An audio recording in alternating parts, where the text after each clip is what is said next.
Hai guys, gimana kabar kalian? Ketemu lagi dengan Bento di sini. Worlds Day 3 ya, final day. Semoga kita bisa live sampai habis. Bis.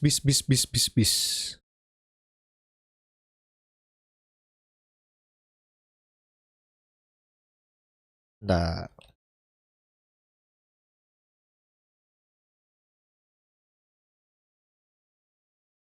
Poro King lolos loh. La la la la la la la la.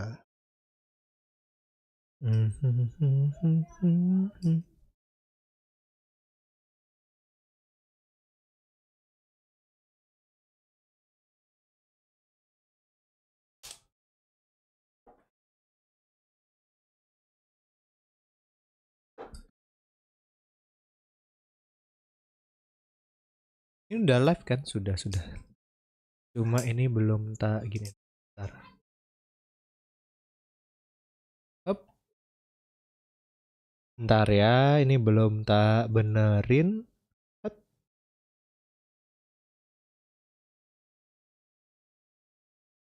Loh, ini kok ngawur? Bentar. Cek. Loh.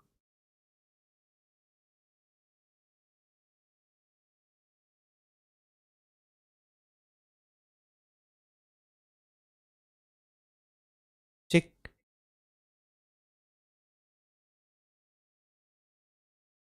Kok ini bermasalah?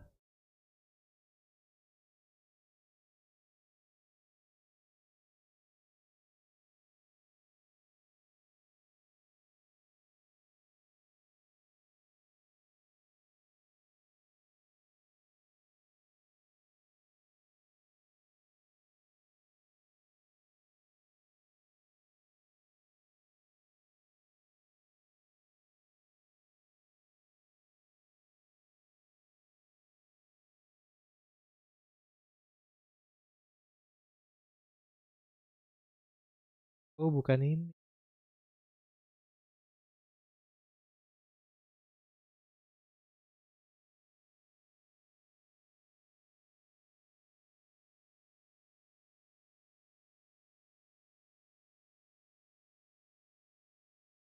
Oh, ini salah, bentar.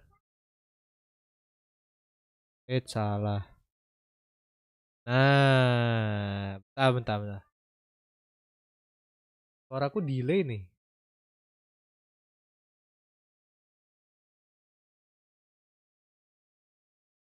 Kemarin udah cobain AC Morgana sama Oke Aksen di ranked. Dua-duanya broken, oh ya? AC Morgana. Bentar.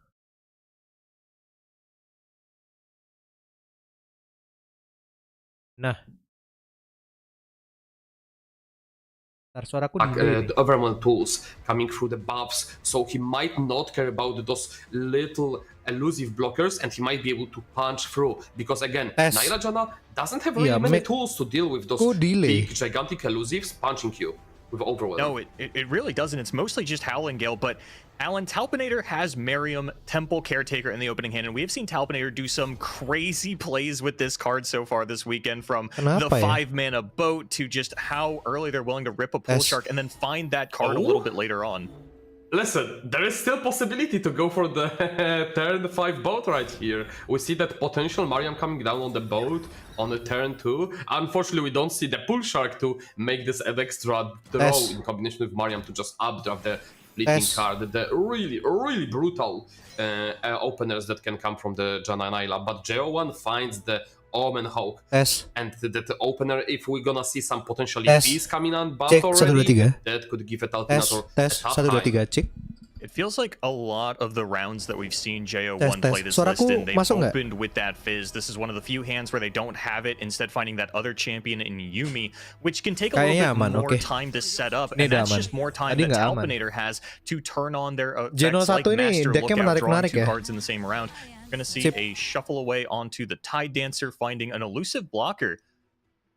So JO1 could have opted to go for the elusive drop down turn 2 into Yomi turn 3, try to start scaling, but he opts to play it a bit slower, develop a blocker for Mariam, so he doesn't lose that precious HP in this matchup. And I believe JO1 should be playing will be a bit on the back foot, because Talpinator's deck is a bit faster for this matchup. You can actually raise down the fees before they get to grow their elusives up. I know that we've referred to this as an elusive deck, and at its core, those are the prime targets for things like the Yumi and the Bento in the battle period. But breaking it down, there's really not that many actual elusives in the deck. It's Fizz who kind of half counts. It's the Bento Commando, it's Skip King of the Reef. But instead, JO1 not finding any of those. Instead, the Omen Hawk buff going over onto some of the more utility units within the list. But I gotta say, the buff onto this Explorer is going to do a great job of pushing through damage with the non-elusive units as well as controlling this Neela.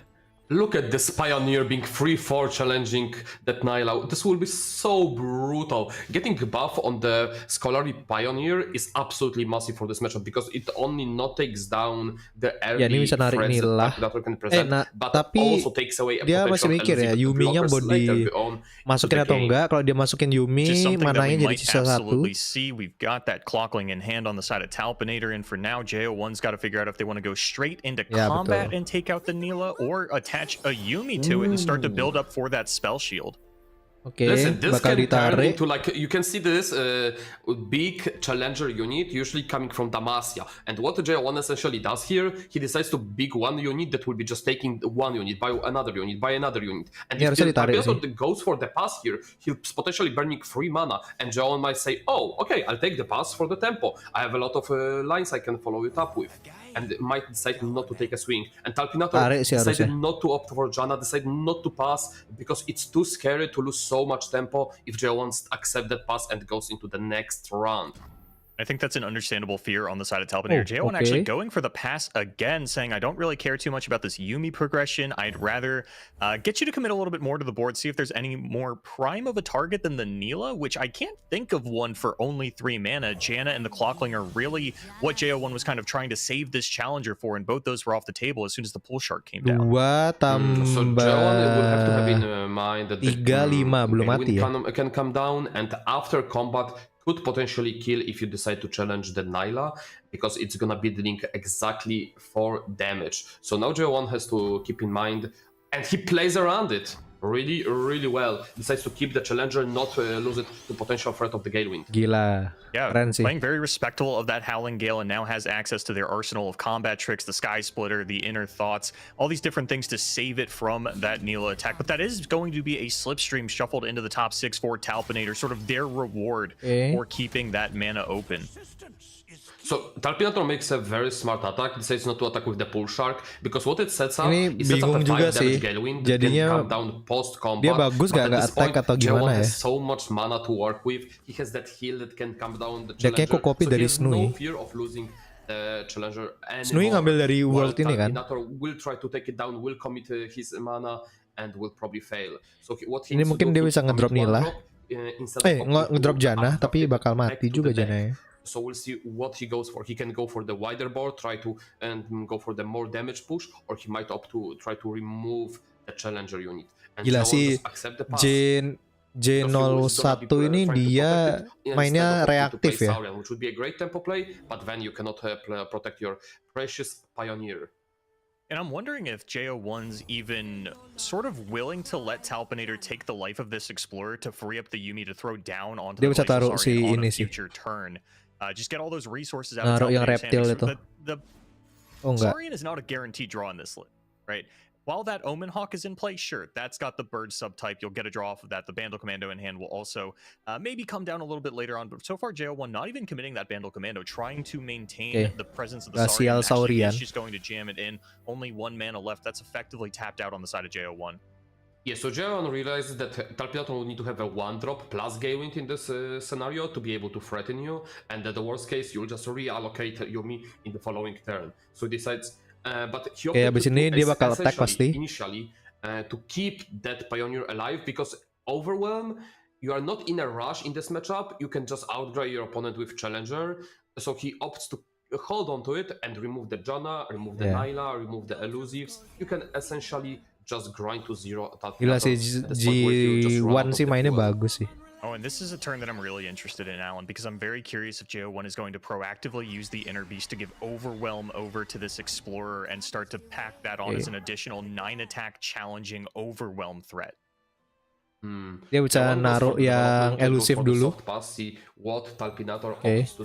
Jadi nggak bisa attack. Yang 1-2 nggak bisa attack. Lose on the attune to develop a unit. Decides not to go for the quick attackers first.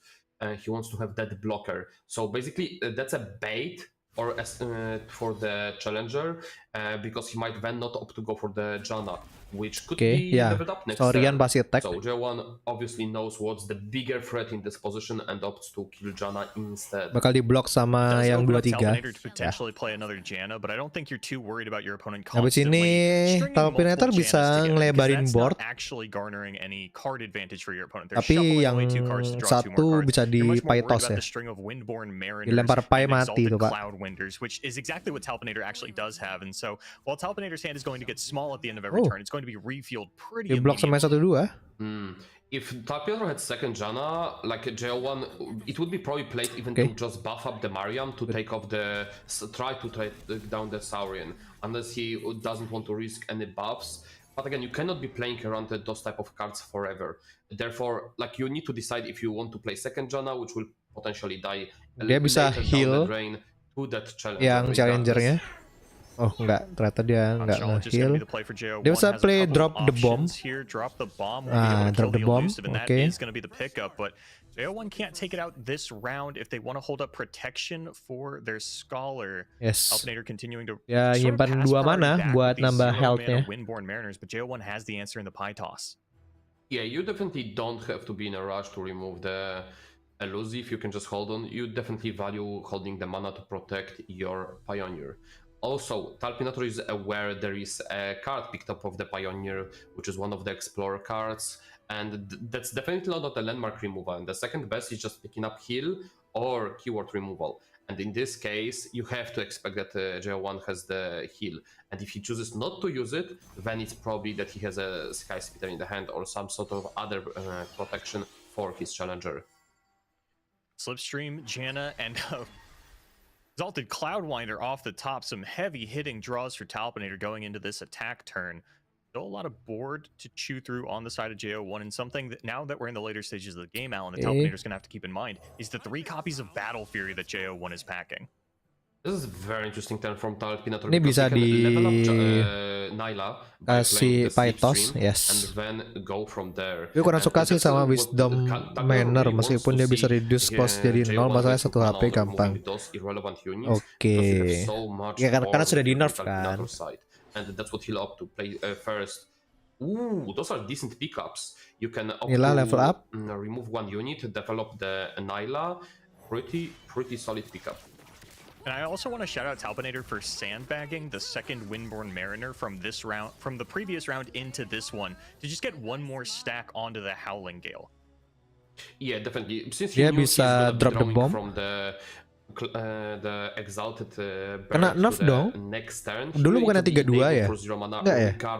So there was absolutely no reason. Yang kena nerf si burungnya itu ya, 3-2 dulu ya. It's better to just hold on to it for the better gale in the following turn if you choose not to use it in previous one. Tapi dari dulu dipakai loh kartu itu berarti. Point where Talpinator's got some decisions to make, but JO1's the one thinking about what to do from here. There's kan no Nyla way banyak, to actually remove Janna banyak Nyla. yang kena kan, banyak yang kena nerf. Bounce it back to the hand with the Quicken just to tax the mana of Talpinator a little bit. Nah ini yang kita nggak tahu nih. A non-committal thing. Maybe it looks appealing given that there are 2 fleeting cards in Talpinator's hand, and you'd like to just continue to tax them, maybe get a blowback out of your opponent's hand for now. But ultimately, JO1's got to make a decision pretty soon here. So at this point, JO1 has to be aware that which cards were fleeting and that the Talpinator didn't play the fleeting card quite yet. So as you mentioned, the recall is available, but also there are cards like Eye of the Storm in the deck, which would heavily punish you for doing so. And then Talpinator could respond on the stack, damage your challenger, and potentially efeknya bagus jadi masih dipakai. And try to chip out with ya karena bisa nge-aggro di awal kan. Nexus. So he opts to go for the safer play, And this is a very complex turn because there are so many options you can lean towards. Okay, we're going to see the Howling Gale. There are a couple of answers for this on the side of JO1. Even an Inner Beast would be just enough to keep this card outside of the range, but Sky Splitter and even Puzzling Signpost are still available. It is currently the only thing that will be able to block the Neela, but if JO1 tries to save it with a Sky Splitter, that's still not going to be the case, as the Neela ability is going to come through and knock it down to just 1 HP. Inner Beast was definitely a solid option, so you can block later with the Sky Splitter with any of the units of your choice. But now it's no longer an option unless you commit more on that Pioneer. Bakal masuk semua, bakal kena 7 damage. Not throwing their elusive into combat just yet either, debating on whether or not it's worth trying to trade that into the Bandle Commando, or potentially even just the Omen Hawk, which of course was recently buffed to be able to block elusives. That's that sort of purple swirl you see going on around. Actually going in with the Pool Shark as well. Pulling back on the elusive, Talpinator. Okay, nope, just back to the original attack. A little ring around the rosy here. Yeah, so essentially because of the Nyla level up, everything is gonna be brought to 1 HP, so there is no real downside in attacking with Pool Shark, because it's gonna be trading regardless, and you kind of want to get some board space if you're looking into drawing 3 more cards just by recycling your hand. Dia bakal pas si J1 bakal pas sih, atau mungkin bakal kasih roket ya. Exalted Cloudwinder being dropped down this turn to just get deeper into the deck, find the heal. Jana, to find more Nyla and get those sleep streams going. Kayak.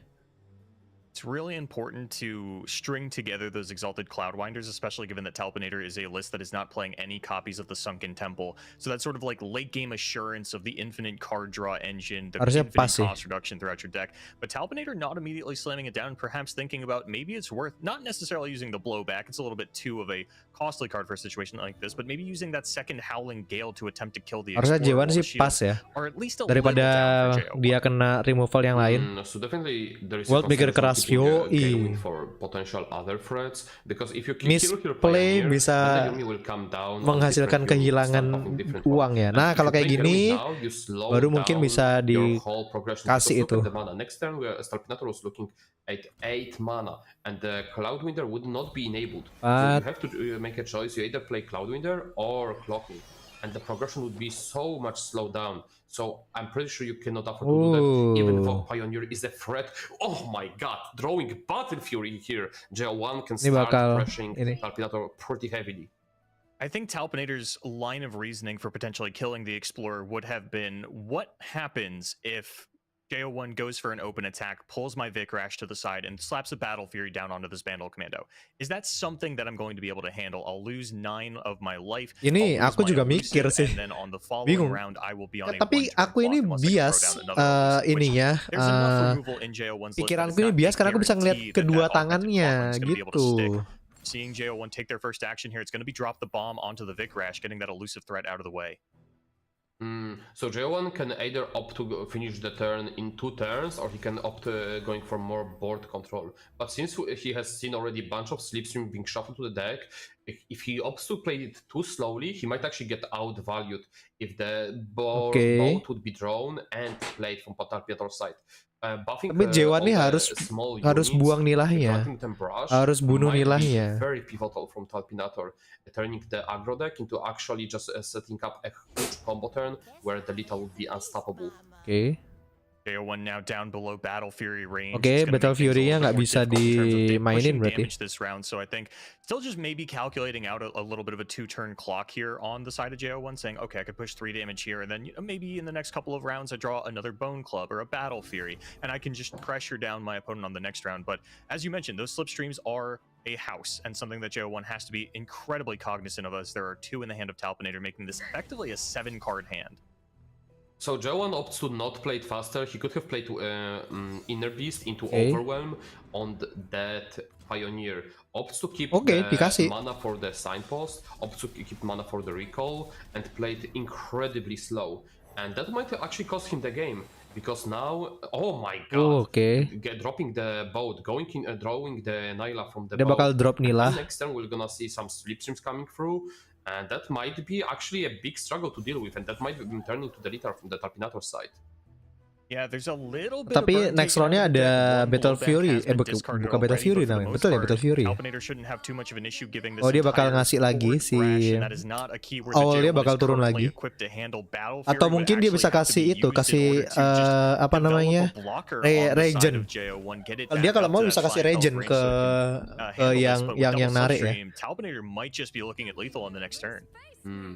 So Jo1 can set up lethal pretty much OTK, setting up overwhelm on the one of the elusives, and set it up on the elusive on the all, can set it up on the pioneer, on top of the bottom green following turn, drawing wallop on top of that, which can use for both offensive and defensive purposes. Yeah, Wallop is a huge pickup for JO1, whose mantra for the turn is just, I need to survive a little bit longer. Eye of the Storm, the perfect pickup from Talpinator. Not only is it another burst speed spell to try and activate dia bisa nge-stun Nila kalau mau. Quicken off the table as an answer to the Tide Dancer itself. Okay. Look at this setup. You're gonna be having 4 units getting buffed from the boat. Unfortunately, there is a Wallop coming down, so there will be blockers available to JO1, since Nyla cannot attack anymore due to the pre-wallop. Very, very good high instant play from JO1. Ya bisa pull shock kalau mau. Oke, augmented clocking. Divine Whirlwind. Pickup from this augmented clockling would be active thanks to the slipstream, but it's going to be the Hextitian, and there is the proc of the Tide Dancer. Only 3 units getting that buff, as Nyla is not able to attack herself, and whatever comes down from here on out, not going to be able to pick up that buff. Definitely. Having the Talpinator might be opting to try to remove the elusive, and at the same time removing another brush blocker. The downside of that is you don't get to play out the storm this turn, which might be pivotal to try to dig farther into the deck, try to find the blowback. This Divine Whirlwinds. I'm curious what's about to happen here, because JO1 does have the Puzzling Signpost, and it would be a full 3-mana on the Howling Gale, so while Talpinator could make this play again, it would cost them the rest of their mana, but JO1 says this Puzzling Signpost needs to be saved for something else. It's not quite worth using just to save the one elusive. This is a very smart play from J1, because what he's planning to do this turn, he wants to set up the Inner Beast into Overwhelm and keep up the mana for the recall for defensive purposes, to set up lethal with the Battle Fury. Kasih regen harus ya, atau kasih Overwhelm bisa. That can stop this swing in the next turn. So unless Talpinator can find lethal this turn, or enough damage pushed to set up a lethal with burn in the following turn, this might be game over. Talpinator gonna go in for the attack. Only one brash blocker on the side of JO1 means whichever one they block is however much life they're gonna be left with, but there's still that elusive threat, and they are gonna lose their challenger by blocking here. That's gonna be 5 life left on the side of JO1. Dikasih ya. Not a high amount. We can still see either multiple Mystic Shots in the Divine Whirlwind, or that one blowback left in the list of Mystic Shot in order to actually finish off JO1. But JO1's got a lethal setup of their own. We're going to see the stance swap lined up here. Definitely an Overwhelm going to come down on top of the Yumi. Probably on all.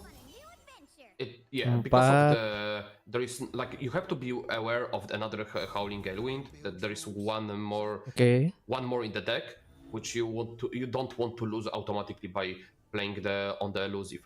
And what you can do, you can just set the Overwhelm, set the Battle Fury, and take the fat swing with the all, finding the lethal the following turn with Battle Fury. Tambah 8, 14, kurangi 5, 9, nggak bisa. Gimana caranya? They do have a little bit of an out in the slipstream here, but currently Battle Fury plus Quicken will be lethal. There's the blowback and the Mystic Shot. There's a Puzzling Signpost for JO1 though. If they don't use the Quicken, they only have 11 mana, Alan. It's not enough for Battle Fury plus Signpost. That's gonna be lethal for Talpinator. Gila drawnya si Talpinator sih. What a turn! And also this is a beautiful setup with the recall, because he needs to find a nggak mati kan? He needs to have mana for the recall, and the only blocker that can tadi dibuang, tadi dibunuh sih. So you either have itunya to have misplay sih si J1, interact with the recall, or find a lethal of your own, and we're gonna see the development of the lethal going to the face, and there is nothing, absolutely nothing J1 can do to stop it.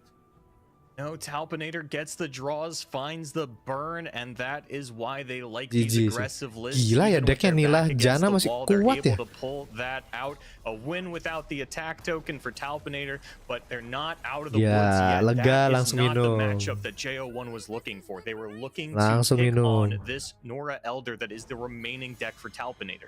Ayo, gila. Could have really won the game based on the choices they made. JO1 decided to play a bit slower than he could have, and he could have set up lethal while holding on the side. Yeah, J1 mainnya, but decided to play slower, playing more controlly, which did not pay off given how Talpinator played it in the retrospect and how well he drew on top of that to finish the game.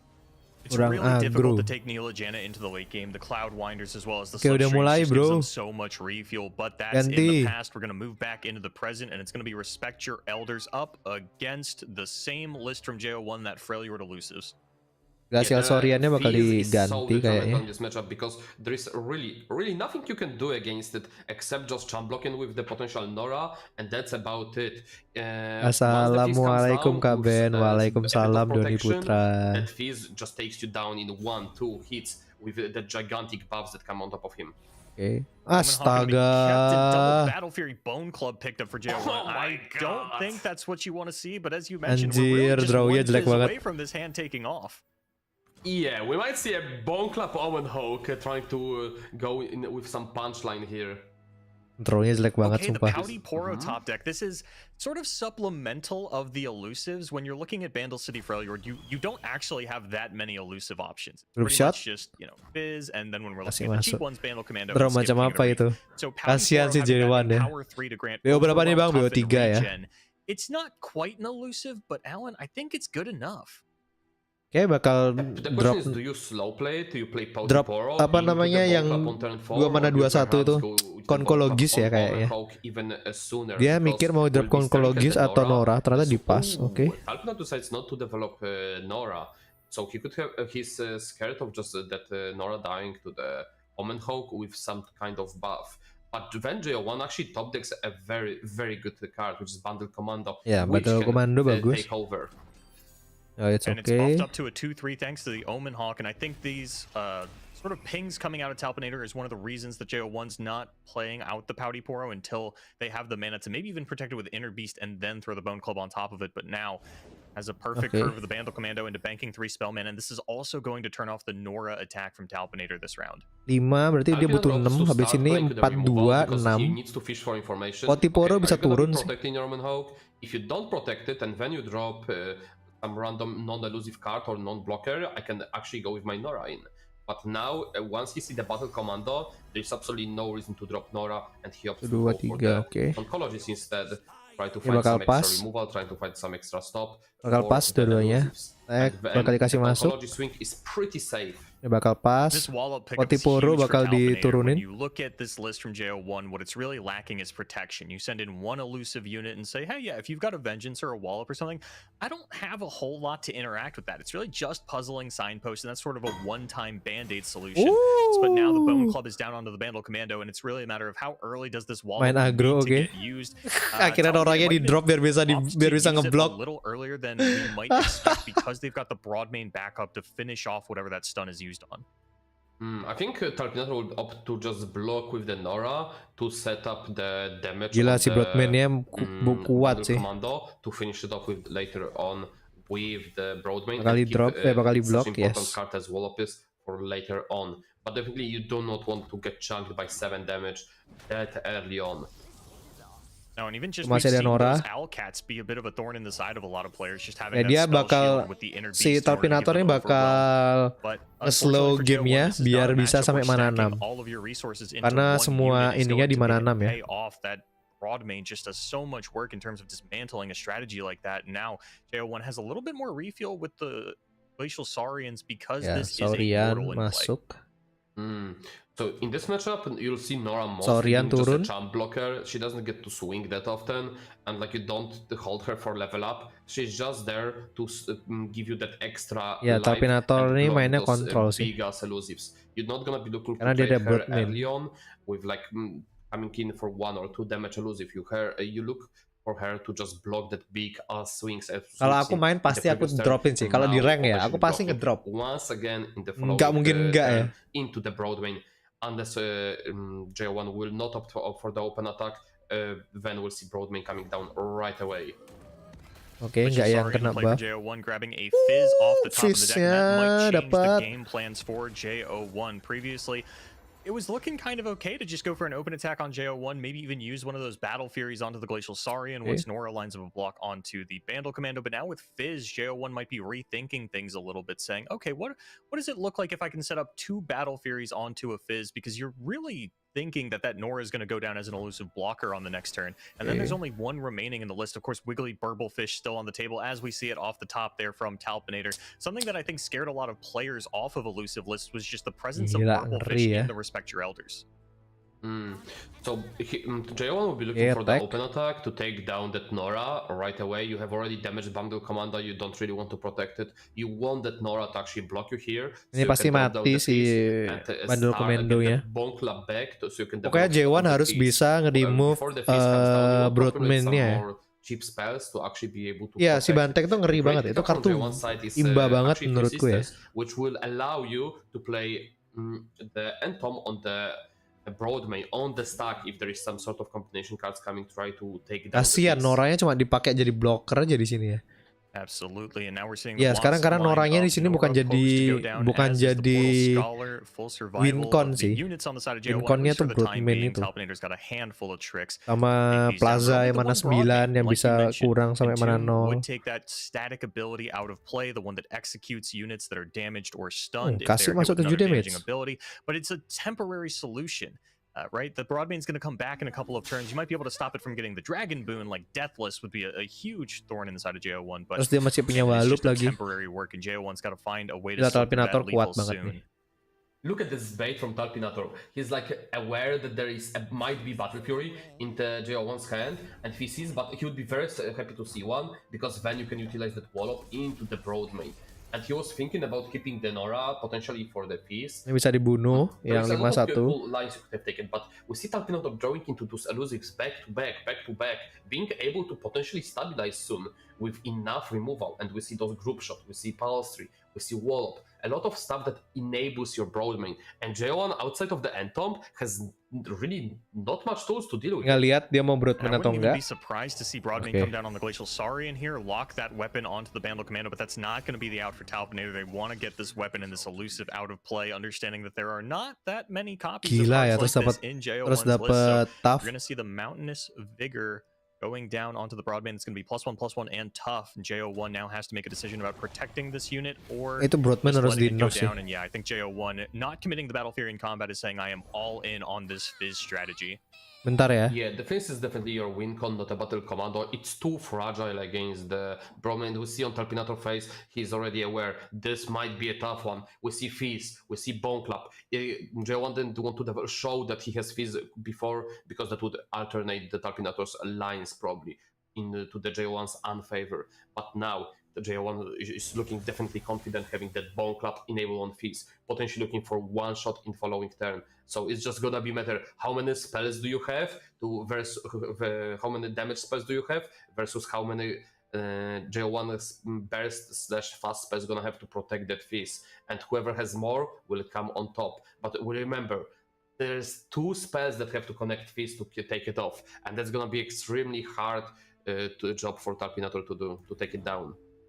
And even when we look at this Burblefish as a blocker, we know that there's that inner beast in the hand of JO1, so if they could set up an overwhelm onto the Fizz as well, once that elusive does come down, then there's really not much left that Talpinator can do to try and push through that lethal. They don't have a lot of damaging spells right now. Burblefish always has the option to pull one. We've talked a lot this weekend and throughout this event about how good Burblefish is in a list like this because the Bilgewater champions, or the Bilgewater spell pool is removed, so no blood bait. You're looking at pie tosses, you're looking at group shots, additional copies of these cards that you already love to run. But for now, it's going to be 3rd Nora picked up off of the Sign-In Thousand-Tailed.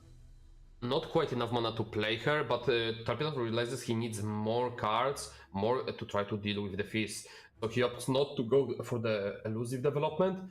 He's not afraid of losing the Fizz to the Fizz in following turn. He says, okay, I should have 2 lives. I can just go for the redraw here, and I'll go for the elusive blockers in the following before the next swing coming for the lethal. Keluar. So for now, he just goes for the more damaging spells, try to take down that fizz. And J1 has to decide if he wants to commit here the Battle Fury and then remain only one potential mana to defend that fizz. And you don't really want to commit Inner Beast because it's a cheap, good card to just protect it. So we might just see Saurian coming down as a development as another threat, which not gonna be offering too much. You kind of want to just buff your fizz this turn and try to find lethal in the next turn. So yeah, it just depends how risky J1 wants to take it down. And gila, dia ngedraw Nora lagi loh ya, 3 Nora loh di kedraw. Actually would work, but it's so scary, right? There's that face-up perilous pastry, so you know that if your opponent has 2 1-damage pings, then you have actually thrown away your fizz. Not only dia tahu fizznya itu, your chances of winning this game, but your spot in the top 8 here at the fizznya itu nggak bakal bisa di-remove sama si ini ya. But it's certainly not off the table. The Glacial Saurian does feel a little bit safer, but thanks to the health totals of the units on Talpinator's side, it doesn't really look like any overwhelm damage. Nggak bisa di-kill sama si ini. And it's so in this position there is too many 1-cost damage spells in the Terminator's deck to go for the Battle Fury line, because if it was only like 2 group shots left, I think you could take that line, because like it's very unlikely to draw both of them, but then there are 2 Pythos left on top of that, which is definitely too risky line to take versus that. Bakal ngeblok yang 35 sih harusnya. The swing here out of Talpinator. Kind of curious if JO1 is going to trade the Glacial Saurian for the sign-in. There's no Deathless on it. You know, with this being a damaged overwhelm threat with the broad main in play, it feels like it's kind of past its prime. You might as well use it to get something out of play on the side of the JO1, take a little bit less damage, and maybe just prevent yourself from sort of randomly dying to just the wide board of Talpinator down the line. Actually even going to gem up one of these units to try and make it a little bit more of a threat. So about the Saurian and the Broadman in the plane, bisa OTK sih. It's never, the spell will never come on top of it, because every spell that Talpinator will have will be going raining on the fizz, because of the, you have to remove that. That's your real threat. And Talpinator knows that he's essentially on 2-turn clock, if not 1-turn clock. So he needs to propose lethal in the next swing, essentially after this one. So he needs to have enough threats, or if it's not gonna be lethal, then he needs to present enough blockers that will be able to stop that fizz. But again, we are aware there will be overwhelm coming down, so no longer blockers will be able. But on top, aside of that, even if you develop elusive and that manages to damage that fizz, even though it won't block too much damage, then your Broadmaid's job becomes much easier. And we see now the damage spell comes down, which is bakal dikasih masuk sih yang pertama. J1 doesn't have a really good spell to throw. Iya, karena nggak mati kan. Bakal dikasih masuk yang pertama mungkin. Take it and not. He decides to use 3 Sisters, and then the following turn he won't have much else to do. He'll have Battle Fury open attack with the only Wallop as to back it up to protect it. Yeah, this is a really rough position for JO1, and currently the Battle Fury is not even going to be lethal, because that's a Bone Club, not a Yuumi. There's no growing yet. It's only going to be 18 damage if that's what JO1 decides to go for. And aside from the wall, if there is that group shot in the hand of Talpinator, it's definitely a rough position for JO1, who's got to try to set up a 2-turn clock into a Riptide Rex round. You're going to see Pouty Poro actually come down. Again, Empower 3 will turn on Overwhelm, Regeneration, and Tough organically for this unit. Sayang banget ya, dia harusnya bisa langsung attack, kasih elusive, nggak bisa di-block. For a playful trickster line and saying, hey, I'm going to attack with both these units. I'm going to immediately pull the Pouty Poro out of combat, give that keyword over to the Fizz, and see if I can just 2-tap you for 10 damage. Oh yeah. Like you need to pre-commit a spell, you need to pre-commit trickster before the 4 tambah 8 12, nggak bisa mananya 10. Right? Because if you try to swing and you don't have elusive on the Fizz, it's kind of awkward. And the only way you can do it, like you're not gonna use Wallop, so it's either Trickster or Battle Fury. Since he's already committed on the Pouty Poro line, it's probably not gonna be Battle Fury. So he's committed to just playing on stack the Playful Trickster. And now, if Talpinator decides to just go for the Broadmaid play, then like he might need to commit the Wallop, because if he goes for the Battle Fury line, it's kinda bad. the Talpina decides to target Pauti Poro instead, playing in the hindsight that Mar might be actually playful Trickster coming down. Such a rough position for JO1. Only one unit in play. Not a great way to play with it offensively and still protect it, because Battle Fury's got to be the commitment if JO1 wants to get the elusive down onto this and actually push this unit through. They've done so much work to make sure that this Fizz remains undamaged. And now Wallop, the only spell in hand that can actually be used at any given moment to protect this Fizz. Because we just see a pivotal top deck, one of Yordle Squire coming clutch, because it will provide you a spell that you need to enable Fizz to connect for 11 damage this turn, and dia bisa turunin backup to protect si really big top deck from the J1 side, from the Saurian. J1 bisa turunin. And we see Talpinator debating lining up the Perilous Pastry, Orang but at dibunuh the rally moment jadi doesn't mahal. have the mana for the Pastry, the Wallop, and the Group Shot. So even though this Tiny Spear or Shield is focus speed, you know, it's going to be the activator for the Fizz that you were talking about there, Alan. You definitely want to keep the 4 mana to have in combination to stop the Fizz, because you still know that there needs to be a spell that comes down from JO1, and the last turn he had to use 3 Sisters to protect his Fizz. So you know that his spells might be actually awkward. If that was the best spell he could have used. And we know that he top decked 1 card, which Talpinator is not aware of. And he pre-commits actually Playful Trickster. He doesn't go for the Yordle Squire line. That's a very interesting. Opens mati up the dong. threat on the east. Kena stun sama kena. And this is going to, I believe, at the end of the day, be a disaster. You kind of force Talpinator's hand, even if they don't want to try and play against this Fizz. They're going to have to now, using the Wallop, using the Group Shot. Yeah. They take the damage, get the Burble Fish down. It doesn't seem like an effective line, given that the Fizz has the overwhelm. And you can see Talpinator struggling a little bit, trying to figure out JO1. What is it that you have in your hand? What are you up to with that single mana remaining? Alah. Kalau dia punya spell satu mana, nah itu bingungnya dia itu. Oh, dikasih. Or it's a 3 Sisters, and he doesn't opt to go for the Wallop here, which would have been so big for him. He just plays around here like 1 mana spell, and he decides not to take a winning line. At the moment, Talpinator's poised for survival, thanks to a Broadmane that can effectively block the Saurian, and now a Nora that can block the Fizz. It won't be enough damage. It'll be too shy on the side of JO1 if they just go straight up for another open attack. Talpinator probably going to commit the Wallop as well, just to kind of see, just kind of fish. I don't think they're too worried about the Fizz leveling up and pushing through an additional damage off of that, but we're seeing JO1's clock start to run out here, actually. And looks like they're going to commit the Yordle Squire. This is a tap out from JO1. Nggak bisa. Oh, wow. Yeah, you can just go for the Pulse Tree into Group Shot. Talpinator could have taken also a safe line. He could have went for Wallop line into the Nora if it doesn't get resolved. Oh, the Group Shot mati. He gets a free green light to go for the Group Shot. Those JO1. Yeah. The line to just develop a unit that would get blocked off anyway. Like, pretty confused. Why would you go for the development of the other square, which doesn't really offer you much on this board? Not only that, but Talpinator didn't have to use the Wallop to do this line out. So now JO1's misplay future, potential lethal with the Glacial Saurian, will be stalwarted by that card. JO1 has to find a way to survive this turn and find another copy of Fizz, but even then, that Nora is sticking around and there's no more overwhelm on the next Fizz. This might be JO1 getting eliminated from the World Championship. Yeah, definitely. That would be absolutely devastating for him. But also, what Talpinator wanted to do, I believe, he wanted to stay at 2 HP, block the Fizz with the Nora, set the damage part is, and when he knows that he can finish off the Fizz, always. So he was playing to an out of just taking 2 HP. Gak ada spell buat dia jadi elusive soalnya tadi. Tool against any sort of overwhelm that would come down if he doesn't find lethal this turn. So actually a great game plan for Talpinator that I missed. Ya, dia kan nggak tahu tangannya lawannya. Talpinator's getting some extra damage onto the Burblefish, and tadi dia turunin Nora soalnya, nggak mati juga. This round, the Wallop from JO1 gonna help a little bit, but impact double 2. Impact. Oh, it's such a heavy hitter. Yeah, the double Battle Fury opening hand was so detrimentally bad for the JO1. Really, he couldn't work with it since the Broadmane hit the board, because again, it would be always a tap out against the Broadmane on the board. Oh, dia juga punya Wallop kan. To see him being in this position.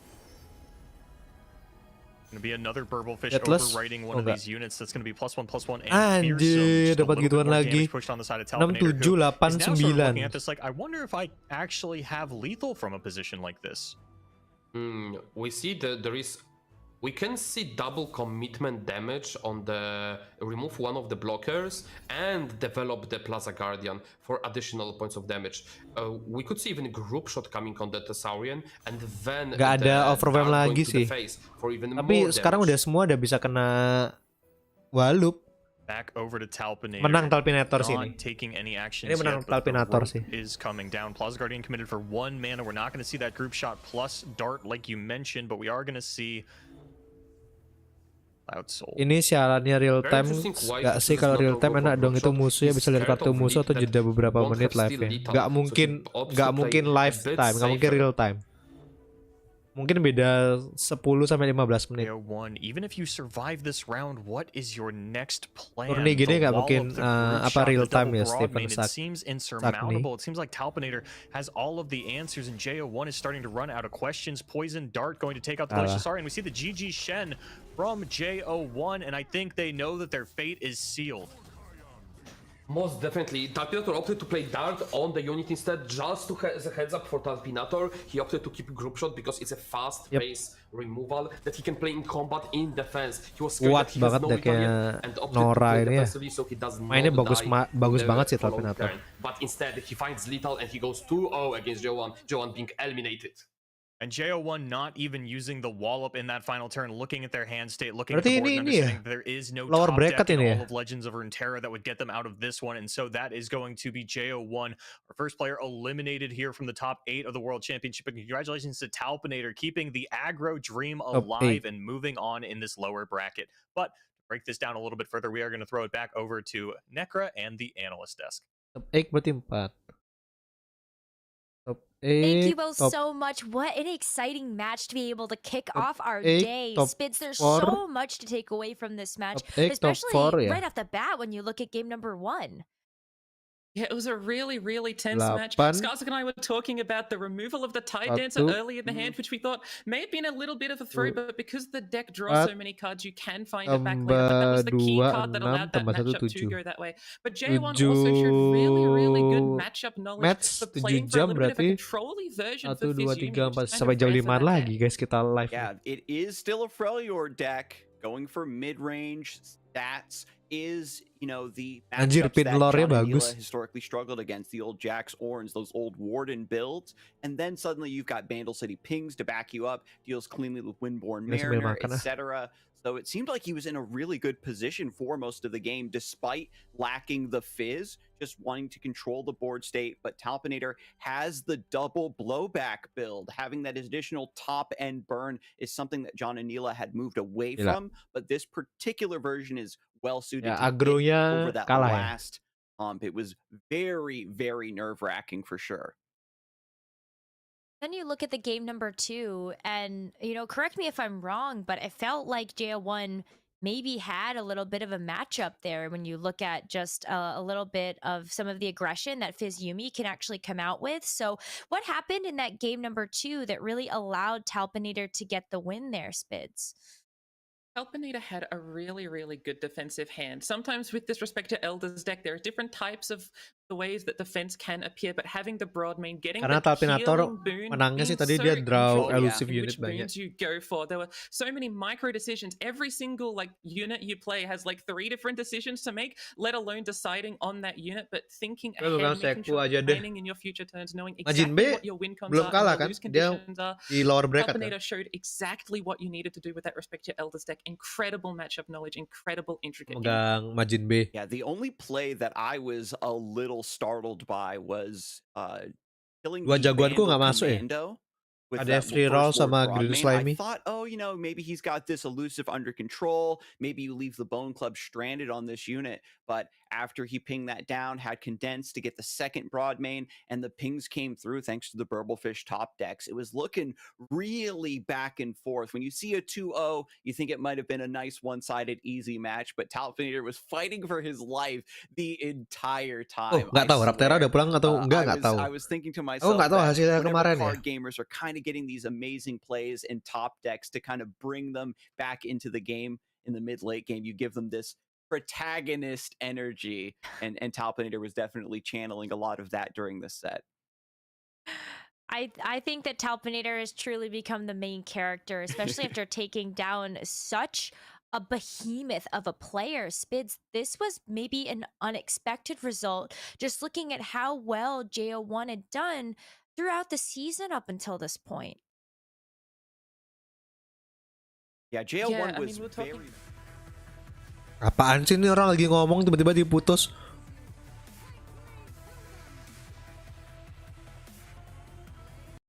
Thai guy is also... Oh, ini lower bracket. Oh iya, Runeterra sudah kalah sama Talpinator. Terus Majin B menang. Majin B kalah sama J1 loh. Majin B udah kalah ya.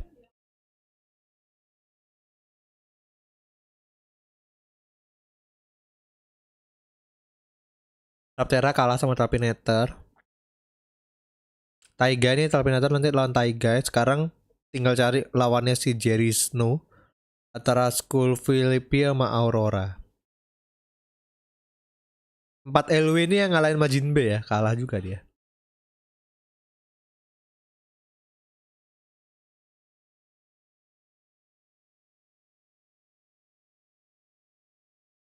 Oke, Talpinator semoga bisa ini ya. Bentar, aku matiin suaranya nanti kena apa namanya copyright.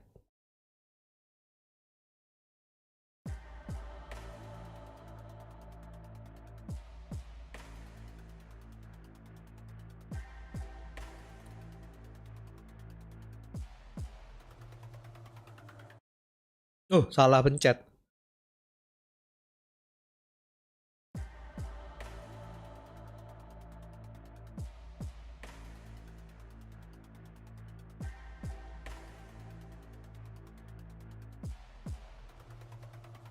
Ini tak matiin dulu ini ya. Aku coba apa namanya? Memasak mie, udah lapar.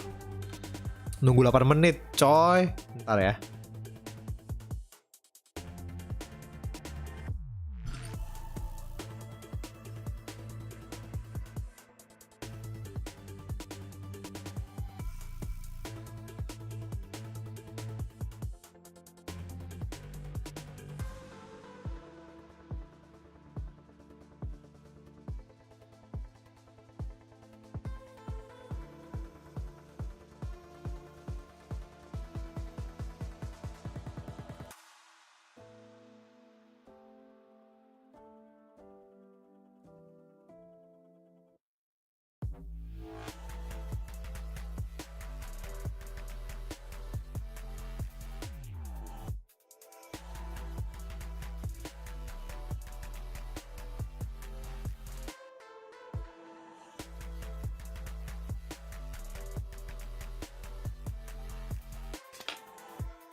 Bentar ya.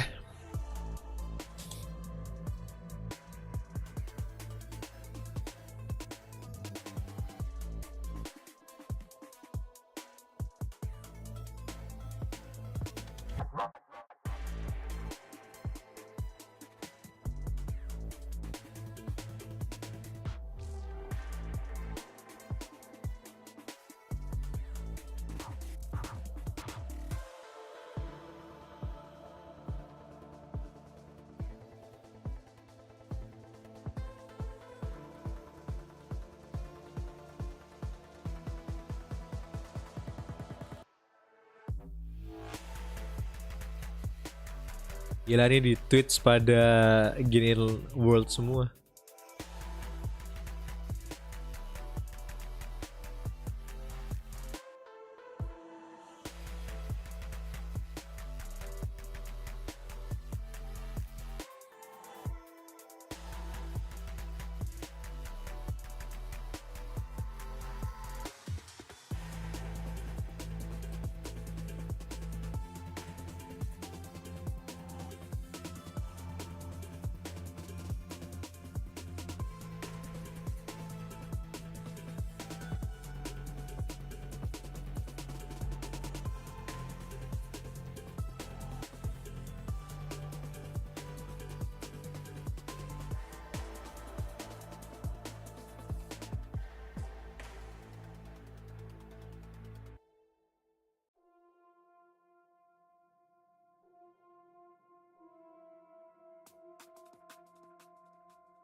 chance to see Shlulu Flippy on broadcast for the very first time. What can you tell us about this player?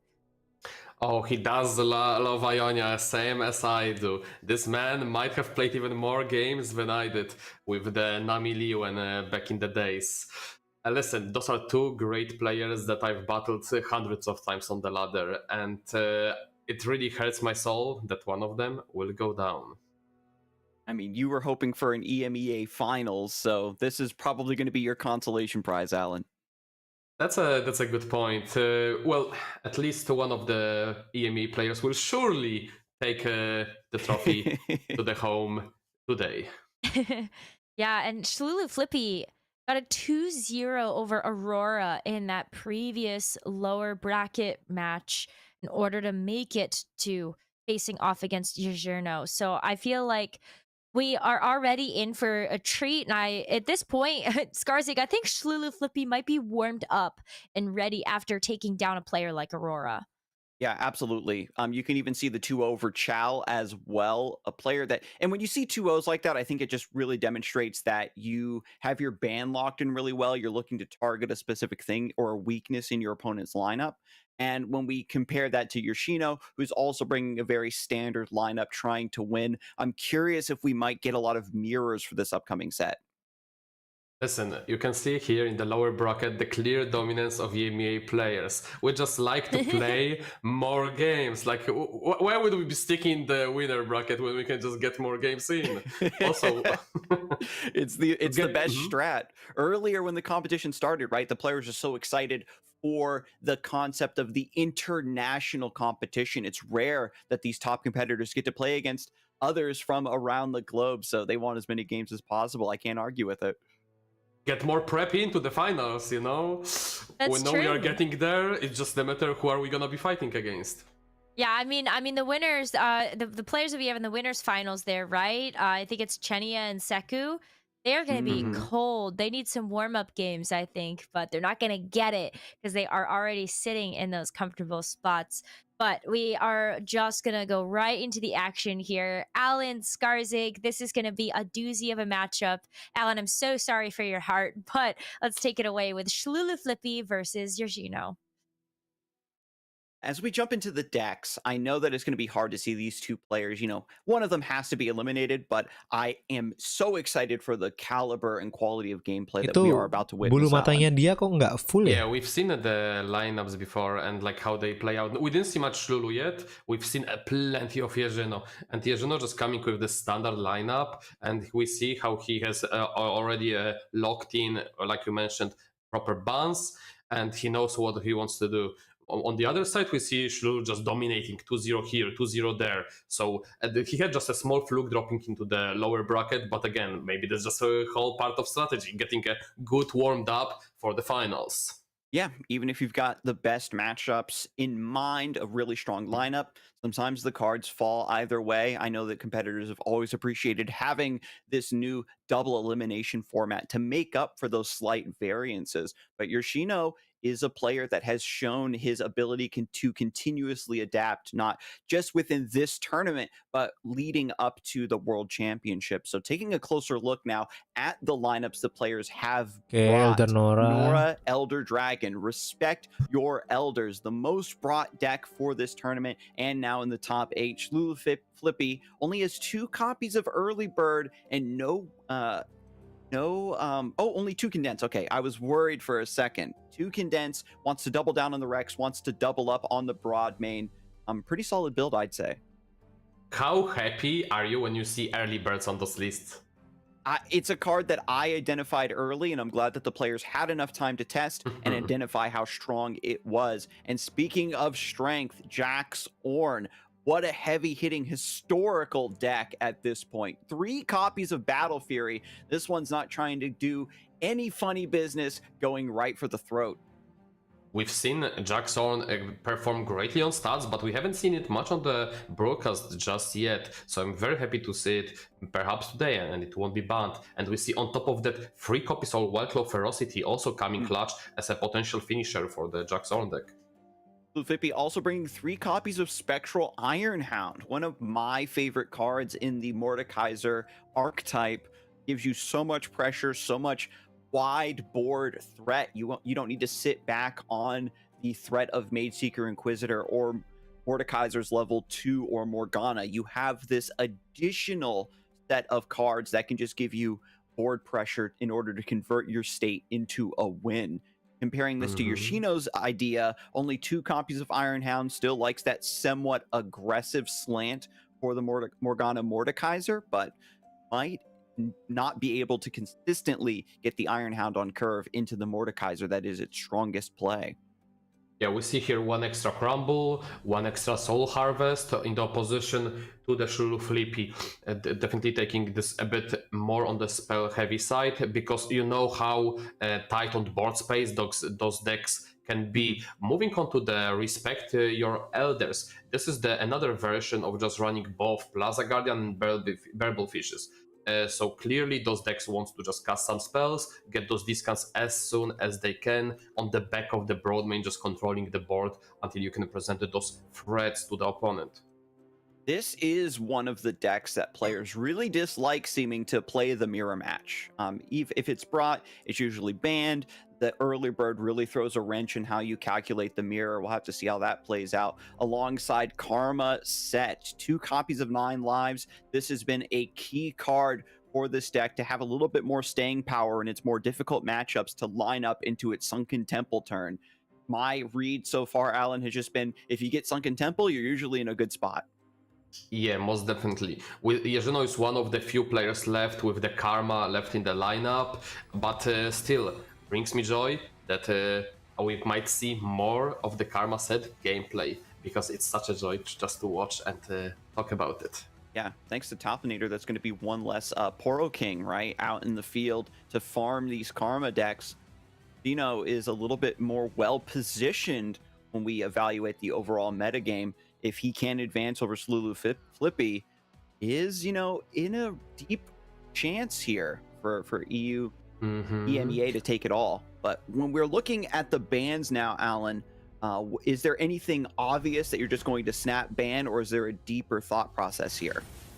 You can go into the thought process of, okay, we both are bringing the Respect Your Elders and the Mordekaiser Morgana, and third deck is usually the comfort pick you are comfortable playing with. So sometimes players opt to ban just the third comfort pick, and they don't go for this based on the stats matchup unnecessarily. But we are jumping to game number 1, and we see Morgana Mordekaiser go into the Jax Ornn right away.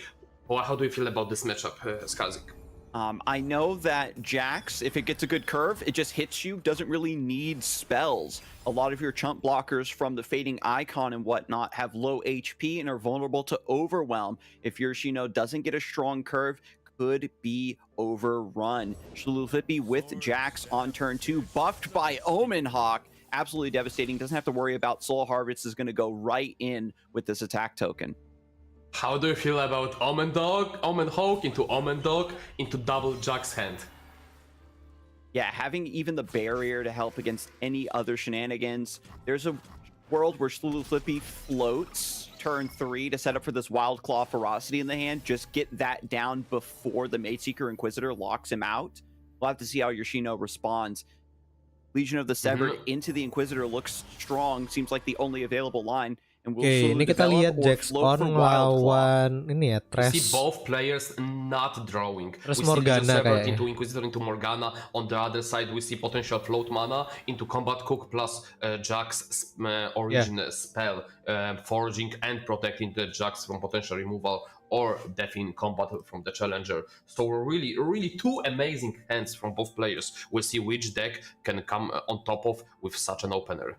Yeah, Yoshino really, I think, wanted a 2-drop here. Gonna get some free pressure with Legion of the Severed. Strong attack, I like it. Yoshino bisa menang sih kayaknya. Going into this next turn, Yoshino's only on 5 mana. There's no Vengeance. This seems like a pretty safe Wild Claw Ferocity from Slulu Flippy, bringing 3 copies of it to go absolutely hog wild here in the mid game.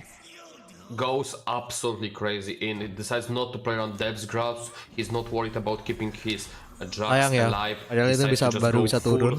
On the damage. Jaxnya bakal mati, langsung ditarik. To go for the big harusnya langsung attack, ditarik sih, Jax-nya bisa mati. Potentially pay him off, but now he has no option if Giorgino decides to open attack, threaten Jax. There is no option to protect it because there is a suppression in hand which prevents any spells from being played.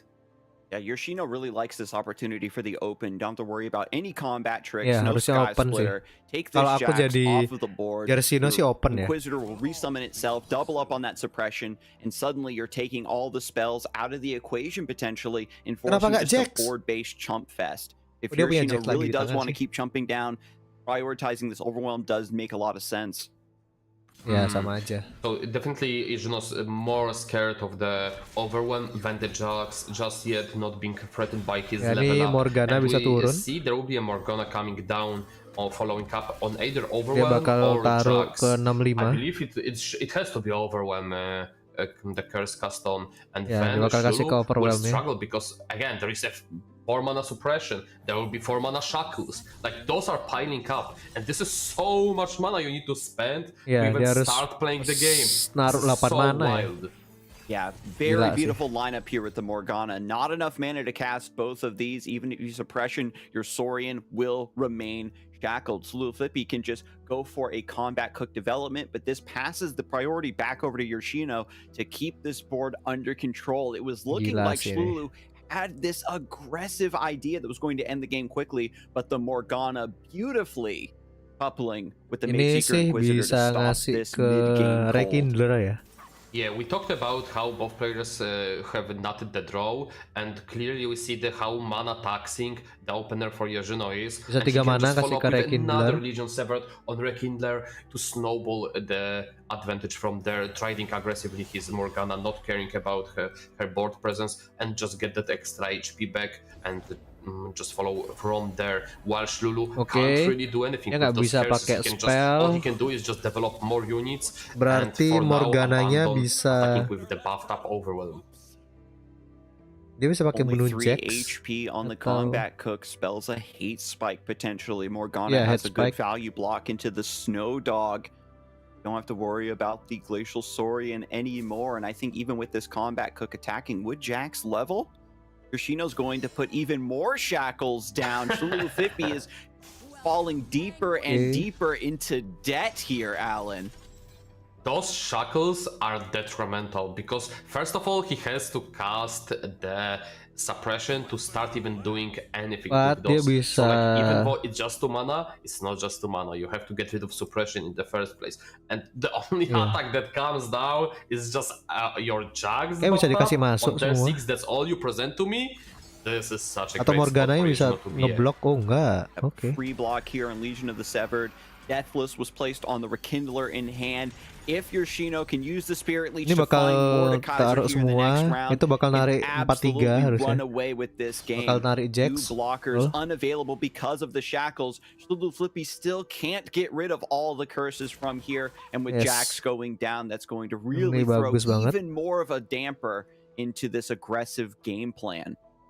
And look at this top deck from Yoshino. It's just a free hand refill. You get to develop Prey, you get to develop Leech, and just get a cycle going in. You have a backup hate spike for following turn. You have the Vengeance. You have all the protection. All you want to find now is just dia mau ngilangin itu harus bayar 10 mana. Your opponent has that big 4 mana suppression in hand. You just attack and block and do whatever you want with so much confidence. Not a care in the world because you know there won't be any combat tricks. Absolutely. So what are the best possible outs for Yoshino outside of the Mordekaiser? Just more cycle probably, just to get extra glimpse, maybe Death's Grasp to deal with the threats, but what he's looking for is just the Mordekaiser. And if he gets this down, going into the Deathless Rekindler, this will seal the deal. So this Leech will become crucial now, this Leech and the draws that comes of it. Flippy is using the suppression now, trying to unlock this Battle Fury that's in the hand, trying to unlock the shackles so that the Glacial Saurian and the combat could get in on the action. Looking for a wider development strategy with Ruthless Raider, maybe Jax #2 or the Snow Dog. Yoshino rewarded, however, with another Dark Binding. Huge here to stop this overwhelm. Yeah, exactly like you mentioned, another set of Morgana is absolutely beautiful because again, Jax is mostly about attacking, and what's just better than getting stunned, and then getting taxed on mana on top of that, while you have already bunch of the curses. With this pace, we might see Shlul soon overdrawing because of how much cursed he is. And Yoshino has Vengeance, don't forget, in the far left of the hand. Once this mid-game comes to a close and we're getting into the later stages where Shluluflippy's only hope at victory is maybe getting an Ornn to stick, going for that big forge, the big lava elemental to come through for additional overwhelm damage. Vengeance is going to save you from that beautifully. Dia harus bayar 6 mana, sisa 2 mana, nggak bisa ngapa-ngapain lagi. Right now, when there is no mana available to Shluluflippy for potential defensive purposes like the Sky Splitter. And the next turn we have some extra fast removal, but then you have to decide, do I want to keep 9 mana for the next turn for the binding plus vengeance? Do I want to utilize hate spike now and lock myself out of that option? And he decides that he only wants to have mana for vengeance next turn, or rekindle, depending how threatening Shluluflippy's attack will be. And we see fearsome husk coming down that will pop on the rekindle. I love the commitment there to the hate spike. You know that Jax is just one more overwhelm threat that could still proc. This is going to be Shluluflippy's weaker attack, having to unshackle these threats this turn to go in for the swing. Look at this turn, you just have to spend 6 mana so you can do an attack. This is absolutely pivotal turn for the Shlulu, just performing not so scary attack. And Yezhino has to decide, do I want to start taking out those attackers? Do I want to develop a board of my own? So this is quite a turn. I believe we should be seeing soon this turn Rekindle, because this attack is not as scary. We might see glimpse into Morgana, into second Rekindle Morgana, but I believe Yezhino will rather prefer to use this Morgana as a binding instead. So we'll opt not to develop it, and just will go for the Rekindle into the following turn, just going for Sentry, some extra cycle, and go from there, because this turn is so passive from the Shlu side, and we know how heavy is he on Battle Furies, where this Vengeance might become pivotal. A lot of games where you're forced to rely on Morgana over Mordekaiser, it can feel awkward, but this is the perfect situation for it. Keep cycling those shackles, and now Morgana slowly but surely getting leveled up is so huge, because then your shackles convert to board wipes. Yeah, definitely. If this Morgana is missing 2 stacks, we could see a top deck from the Glimpse. We might see here target Glimpse and hope for Dev's Grasp or Hate Spike draw. There are 5 outs. We already thinned the deck quite a bit, so we might see Yezhino go for the Glimpse into another Glimpse, essentially, maybe as well. So there is a lot of outs where we just Morgana here, and we go for the big swing with so many shackles that Shlulu will not be able to recover. Ya, dia nggak bisa pakai level up Morgana attack. She's going to automatically shackle a target. This is -1 blocker, plus lots of AoE damage. And when Jax Ornn loses control of the board this badly, it's so difficult for their plotting development plan to bring them up. And now Mordekaiser! Oh, I don't think this Mordekaiser will even matter. We'll see Dev's Grasp coming down on one of the units, and then 3 Morgana swinging, which all of them will be leveled up, all of them applying the shackle, all of them dealing damage to Nexus, healing back to full HP. But Yezhino decides not to go for level up.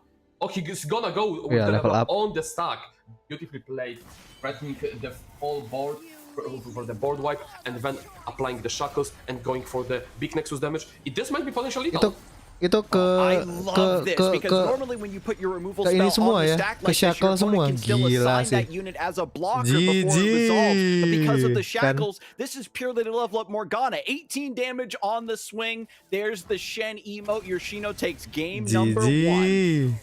What a masterful play. We've talked at the start how those both decks had absolutely insane openers, and we see which deck just comes on memang Morgana kuat. Just too much mana taxed. Like all Shlulu was doing at the mid games to a late game was just playing curses, while Yezhino was susah sih. Orang bawa finding that OTK apa namanya Dragon. Bawa Dragon sama bawa apa namanya, bawa Karma set, mau pilih band yang mana bingung. Jadi 3 decknya kuat-kuat semua.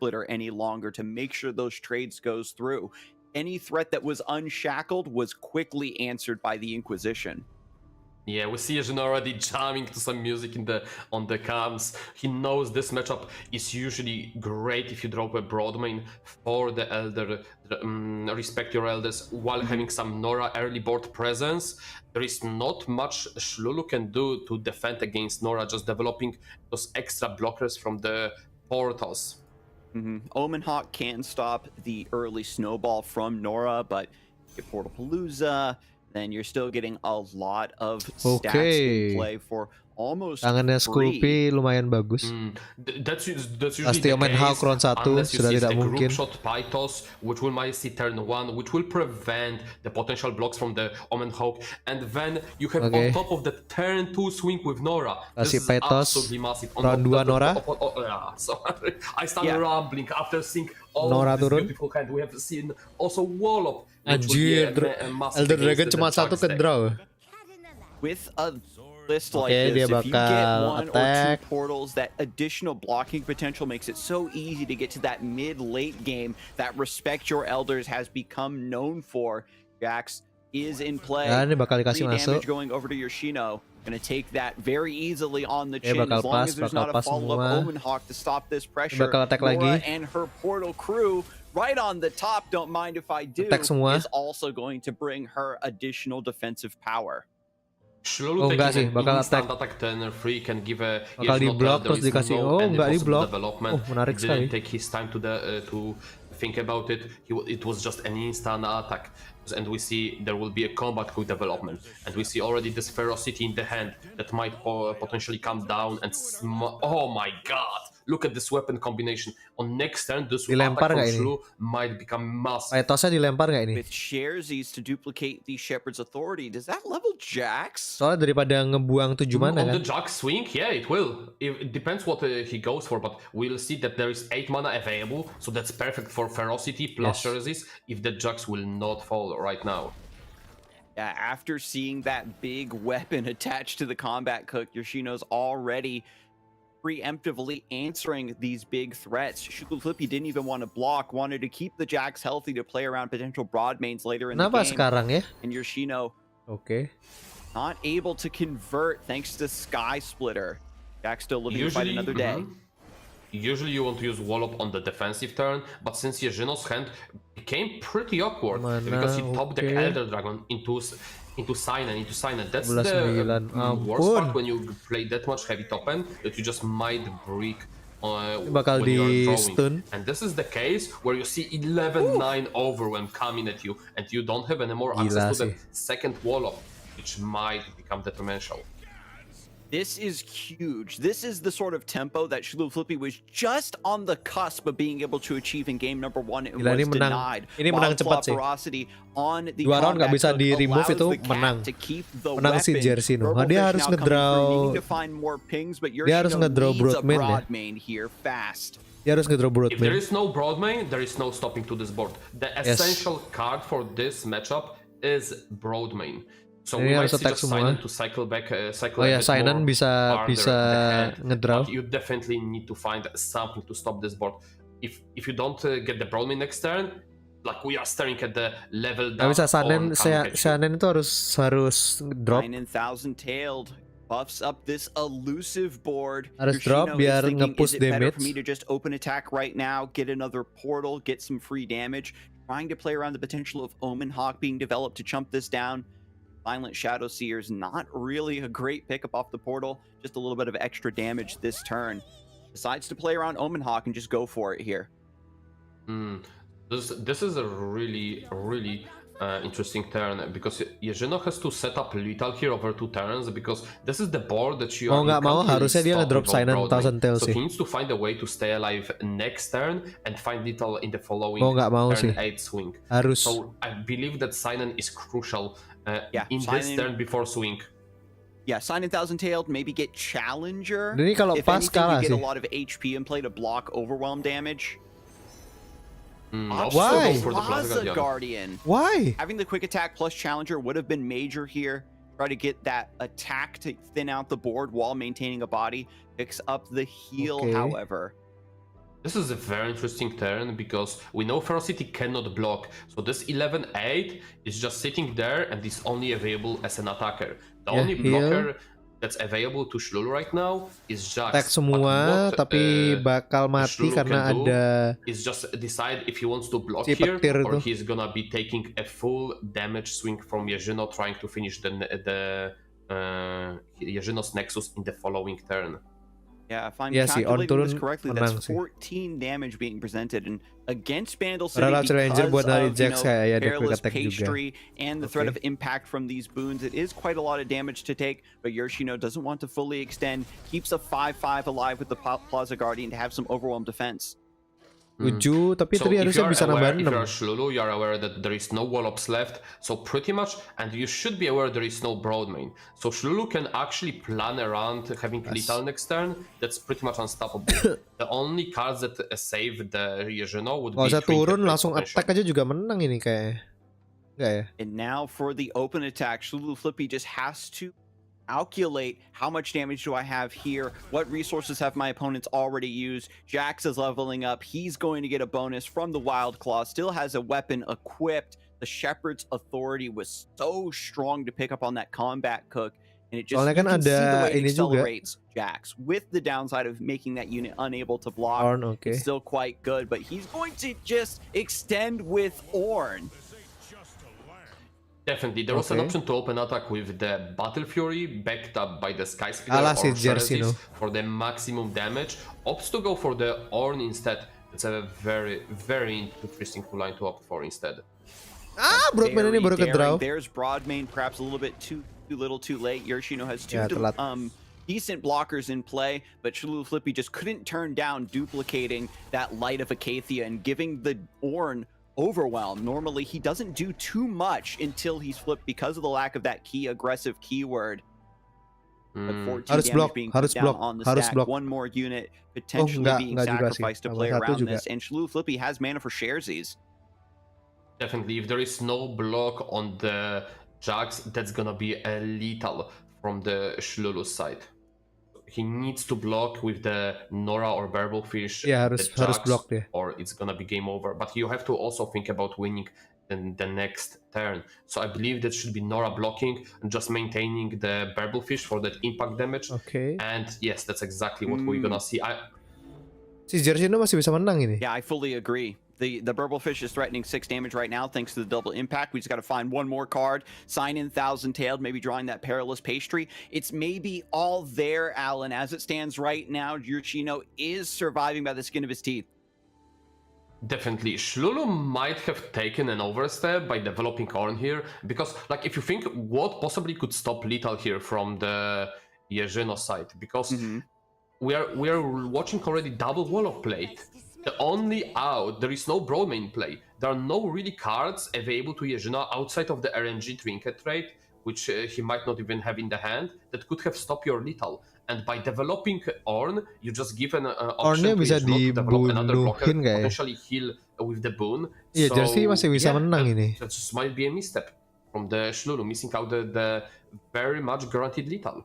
And this is an even greater punish because of the buff from Sign in Thousand-Tailed, giving more HP and therefore more blocking potential against Overwhelm. Ornn does level up here, but Yoshino is in a position to threaten that lethal next turn. Going to come down to this next attack token for sure. Bang, terus Icornya ngedeal damage ke Nexus emang nggak bisa trigger plunder ya? Bisa dong. Monstrous amounts of pings to help with this Lord Broadmain to clear the board. I think Flippy will still be able to take this second game. Yeah, there is like we have on top of that we have another sign that come down that like there is no that can stop can't stop the Silent Shadow Seer. Kalah loh. Yeah, and top of that we have another impact weapon. Unbelievable. Yejino takes it down 2-0 very confidentially.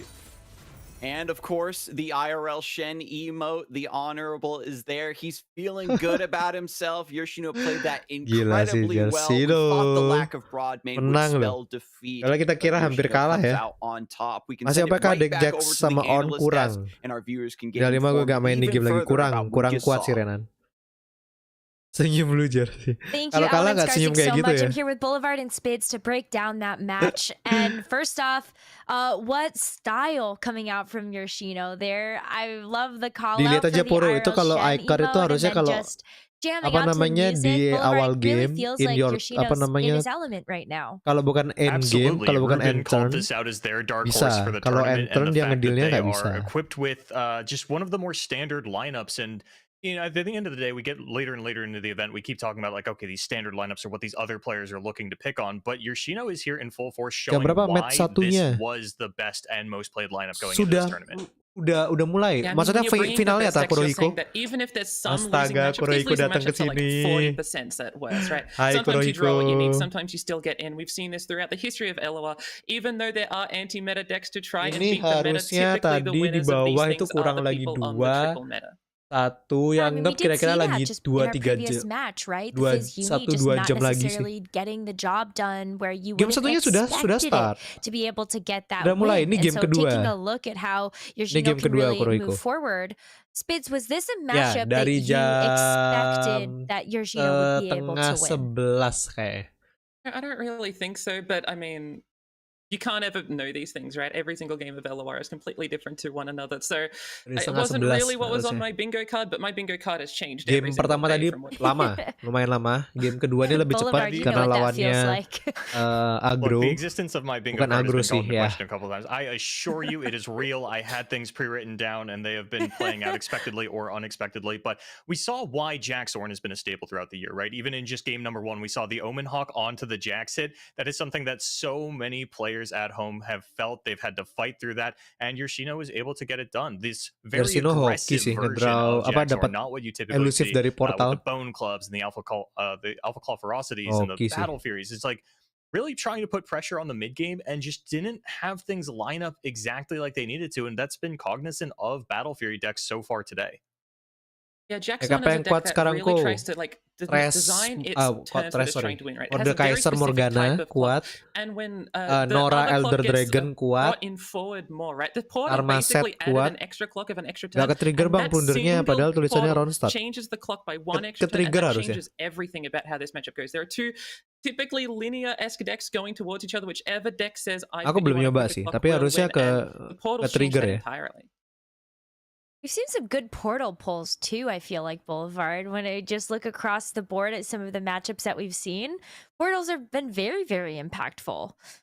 Ini kalau si Nekra merem gitu, bulu matanya nggak semuanya kelihatan aneh loh. We saw earlier, we saw Undying coming out for Mordekaiser list that were playing Nora Mordekaiser. We've seen players that, I believe it was yesterday, we saw someone Portal Palooza and immediately draw both portals off of that single draw from the card. So that's what you get out of a Nora list. And for the most part, it's obviously the RNG is going to play into it. Si Nekra ini coba lihat webcam, senyum-senyum, to be a blocker, but the specific units that have come out have been really game-changing for this event. As Spitz called out, that elusive that strikes and makes a copy of itself in your hand just reduces the clock that much further and gives that much more assurance over to Yoshino for that win. Kalau si Spit ini ngeliatin Nora is a monitor. really complicated card to evaluate because it's a low-tempo play on turn 2. It's just a 1-2 on turn 2, but it gains you back that tempo si Spitz sort of paling jelek sporadically and slightly randomly over the course of the mid-game. When Nora has been good, it's been when those turns from turns 3 to about 7 have been the key turns, right? Sometimes we're in metas where turn 2 is the most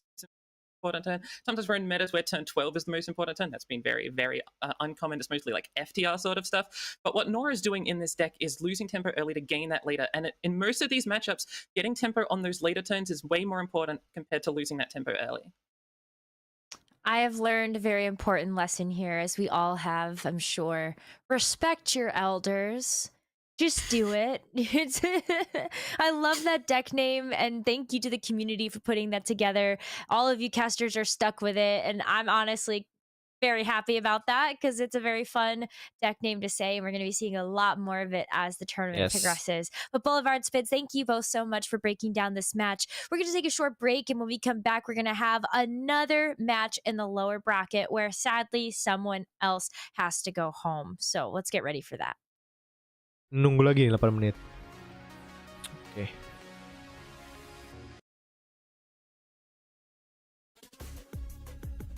Oke, kita lanjut masak mie dulu. Nunggu berapa menit lagi nih? 8 menit ya.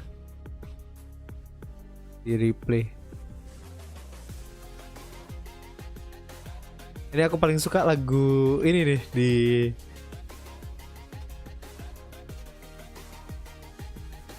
di TFT ya. Kayak lagi ini lagu 8 bit ya.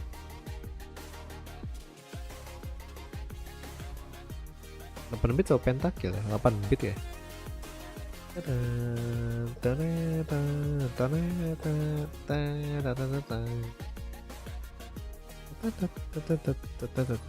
Coba aja bang, Icor sama Plundernya. Oke nanti ya. Coba.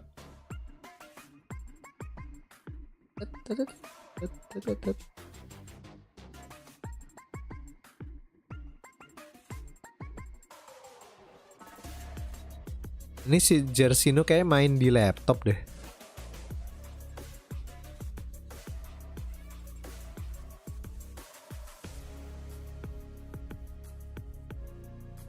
Ezreal Draven, oke.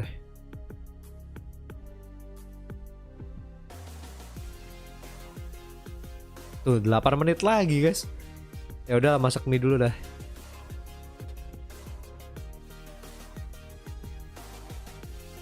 Bentar ya. Tahu dulu.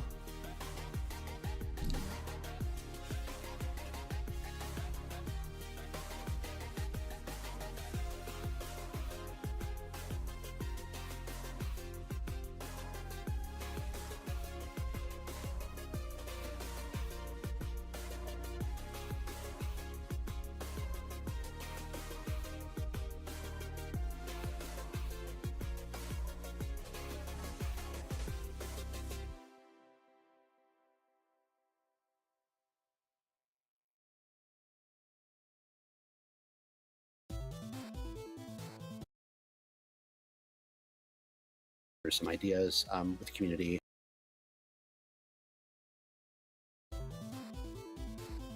Kena copyright guys, makanya nggak tanya lain ya. Tamatin dulu, ada lagunya dari belakang.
broadcast for today.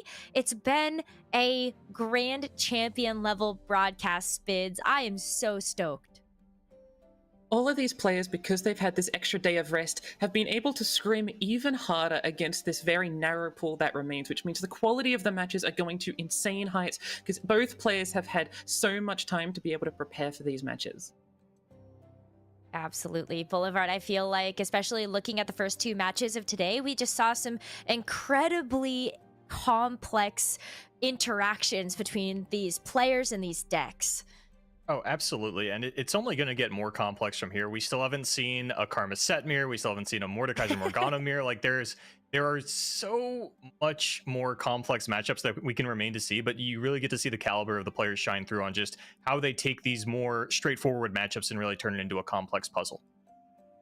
Well, looking ahead, when we have Talpinator versus Guy as our next match in the lower bracket, I want to just take a look at how they got there. Because these are 2 players that I feel like have just had a phenomenal journey so far. When you look at the fact that Talpinator was able to make it through that first winners round 1, and Guy able to make it through that first winners round 2, both of them getting so close to being able to just clutch out that top 8 right away, but sadly had to fall into that lower bracket and make a big run for it here, Spids. Yeah, I mean, when we have this double elimination format means that you're able to bring much more consistent decks because even when you low roll just a little bit, you are allowed to afford that 1 loss. But even getting to this extent means they already have to go about 3-1 or 4-1, which is not an easy thing to do against some of the best players in Legends of Runeterra. And I don't love looking at Guy's run here to where he's gotten because we saw him eliminate the Tank Buster and 4LW, others America's players, and then finally goes up against Chenia from APAC and does fall down into the lower bracket. So Guy needs to get that international win, right? That is the purpose of the World Championship, is you get to play against the other shards. And now in an AM versus EMEA matchup, I'm so excited to see if Guy can get that redemption. Talpinator has been getting rid of all of these APAC players that we've seen, like in the last 3 rounds. We've seen all of these EMEA players just dominate against these APAC players. Talpinator beating Runeterra and then JO1, but now against Guy, someone from the Americas. Maybe America will show that they're actually better than EMEA. That was a huge matchup too, right? To kick off the day, we had JO1 versus Talpinator, and that felt like just a huge W for Talpinator to be able to take. And now Guy waiting in the wings there to see if he is able to kind of slay the slayer, if you will. Talpinator versus Guy is going to be a great match. So Spids, Boulevard, take it away and have fun with it. Thank you so much, Necra. And you know, when we get into the later stages of the tournament, now down to the top 6, we're going to talk a lot about main character energy and who's really got that. And I got to say, Talpinator is the only player repping the Neela, and the story of the Fates Voyage expansion is Neela coming through and slaying all the big baddies. So I would say that in that regard, the protagonist energy definitely lies with Talpinator's lineup. I mean, you're invoking your champions when you're playing this. This game isn't just like a logical game. It's very emotional. You've got to make sure you've got the vibes, got the feeling, got the power that you can actually take this. So trying to invoke that's very, very important. But we shouldn't discount Guy here. This has been his year. He has been going through this, making sure that he's always got the best energy as well. I've worked with him before. He is a vibes-based guy, and when he feels it, he can also bring it in.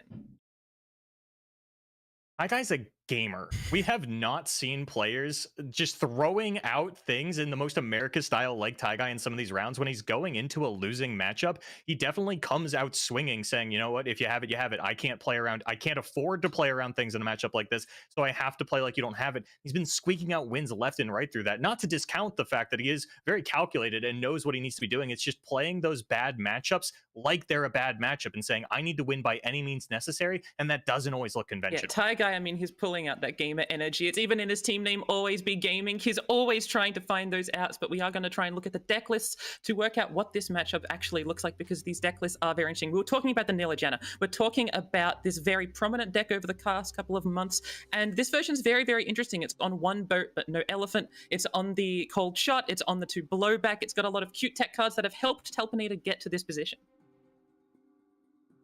Talpinator's described this as an aggro deck, and no region, no shard has been more aggressive over the course of the year than the Americas. So we've seen Talpinator able to take out APAC, but now going up against an Americas player, this should be something that Guy's a lot more familiar with, a lot more equipped to handle. Moving into the Nora Elder Dragon, one of the more common decks. I mean, Telpanator is on 2 really awkward decks, but also, or not awkward, but different decks. Then brought also this main deck, the Respect Your Elders. Very, very interesting list. We do see the Plaza Guardians and the Burblefish keeping that mid-range presence, much better at doing the aggro stuff as opposed to the Gnar versions we've also seen run around. And much to the dismay of Skarzig, only one copy of the early bird, just used as a little bit more of a proactive accelerator of these other lists. But then we get into the Morgana Riven. Talpanator, one of only 2 players in the event to say that this Riven archetype is still alive and well, that the Enraged Fire Spitter Might is still an adequate finisher for the World Championship. And this is an incredibly well-teched deck. We have 1 Armed Acquisitioner, which is not that common, 3 Ruby-Eyed Conjurer, which is not that common in these Riven Morgana lists, but giving that spell shield against this control-focus meta is quite important, as well as the Blinded Mystic, targeting very, very specific cards that you want to silence through things like spell shield. Moving into the Morgana Mordekaiser from Taigai. Again, Taigai has that main 3 decks lineup, and Morgana Mordekaiser is one of them. Absolutely, and rounding it out with the Karma Set as opposed to a Set Seraphine or a Jax Horn like we've seen a couple of the other competitors do. But again, we just want to shout out Taigai for being one of the players to bring the Spectral Iron Hound, one of the few tech choices that players kind of have when it comes to this Morgana Mordekaiser list. Yeah, you've got a few of these cute options. We saw 4LW earlier on the Duck and Halberd, but what the Spectral Ironhound does is let you go for that mid-range beef. It was combined with Karma Set, one of Taigai's, favorite decks. He's been bringing this to nearly every single tournament that he possibly can, sometimes in Targon, sometimes in PNZ. And it's got the 3 9 lives. It's got this very aggro defensive thing, right? You can either be aggressive with the 9 lives or be defensive with it.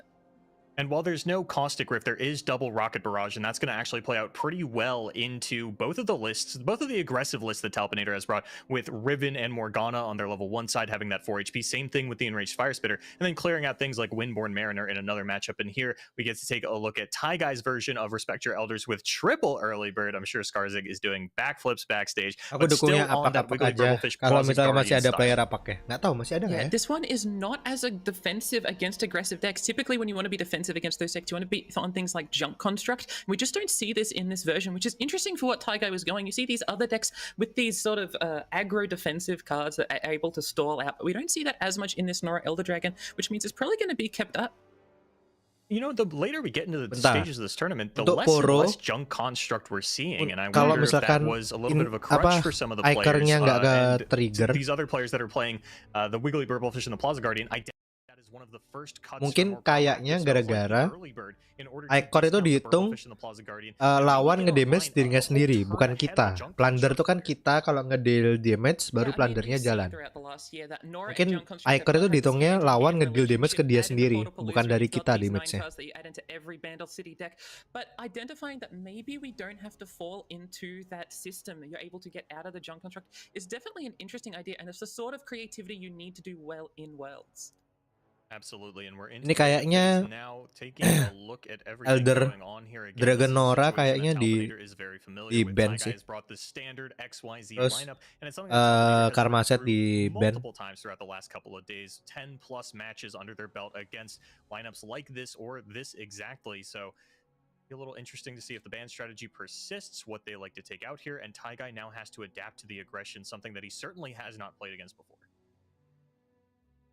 Taigai has probably been watching this tournament, has probably seen Talpanator's plays, and is probably able to identify what that ban is and ban in response. You can also see the way Talpanator is trying to play the game and try and deal with that, but we have seen the Nilajana ban as well as the Karma Set with all those 9 lives makes sense as the ban, and Nilajana showing how aggressive it can be needing to be banned out. Taigai opening up with the Respect Your Elders list. We called out the lack of Junk Construct might be a little bit of a hindrance in a matchup like this, but going to take the high road here and just ship back a Wallop, get a Portal Pioneer, and honestly, this is a good number of early game units here for Taigai, the Nora and the Portal Pioneer. It's going to be a little bit before Talpanator's really throwing down overwhelm heavy hitters like that Red Barb Razor Mace, so the Portal Pioneer a little bit in terms of protecting the life total of Taigai, but the Explorer spells aren't great in a matchup like this because the overwhelm tends to come in combat, not something you can actually counteract with the focus speed.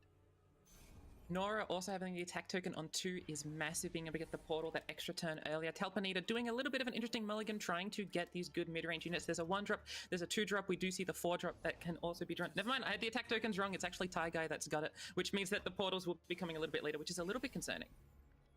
With Talpinator, I'm kind of curious. Well, now Talpinator's probably not going to sandbag to try and get the challenger down into Anora, but this is actually a Oke, bisa drop yang 2 mana 1/1. Yes. Portal Pioneer as opposed to a chump block. Antara heal atau explore bundle. Oke. Gonna see the Portal Pioneer come down, take keyword removal, which is what you need to take in this Masih masuk. saying applying keywords in combat changes things. We see Wow, di the block. the might and the I think this is the overwhelm granting one. I'm pretty sure I've got my runes remembered. We're gonna see the attack come through and the block come through, denying any early Nora chip bisa damage. That is important for turun. to get that early chip damage in. And now with the Ruby-Dyed Conjurer, this is going to be a keyword that Taigai does have a window to Bakal interact with di-stun. either the Overwhelm or the Spell Shield. And with 2 units in hand, that one already having Overwhelm, the other being paired Di-stun with loh. Light, I would imagine it's Langsung. gonna be Spell Shield off the Conjurer. But Talpinator lining up a stun onto the Nora to kick things off. Trying to deny the keywords and also force Taigai to spend a little Segitunya bit ya more. Nora ya. See this hover. There's a lot of things he'd be doing here, and the Dark Binding does come down.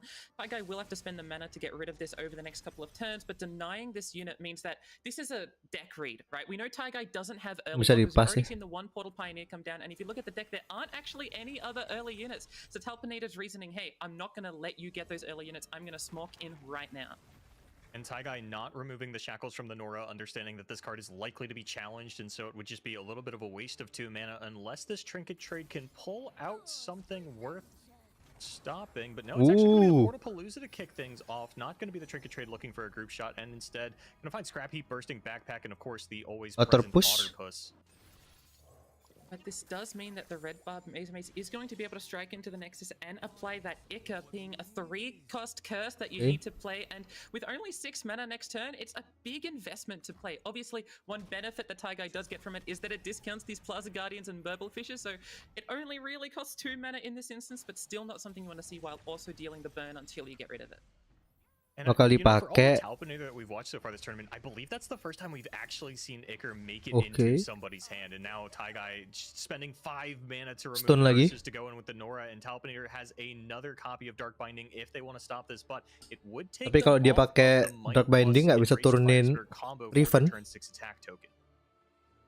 They also have to, like, Talpinator has to be thinking, how am I going to be applying this pressure as best as possible? We see the Riven in hand, so we are able to try and get the blade. You can apply all 3 blade fragments to 1 unit and then give the blade to another unit. You have to decide which unit you want that on. Maybe it's the Red Barb Razor Mace, maybe it's going to be try something else.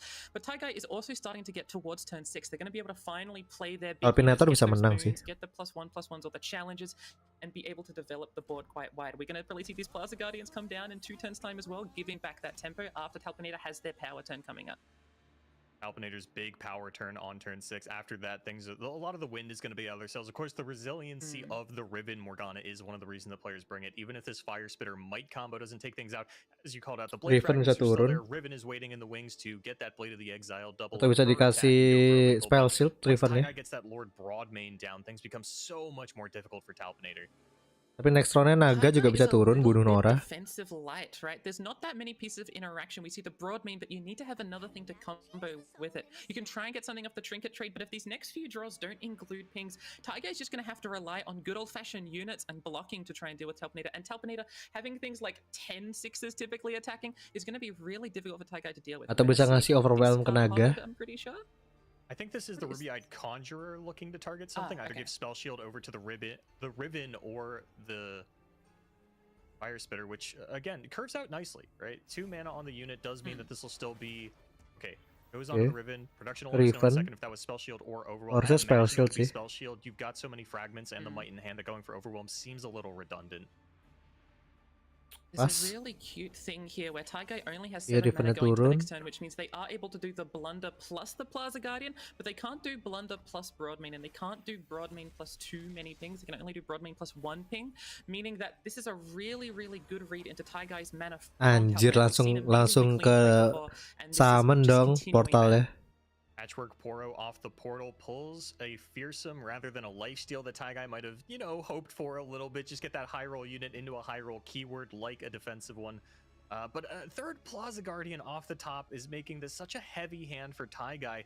The only real option they have is to try and pull something out of the trinket trade. And until then, it's just Explorer's Blunder to remove. Riven, no way to pop the Spell Shield. Iya, pasti quick attack. Overwhelm-nya kasih ke Riven. Unless Talpinator's going for the open attack here.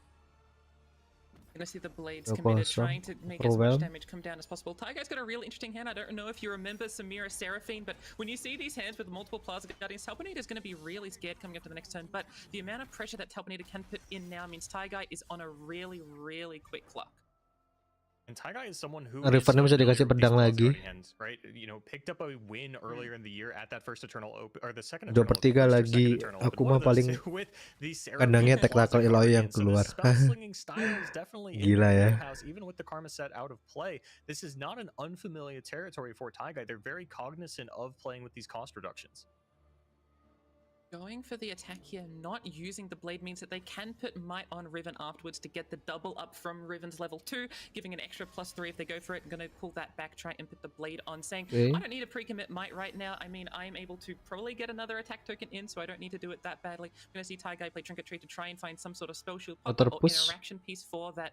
Riven doesn't really find it. I mean, you can get stuff off Bandle Tailstone, but you're probably now looking at Condense and saying, hey, maybe I can get even more Plaza Guardians.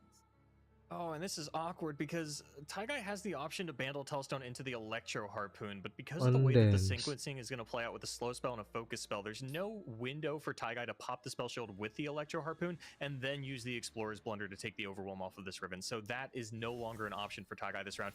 Could, of course, still use the Blunder onto the Razor Mace in order to stop the Ichor from coming into their hand, which might be a line that they have to take given that they can't really afford to spend too much more mana on things that aren't developing the board.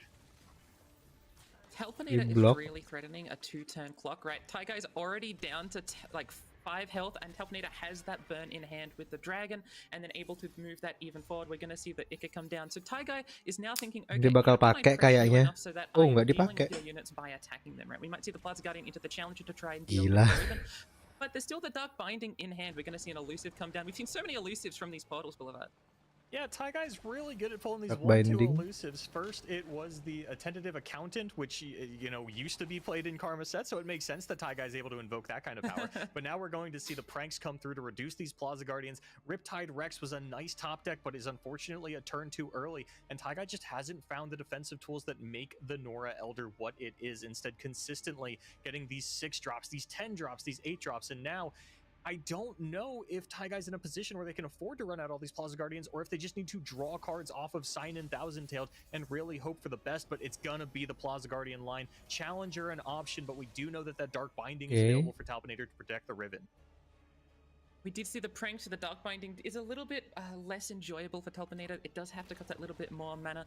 Taiga going for the triple Plaza Guardian line, using the Explorer's Blunder on the Riven. Tangannya si Taiga gini banget sih, berat banget. Can do against cards like Wallop if that ends up being drawn, except try and find that Spell Shield Shackle card. But if you do that in a certain amount of time, it can be a little bit mana awkward, depending on how that comes out. But Taiga is trying to develop some units, and Talponator thinking about how they want to respond to turun the semua dragon to deal with the Nora, or do they just want to hold their mana for the Dark Binding?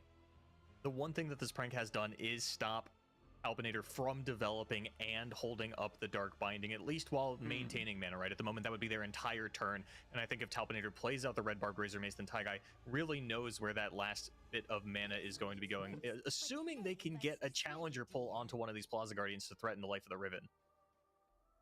Talponator also doesn't really want to develop on their next turn, so they're planning, okay, how can I most play it around Taigai's possible hand states, right? Taiga could have so many different opportunities for how you want to play this. There could be things like the Wallop, there could be other sort of cards that are able to deal with this. And Talponator needs to decide, okay, am I developing into Rex? Is that my line, or do I need to set up for that open attack? And is Dark Binding going to be important for dealing open attack damage as well, getting through certain things? Nggak mungkin Deathless ya, Impact lagi. A little bit rough. Might onto the Riven looks like a really clean lethal on the side of Talponator. 14 Ya, habis ini little sih. Level 2 Riven ability is way too much attack for anything on Taigai's border, even in their deck, to stand up to in terms of withstanding the overwhelm damage. But if the Wallop is drawn, if it does go down onto the Riven, does Might somewhere else actually slip through? Do you need the Dark Binding for that? Just trying to work out these lethals. These combo decks, like we call Talponator's lineup an win. It is also a combo lineup. Both Jananilla and Morgana Riven deck need to play for their combo win cons, and figuring out when you need to use stun defensively versus offensively is one of the key decisions you have to make. It has been the decision to use it defensively because we see the dragon come down, deal with this Nora, deal. Oke, berarti dia nggak bisa Dark Binding. Cari. That's necessary for these Plaza Guardians, but we're going to see the heal come down, and Talponator's very upset at this play. Ya untung nggak ada challenger. On any of these Plaza Guardians, so unable to take out that Riven is now completely dependent on a wall up top deck. But even then, I think the Might plus Enraged Fire Spitter means that Talpinator's just going to secure this. Iya.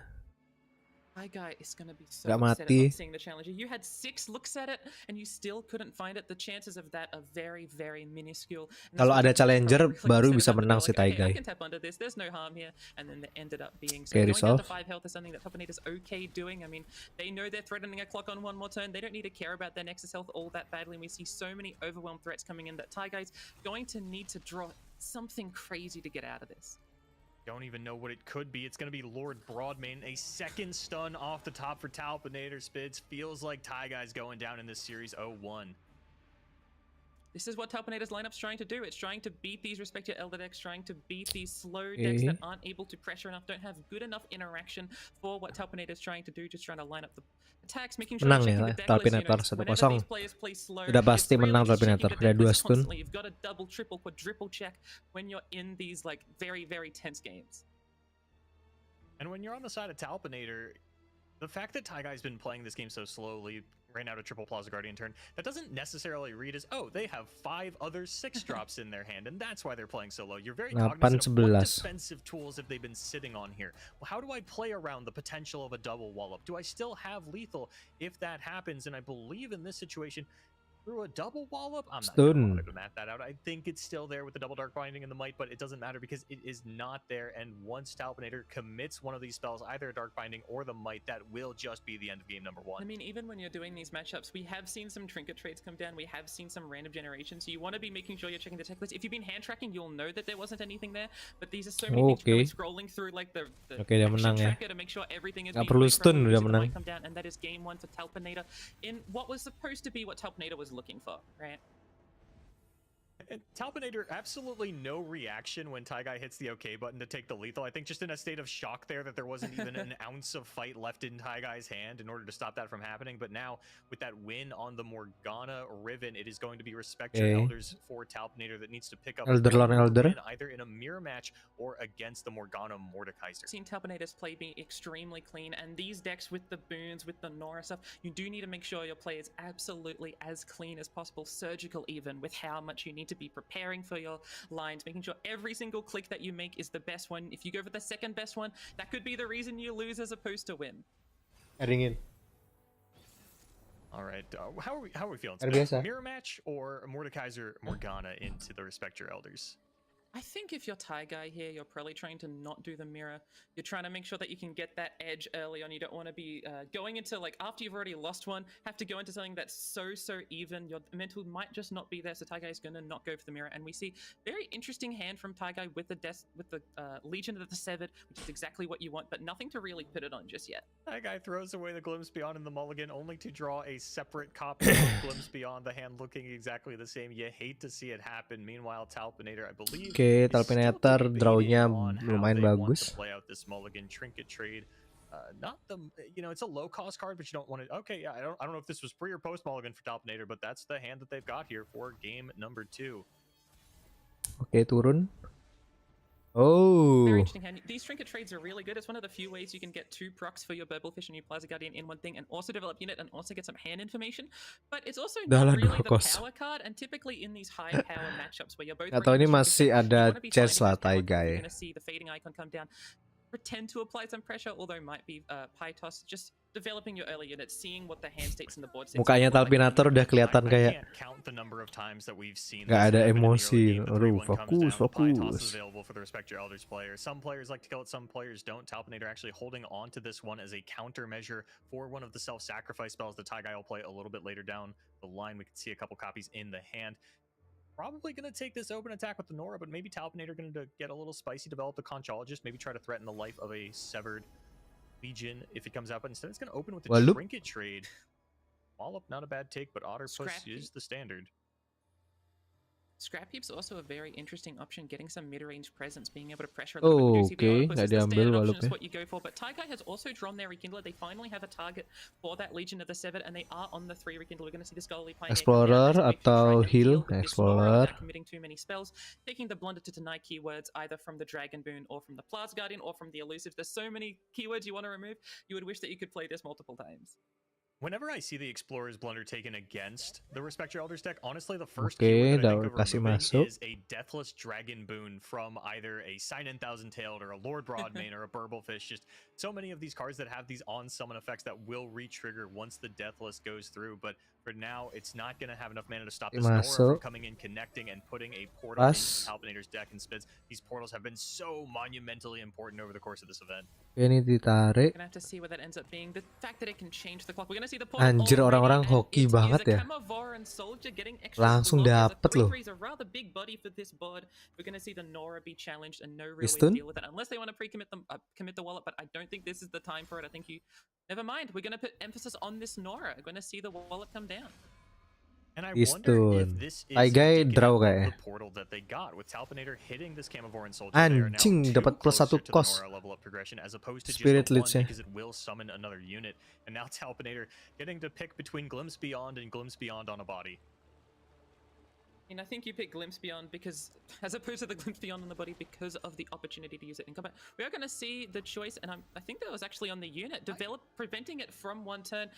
That's actually a really interesting play because now the Morgana and the Spirit Leech cost 5 mana. You don't really want to be doing one of them. Ya, dia bisa ngasih ke. It was actually a really cool prank there. Dia bisa ngasih ke Rekindler. Yeah, this was a pretty nice time to throw down a Spirit Leech. Go ahead and eat up the O1, draw a couple of cards, but now it's going to have to be Legion of the Severed.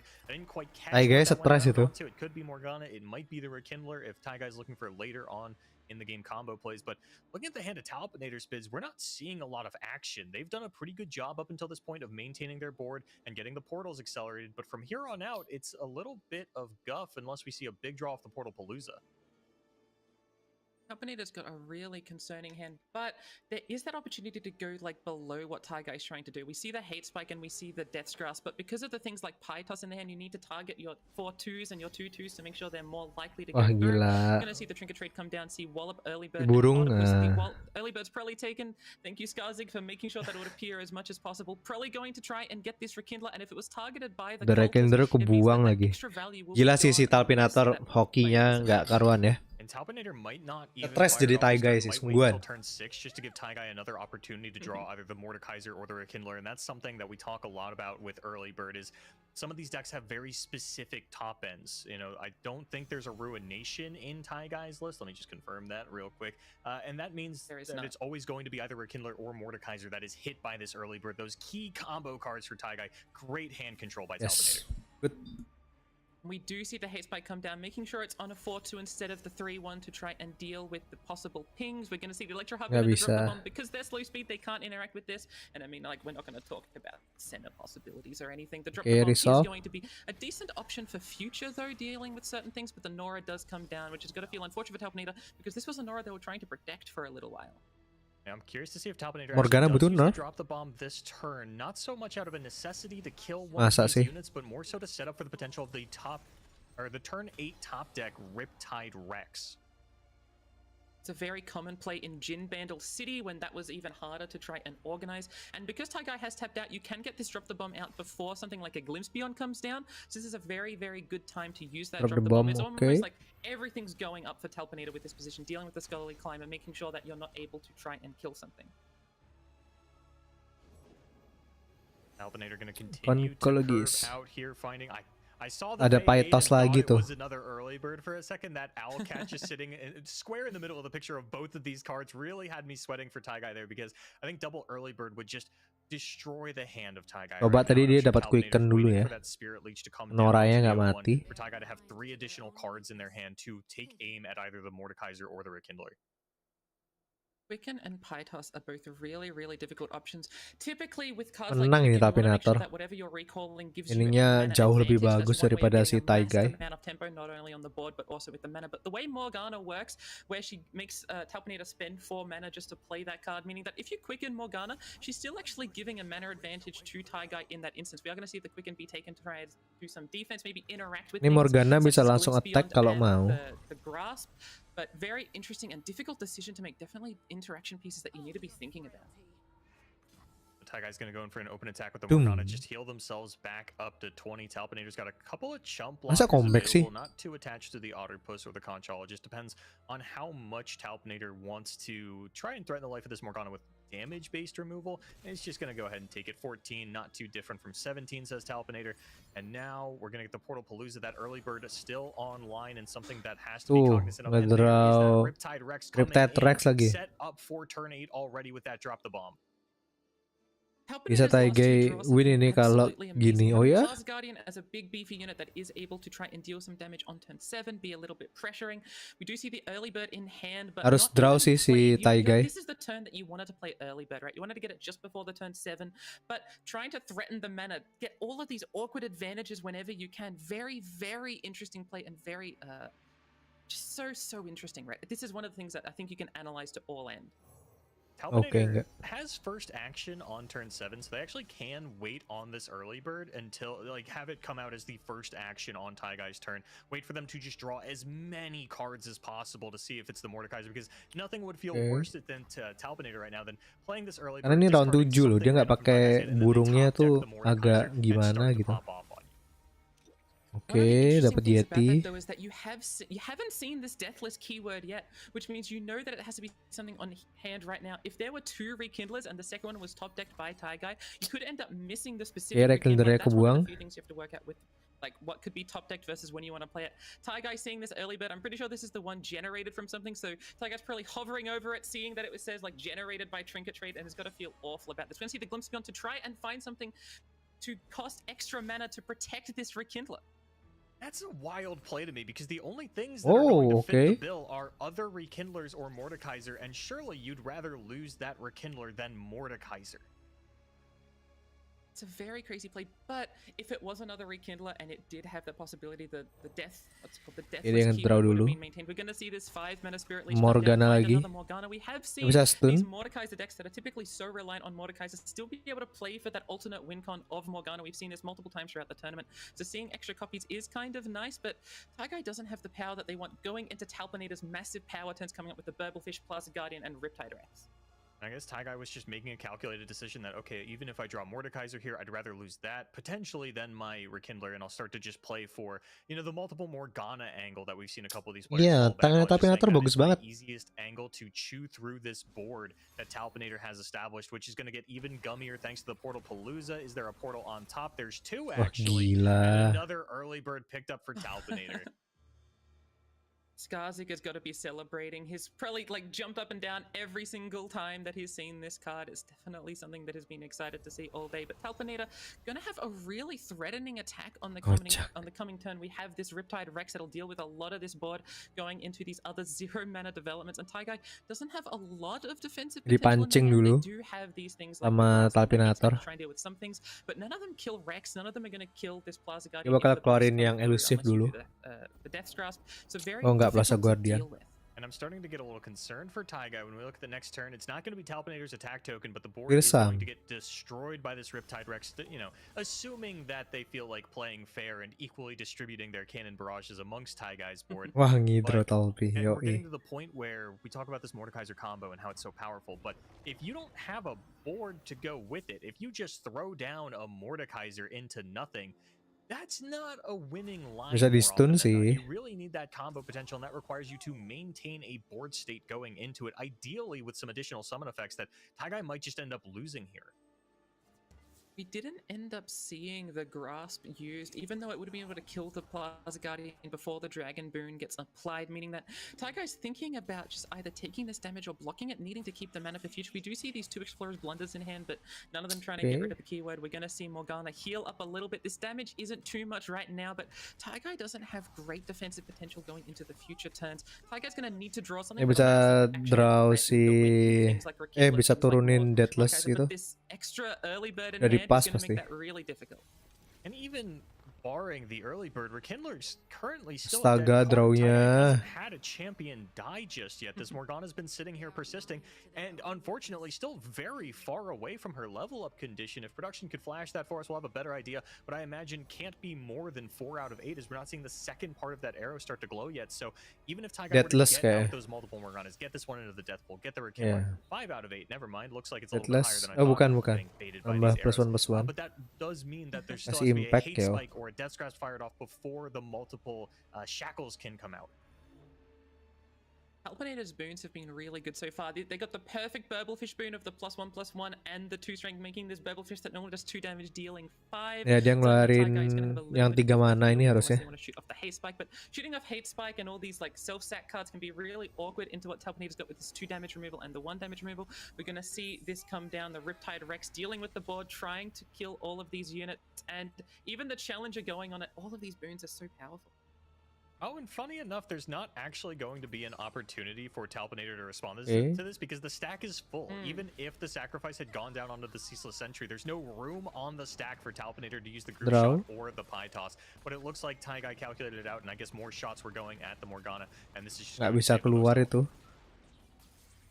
Morgana turun. I think that Darius facepalm shows that they've just realized they've taken that extra damage because of the spell stack. It's such a specific thing, making the stack go to 9, but we're gonna see the Morgana come down, add the shackles, level up, shackle another thing, get the lifesteal. Really nice play, and Talpinator's not enjoying the second Morgana, and now has turned on Rekindler for future.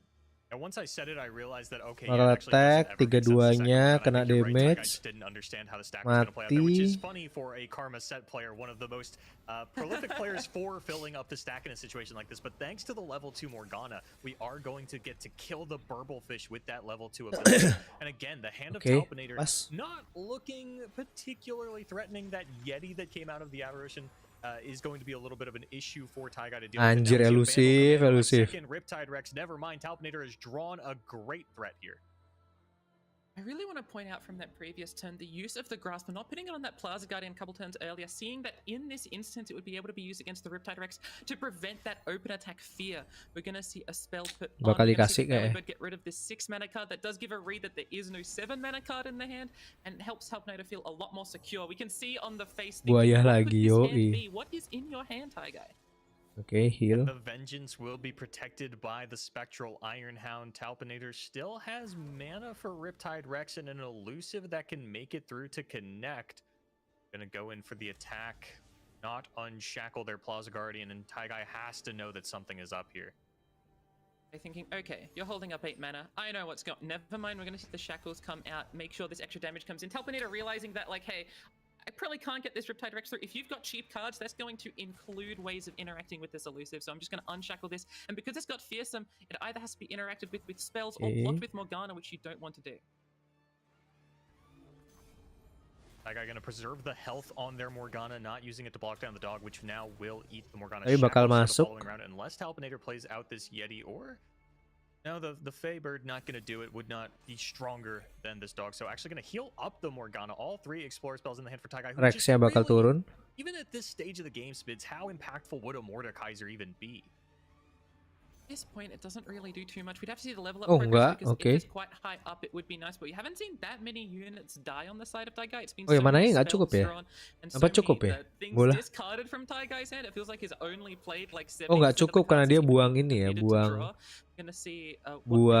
shackles. This has been a slightly lower power version of this matchup. We haven't seen them blow each other out of the water just yet.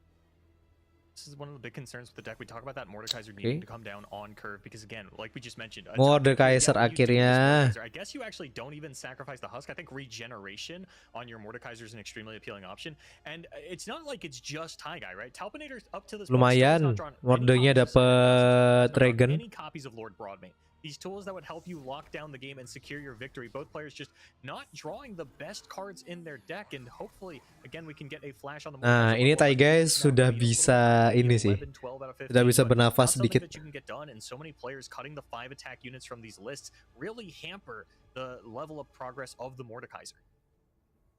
Talpinator's got to be thinking, do I want to go for this Riptide Rex and how do I want to organize it, right?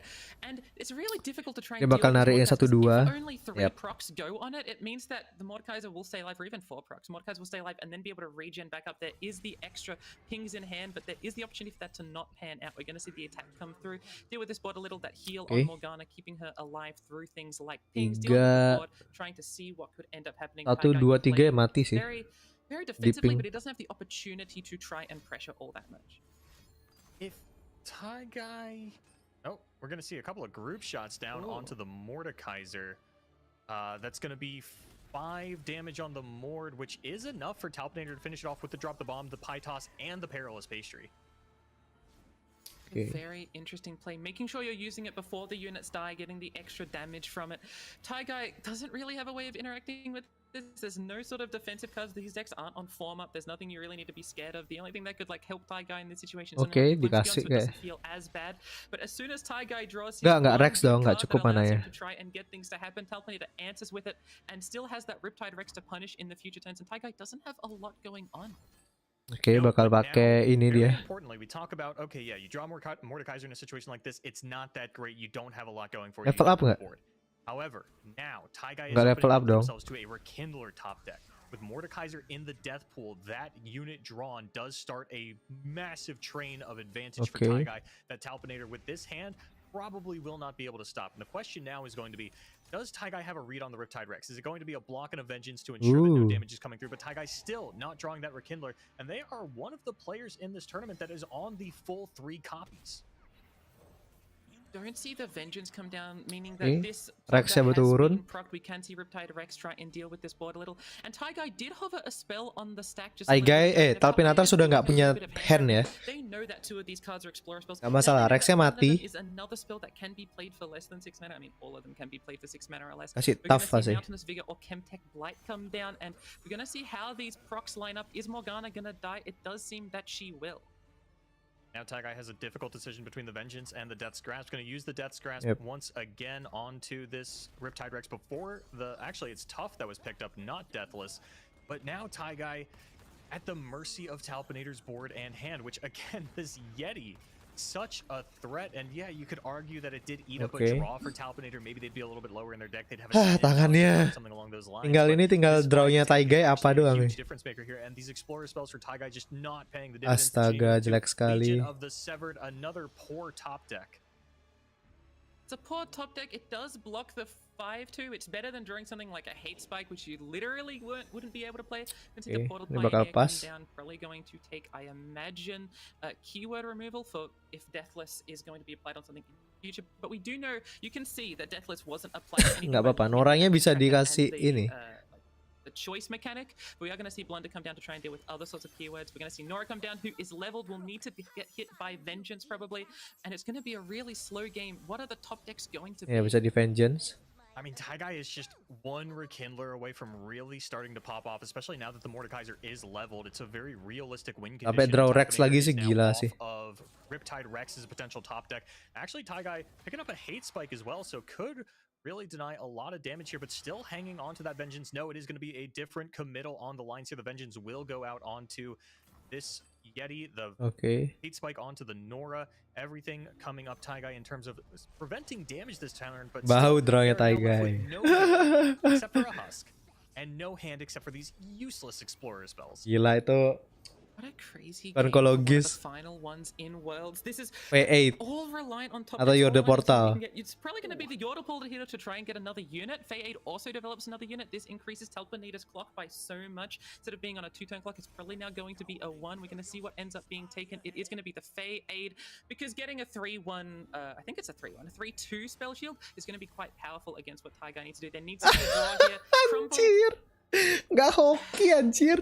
Yeah, that's about the only reaction you can really have to something like that. Crumble, and unfortunately for Taigai, even if they want to try and kill this Alcat, which looks like the line that they're going to go for, Talpinator draws the Perilous Pastry and will be able to deny this. Gila drawnya. Does Taigai have? Is there another Vengeance in the deck? Is there something that can try and deal with this? What could possibly be going through Taigai still hasn't even drawn a Mage Seeker Inquisitor, I don't think. Telat fading iconnya anjir. Now it's just another copy of the Fading Icon does not bode well for Taigai, who will be going down here 2-0 and being eliminated from the World Championship.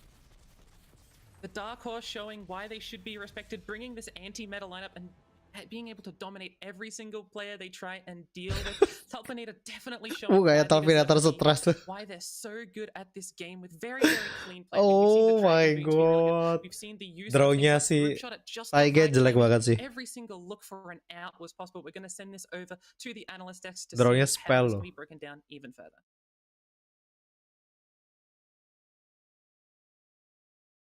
Thank you so much, Spids and Boulevard. I'm here with Skarzik and Alan to analyze this match we just had. And I got to start off by going back to the beginning, Skarzik. Talk me through that game number 1 and what was really at stake for both of these players.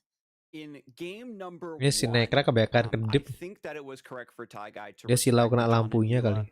We've seen that Talpinator lampunya ada 2 itu ya. deck, but still playing it to perfection. Even some very deep lines that we were having difficulty kind of foreseeing, Talpinator was able to bring. Si Alan kayak pakai bedak. I didn't want to deal with any of that. Says I'm going to get this off the table and try to beat the other 2. But with Riven Morgana showing up to the fight, the deck I think other players have typically banned instead of the John Anila, the aggression was just too much. The key turn I think was the Triple Plaza Guardian development. Talpinator was so upset to see all 3 of those come down, but none of them got Challenger nah itu. Nggak ada yang dapat Challenger itu yang buat kalah juga.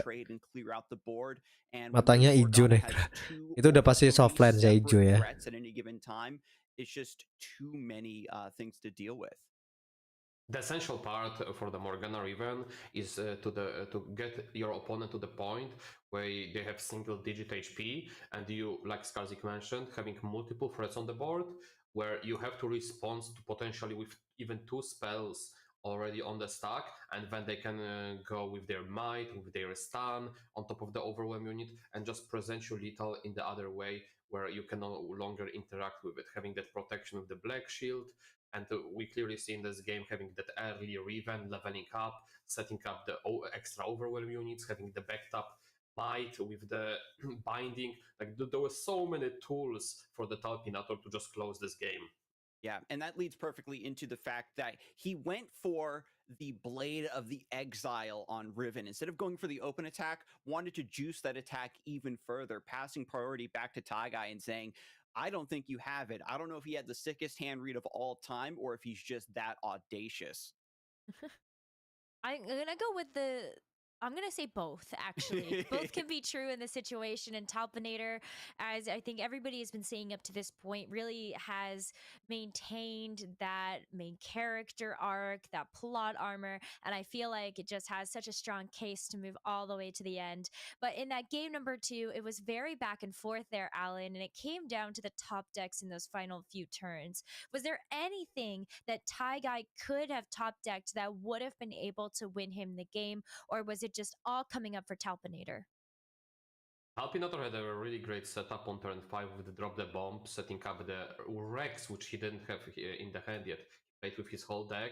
I was assuming he's gonna draw 1 by turn 8. Habis ini lower lagi atau upper bang, nggak tahu aku. Getting him kayak lower lagi deh. Killing that Morgana, which was kind of problematic. Leveled up for a certain period of time, but what karena really musuh atas bawahnya sudah dapat ya. Was hitting that early bird on the Deathless Rekindler. That absolutely shifted the game because it made the Taigai run out of the steam completely. Even top decking Mordekaiser in the right time was just not enough. Yeah, you need that extra value and that extra greed, especially to get over an Elder Dragon deck. This Respect Your Elders list is board-based karma set where you're just going in completely over the top with resources and threat potential. And we were even speculating, spectating the game from the analyst side of things, of there's a chance in this top deck war that a raw Elder Dragon being played would end up being Talpinator's win condition. And when you get the early birds and that grind with Nora portals, forcing a top deck war is something a lot of decks never like to do, but something that Bandle City seems to always come out on top when that's the case. So the crucial moment also for the Taiga that didn't go his way, on top of losing the Rekindler, was also fizzling the Glimpse, which just didn't resolve. He needed to take extra card draw. He went for the greedy line. When the early bird hit, he tried to draw a card that will get discarded instead, like another Mordekaiser, like the first Mordekaiser or another Rekindler, just something that would get hit instead of the Rekindler. Ya, Rekindlernya juga kebuang ya. Ya sih, itu parah banget sih. Talpinator hoki banget. Was picked up by Talpinator from the oncologist. Yeah, and also what's great too is because of the way the pranks were going back and forth due to the trinket trades, Talpinator had a lot of information. When that first prank went off, saw the Spirit Leech and the Glimpse Beyond and recognized, hey, I've got pings and things to answer this Glimpse Beyond, but if I can delay the Spirit Leech by one turn, I can delay Mordekaiser maybe getting the key cards required. And, you know, the Inquisitor never showed up that game. Maybe taking some of those spells off the table would have given Taigai a fighting chance, but I'm not even going to lie. I thought the Morgana would just buy so much time with the lifesteal, shackle, lockdown, and the top decks just weren't there for Taigai. You can see when the deck fights in more fair manner, when there is no that Inquisitor just taxing you on the spell mana so heavily, it's more of a fair fight for this matchup for the respective elders. Iya, kerennya pin lore-nya. Aku bilang aku pengen itu pinnya. Taigai did not want to have to play the mirror matchup in that case, and sadly is going to be knocked out from the tournament. But Talpinator is on a tear through that lower bracket right now, and we're going to have to wait and see if he can continue to do just that. On the other side of this break, though, we've got the winners finals, where Chenia and Seku have been waiting to be able to give us that epic kita nonton apa namanya, upper bracket finalnya. Oke. Kita dengerin lagu country dulu. Oke, kita tunggu 8 menitan kayaknya. Oke. Let's see nanti ya.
matches in the lower bracket, and now it's time to turn our attention to the two players that are waiting in that winners finals. It is Seku versus Chenia, and we've got Skarzig we are back on the desk to bring us through this next one. And Skarzig, this is the doozy that I think everybody has been looking forward to.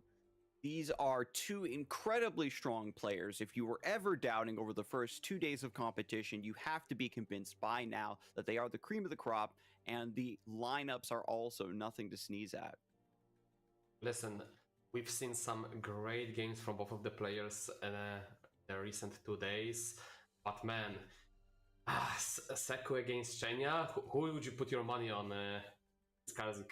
I mean, Seku, he just got that charisma. I mean, during the winner's interview, the headshots looking all right. You can tell he's really feeling himself, you know, and that's definitely a big factor, I think, heading into this third day of grueling competition. If you're kind of in a good state, you're feeling confident, you're feeling kind of loose, I think that he's not going to get too gummed up on this incredibly difficult ban decision he's going to have to make soon. But have you seen how Chenia was drawing in those days? Like his top decks, his created portals? Like, man, this man is on fire. Sometimes you do have plot armor, and the vibes can't overcome that. That's a good true. point. That's very true. We heard Seku, though, at the end of yesterday, the confidence that he has heading into the remainder of the tournament. And just to set the stage a little bit, it hasn't been an easy road for either of these players. Chenia on the top side of the bracket has had to take down some huge opponents, Runeterra, Chow, and Taigai back to back. On the other side, Seku taking down Aurora, JO1, as well as Yoshino. So some very heavy-hitting players to both make it into the winners final, Skarzig. Yeah, and then the winner of this match advances to that next coveted stage of the bracket and is going to guarantee at least second place. You get to design a spell when you win this one, Alan. I know that that's the best prize you're after. Oh, most definitely. I would make a spicy one. But listen, good that you mentioned the second prize, because clearly there is EMEA player gonna be stealing it from one of them coming from the lower bracket. That's true. We only have 4 players remaining now.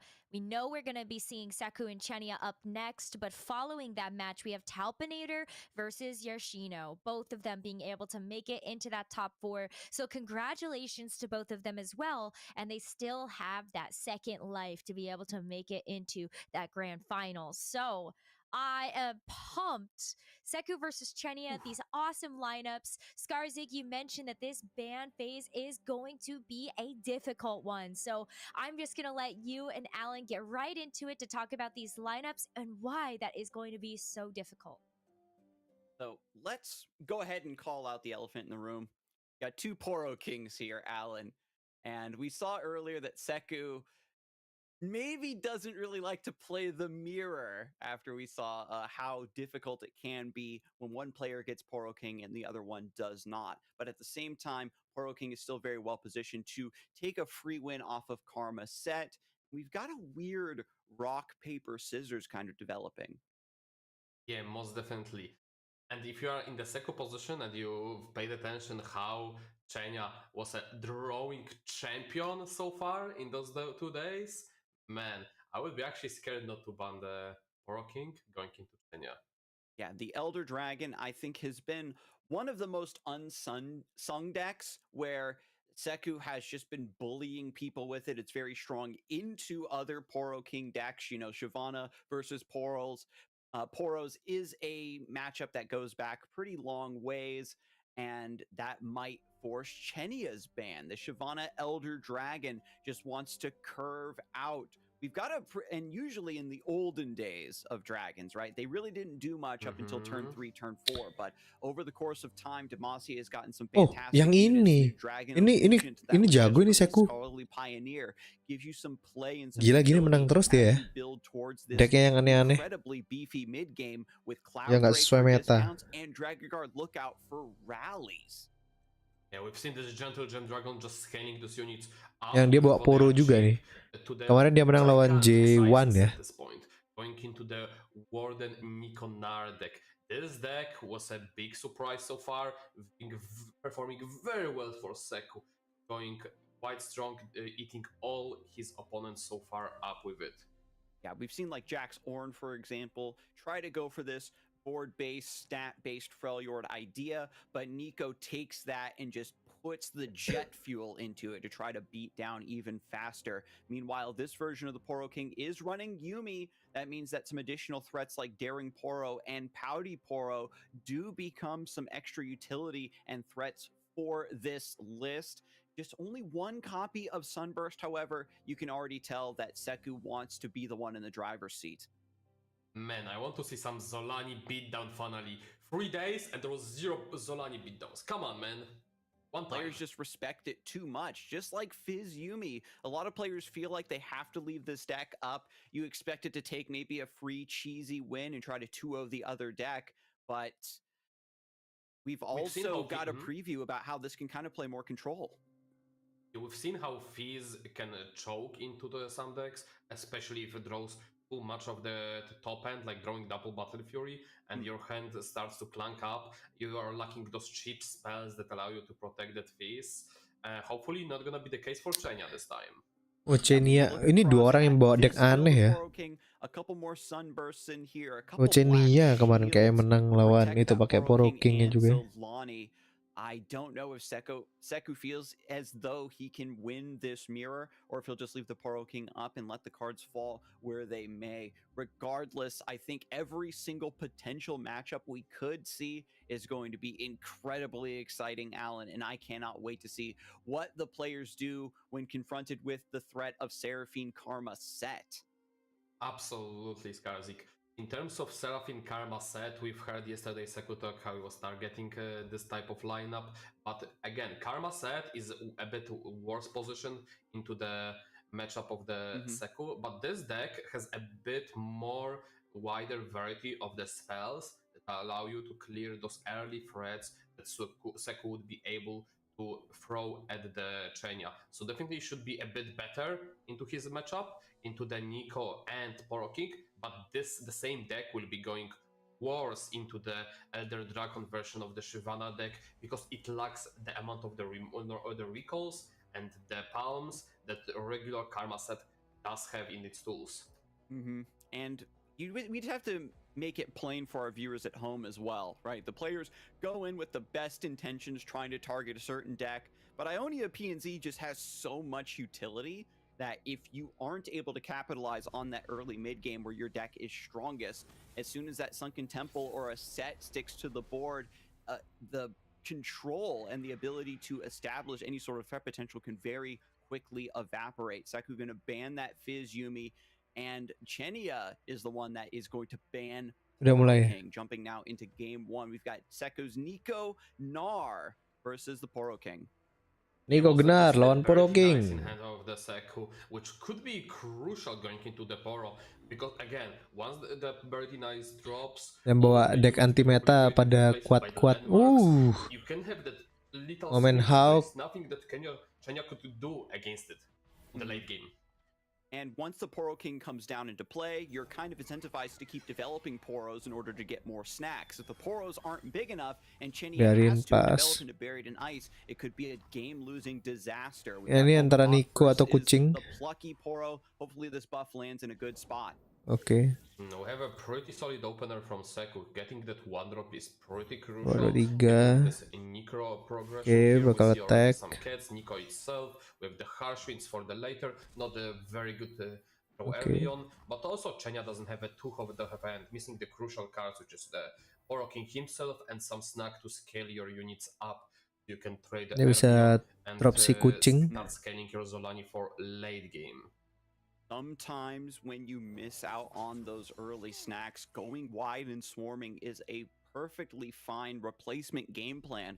But against another Nico deck that's also board with a motley crew of a zoo, you aren't going to be able to sneak through that damage around the sides. Chenya might be incentivized to just hold back. Poro.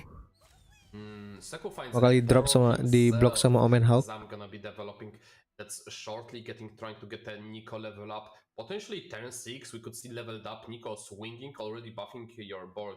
Would be pretty devastating for Chenya if he does not draw his buffs to the Poros.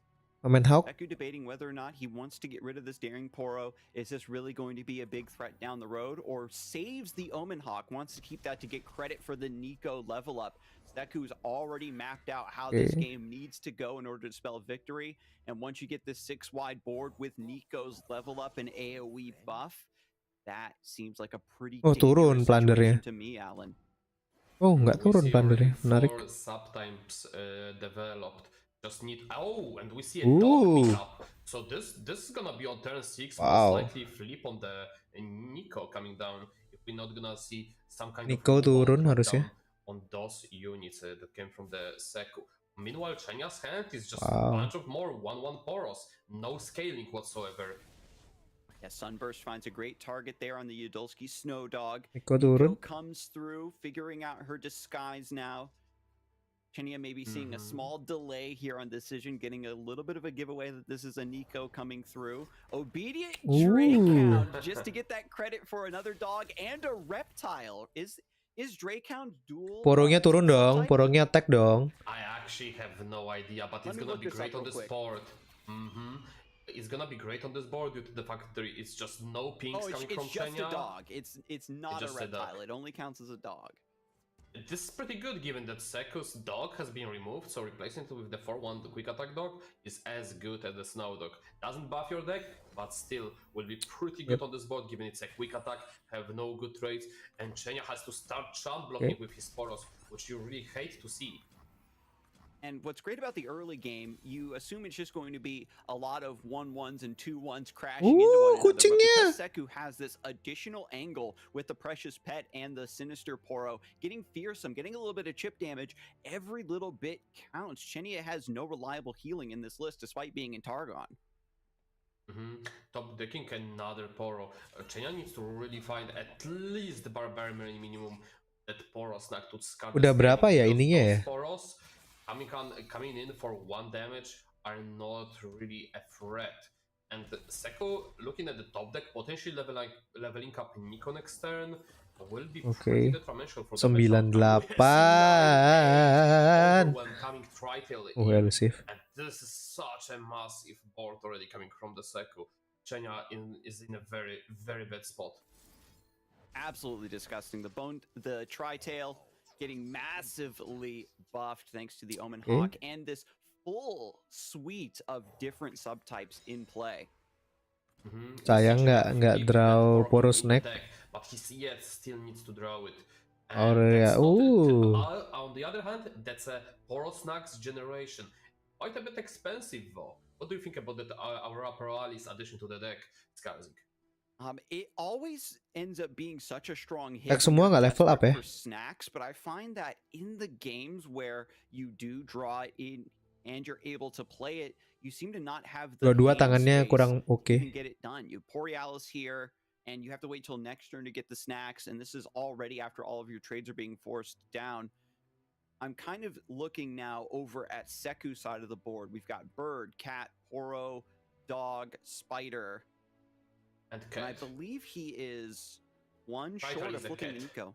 Yeah, most definitely. So Seku is just deciding what does he want to swing with to prepare for the potential something like Reptile top deck to get that Nico flipped.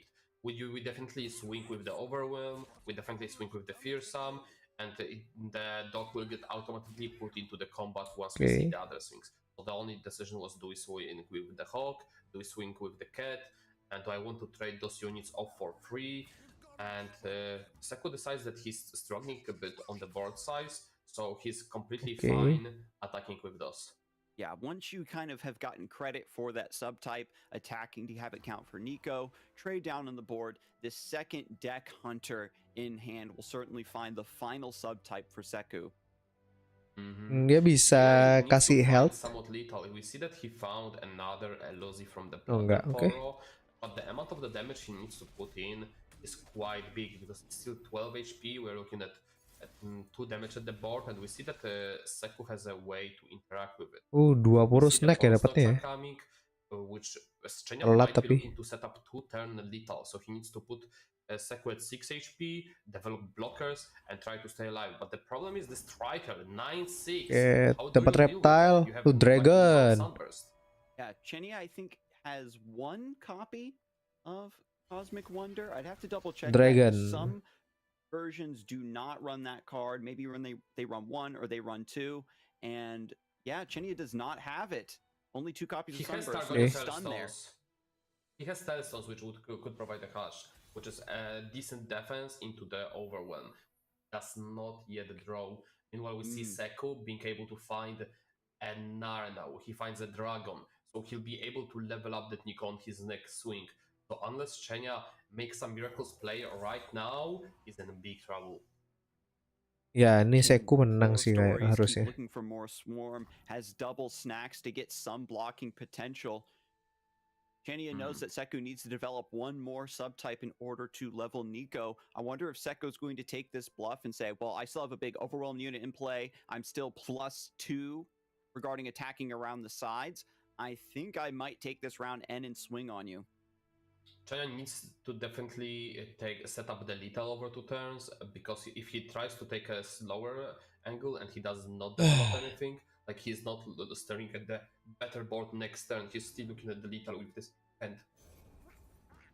And what a wild situation to be in. Seku doesn't need to flip Nico to find the lethal because of this huge tri-tail. Yeah, dia bisa turunin dragonnya sih.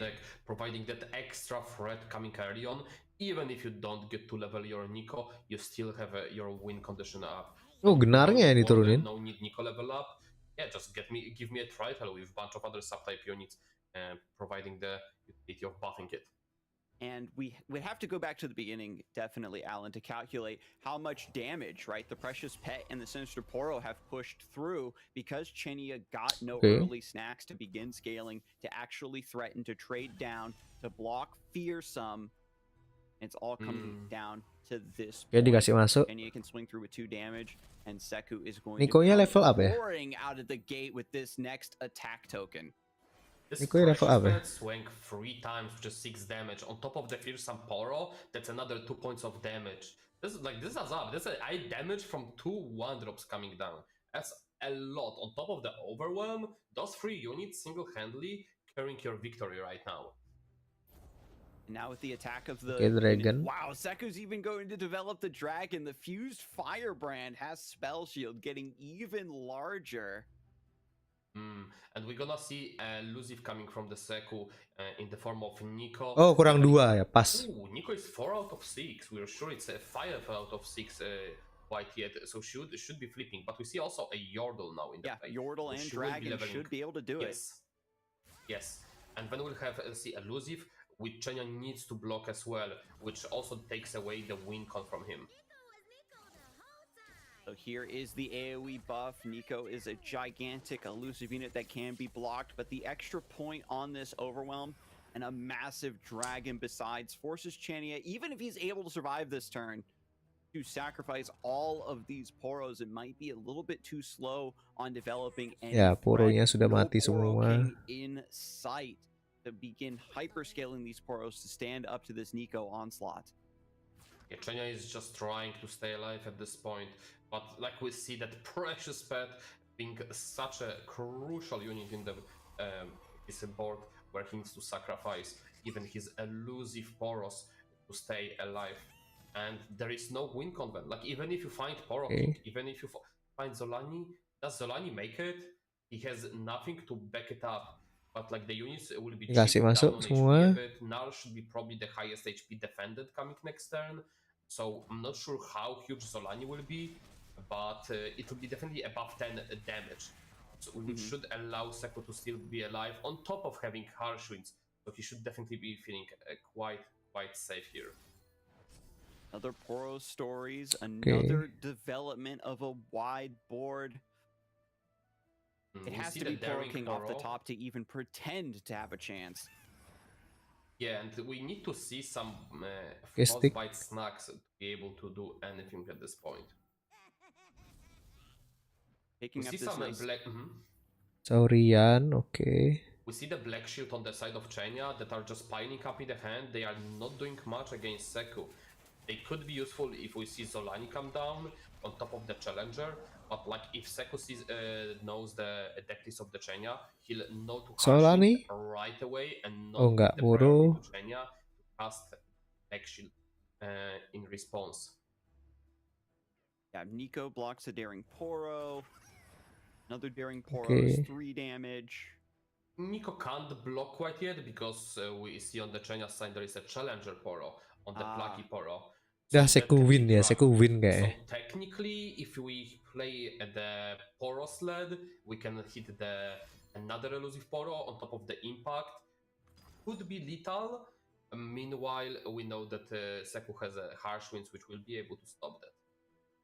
So all in all, Seku just got off to this ridiculous Nico start. This is exactly what the deck is built to do, exactly what it is known for, and Seku's just doubling down right now. Ya, dia bisa ngeblok. Create a duplicate and have 2 elusive blockers anyway. This is a really tough spot for the Chenya. Probably he will have to gamble something of the Poro because there is not much out left for him. Seku's very happy to pass, has harsh winds, has been sitting on this all game. The curve was monstrous. The double deckhand, not only to get more pressure, but to find those missing keywords and get the Nico level up. Even though it seemed awkward right there in the mid game where Nico wasn't leveling up as much as we would have liked to see, Alan, the Tri-Tail and the Fearsome units did all of the early homework to establish this board state right now. Lucky Poro going to take down that big cat, but still Gnar, Mega Gnar, another overwhelmed unit that needs to be responded to. Most definitely. We see that there is a double Sky Splitter and the Harsh Winds. So the mana itu bisa diblok kemain 74, terus dikasih Harsh Wind for him while defending Nexus at the same time to be able to push the Litar. Oh, and he rolled actually elusive. There was an option to actually win the game if Seku had no Harsh Winds in the hand. And no second Nico to provide the elusive blocker. So that was actually winning this position while having such a bad hand from the Chenya's position. That's absolutely crazy. Turun, Glacial Sauriannya turun, si anjing turun juga. Chenya probably has a hand read of the harsh winds after seeing the Sky Splitter, knows that there's going to be a lot more interaction. Another dog, another overwhelm from the Glacial Saurian. Trying to develop these Poros on the top. There's only one langsung attack. Chenya can't get any more stat buffing, and with only 2 HP remaining, there's no way to block this damage. Seku's going to take game number 1. Even the Tailstones was not enough with the Harsh because there is just too many overwhelming coming at the Chenya. And Seku finds the lethal, going to game number 2 with the 1-0 lead. Gila, 3-3. Overwhelm, gila. Gila, buat Nico berani sekali. Ngawur. Poronya di ban. Dragon.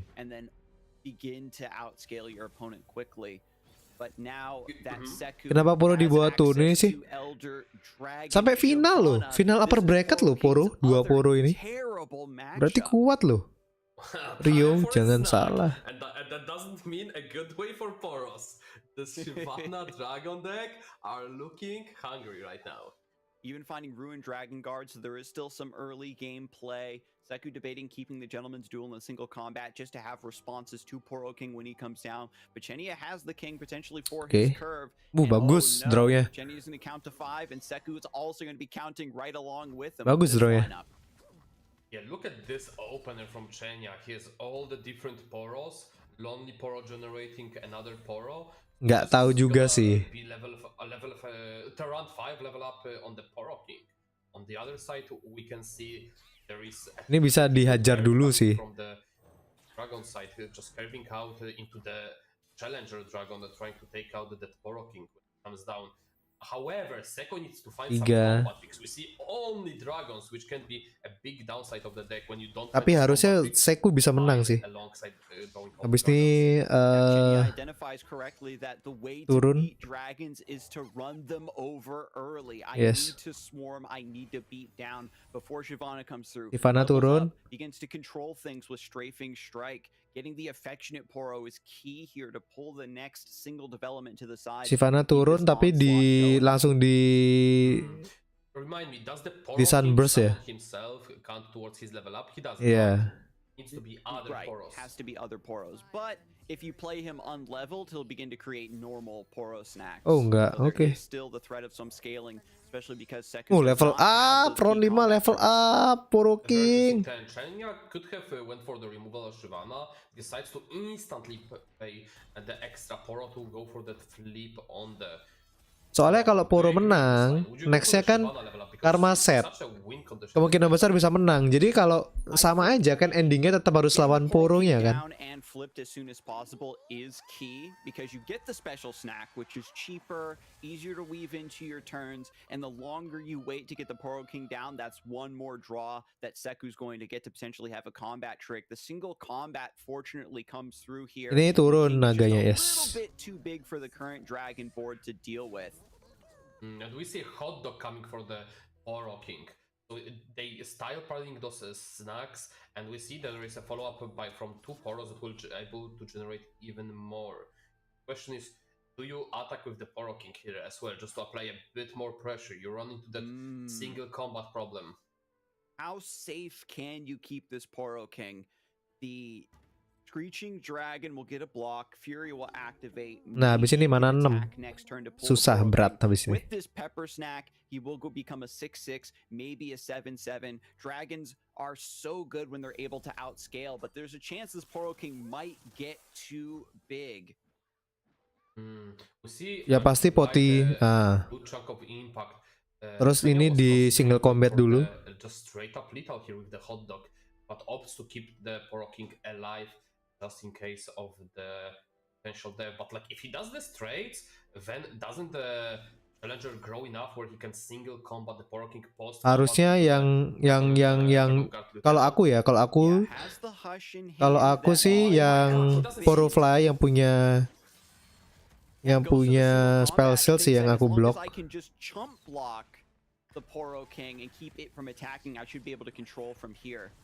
Now up to an 8/5, that's pretty gargantuan, along with Shyvana leveling up on Seku's next open attack. Will get Strafing Strike for another combat. Ya ini langsung attack sih. Chenya can potentially respond with a Sunburst if Seku chooses to develop instead. But because langsung attack harusnya. Poro stories in hand, we can make sure there's always going to be plenty of hands in the bakery to keep the snacks. Tarik Poro Kingnya, yo. Open attacks, make sure to get that Strafing Strike to take down the King before it's too late. Pretty big attack. Attacks even with the Lieutenant. Wants to take out all the Poros he can. And we see there is a combat trick now coming. They're coming with the Strafing Strike. We can develop the dragon. The problem with the Strafing Strike, you can't really follow it up on top of playing the dragon. So we'll see what Seku opts to do.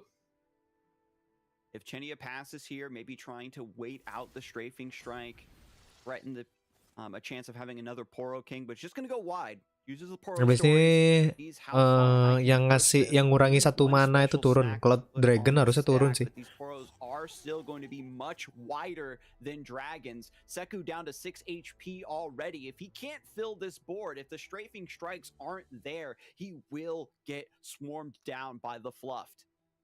Seku can develop usually 1 unit, maximum 2 per turn, while Chenya can develop atau dia turunin Scholarly Pioneer betul. Of 1 or 2 turns, ambil heal, providing him lethal. Once we see the Explorer coming down, providing the refreshments for that extra HP just to stay alive, and Strafing Strike will be able to take down one of the Poros.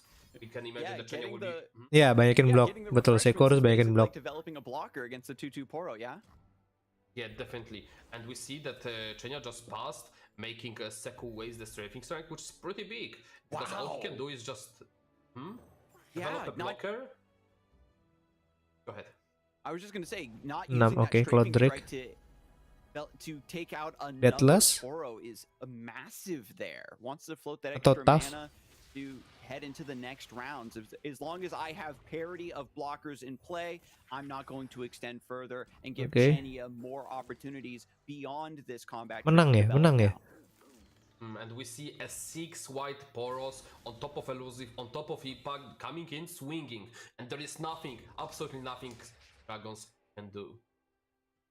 Got a lot of blocking potential here. Gentleman's Duel, thankfully in the hand, trying to make it work. But Chenia has Poro snacks. I think this menang. just enough to do it. Menang Chena. We have 2 impact, we have 3 damage coming in. That's exactly lethal. Menang Chena. Chenia finding the line, absolutely able to get there with this. Nah, Poronya menang kan? Habis ini karma setnya stres, bingung. Mau nggak mau memang Poronya dia harus pakai Poro. This wide board state, the redevelopment was monumental to keep Chenia in this series and bring it to a game 3. We've seen that Chenia could have opted to go for coba dapat ini. Coba dapat tetap 8, dapat heal ya. Getting a perfect lethal on the Seku, just finishing off with that, actually winning a game, hot dog with them Poro stacks coming from the king himself. Tipis. Unbelievable that Chenia was able to beat that really rough matchup and take it to game 3. Now we've got Dragon Shyvana versus Seraphine Karma set. Another big beefy mid-range. Tapi kalah set. Ini kalau benar-benar bisa terus di remove sama si Dragonnya bisa sih. Iya betul. Poro snack-nya impact gara-gara itu sih. And because the Seraphine set Karma doesn't have really that much good removal going into the Dragons, because those units are usually a bit too big. So if Seku weaves here, he might be in trouble if he has not enough pressure. Ganti semua tangannya. Just develop. And the insane card for this matchup is 9 lives, because it actually anjir tambah berat. Can trade. More damage is anjir berat banget tangannya. Si Seku. Chenia has multiple win conditions in here, simply being able to block down versus any early game, or multiple recalls and stuns lining up against Seku's single developments. This is going to be Seraphine turun. Bizarre one, Alan, because it's going to be double Gem Dragon, double Cloud Drake, just trying to create this massive board state that bisa Shyvana turun. This is absolutely bad spot for the Seku. You have pass on turn 1, 2, 3, absolutely zero pressure, burn even 3 mana, while Chenia has a great development of just 9 terus dia ngedraw apa namanya Nopify lagi, gila. Gila. You have Honing Gate, you have Nopify. All of those cards are premium in this matchup in terms of removal. You just need slightly more mana to work with them. And Seku doesn't want to take the risk of attacking because at 9 lives is a 4-2. It sets up the damage-based removal nicely. Seku's strategy from this point is just to passively develop all of these big units and hope that Chenia doesn't hit something ridiculous like Sunken Temple to really snowball this game. That's looking to take down Shyvana and forces Seku to respond here. We'll see Seku probably challenging the Poro to just grow Shyvana to protect her from the set. And bisa Nopify for Chenia, he can opt into just Nopify into the Shyvana to threaten her, and that Gentleman's Duel is definitely the best card for the Seku to play here. The unfortunate part is that he has no combat tricks here to really protect the Shyvana. He can try to kill the second part of the 9 lives, but we see there will be also Mystic Shot coming down. Tapi kalau Mystic Shot turun, setnya mati. I know that this matchup is mostly about control, about outlasting the dragons, but we're seeing the potential for a Seraphine deck to become the beatdown. And again, that's a pretty good hand. Oke, Cloud Drake turun. Challenger, Cloud Drake pasti Challenger sih. Even though it's looking pretty good for Chenia, it might go fast out of the control given how explosive is Seku's hand. He can just develop the Cloudy Drakes into Cloudy Drakes, get your hand discounted, and quickly this board will be gargantuan. Yeah, at the end of the day, this is still an Elder Dragon deck, so we know that the power spike comes at round 6 and beyond. Cloud Drake hits the board, gets challenger, puts some pressure down onto the set, and is recalled. Sets up another potential play for an open bisa di notify. Gila ya tangannya. And is notified. Cloud Drake goes away. Set stays alive. This is another 8 damage threatened with Chenya's attack token, setting Seku all the way down to 3 HP. Gila tangannya. What a position to win. You are masuk 8 damage. That's a little coming out soon with like another mystic shot paired up. Maybe Seraphine can create something. Yeah, Chenya is thinking, I think that Chenya is definitely saying Seku can only realistically develop maybe 1 unit this turn because it's a dragon deck. I could bully a bit by developing, looking for more attack, or more burn damage, and just let Set pull to the side whatever is Seku harus draw heal, harus dapat heal. 8 damage though, it's a hard offer to turn down. If Chenya had some sort of Seku harus dapat heal dari Cloud Drake-nya. Heal, yes. And just going for the lethal, because we again know that Seku is most likely being able to only develop 1 unit per turn. Imagine being forced to take healing in the mid game versus Seraphine Karma Set. It's only the World Championships you're going to see absolutely nonsense games like this. Matchups completely turned on. Gila si Chenya hoki banget loh, anjir. Used to heal up Set. And grant him the pas lah. Dan dia masih punya deny di tangan, astaga. Mati si Seku. So like it will be challenging the Cloudy Drake whenever he'll try to come and get it. And then we'll see the Chenya stop decks. Those are absolutely crucial now. He needs to find the Sunken Temple to shuffle this hand, because again, it's a great hand to protect your board. Cloud Drake sih turun. It doesn't necessarily win. Habis itu si naga terbang. Si yang bisa narik. Deathless. Stabilize from this point. Now with Cloud Drake being chained into Cloud Drake, going to be massive development after massive development, but because Chenya managed to work in this early tempo, set Seku down to 5 HP, all Chenya needs to do is kick back and defend what the deck specializes in doing, and just wait for the burn top deck to come through. Look at the set spell coming in, stunning the Drakes, absolutely massive for the stalling. We'll see probably advanced intel. Nggak apa-apa, masih bisa ngeblock sih. Try to level up Seraphine. But like, look at the discounts that the Cloud Drakes provided. We might ini bisa turunin Cloud Drake lagi. Into full board of dragons following up next turn. Ya, ini bisa turunin Cloud Drake lagi. If you keep developing Cloud Drakes as your threat, it is a card that your opponent is disincentivized to recall. It just makes itself cheaper. So many of the other units in hand cheaper. Cloud Drake lagi sih. Chenya has the body blocks. The dragons aren't overwhelming as long as you have that defense. That's all that matters. Seraphine is just on the cusp of leveling up, and if Set is able to stick around the showstoppers, Oke, dia mau narik si setnya harusnya. Langsung dibalikin. And we see immediate recall. Chenya checks if there is any single combat before he decides to draw, because he had a deny backup, and now we'll see if he decides to tap out of deny and go for the draw. He wants to set up level up. Gak apa-apa, ini dia masih bisa ngeblok semua kan. Tapi si Seraphine mau level up, jir. As long as I have board parity, I think I'm okay. You really want to draw into another answer for the Screeching Dragon or that challenger. Anjir, draw set lagi dong. Facebreaker, punishing these developments, getting rid of 2 blockers and getting ready to attack with everything. I mean, this is the turn where you get double Showstopper, you get double Divine Draft, you have just 4 damage from the Seraphine spells, and like we're gonna see the Strafing Strike, but there is already Deny in the hand, and there is nothing else that can interact with this board.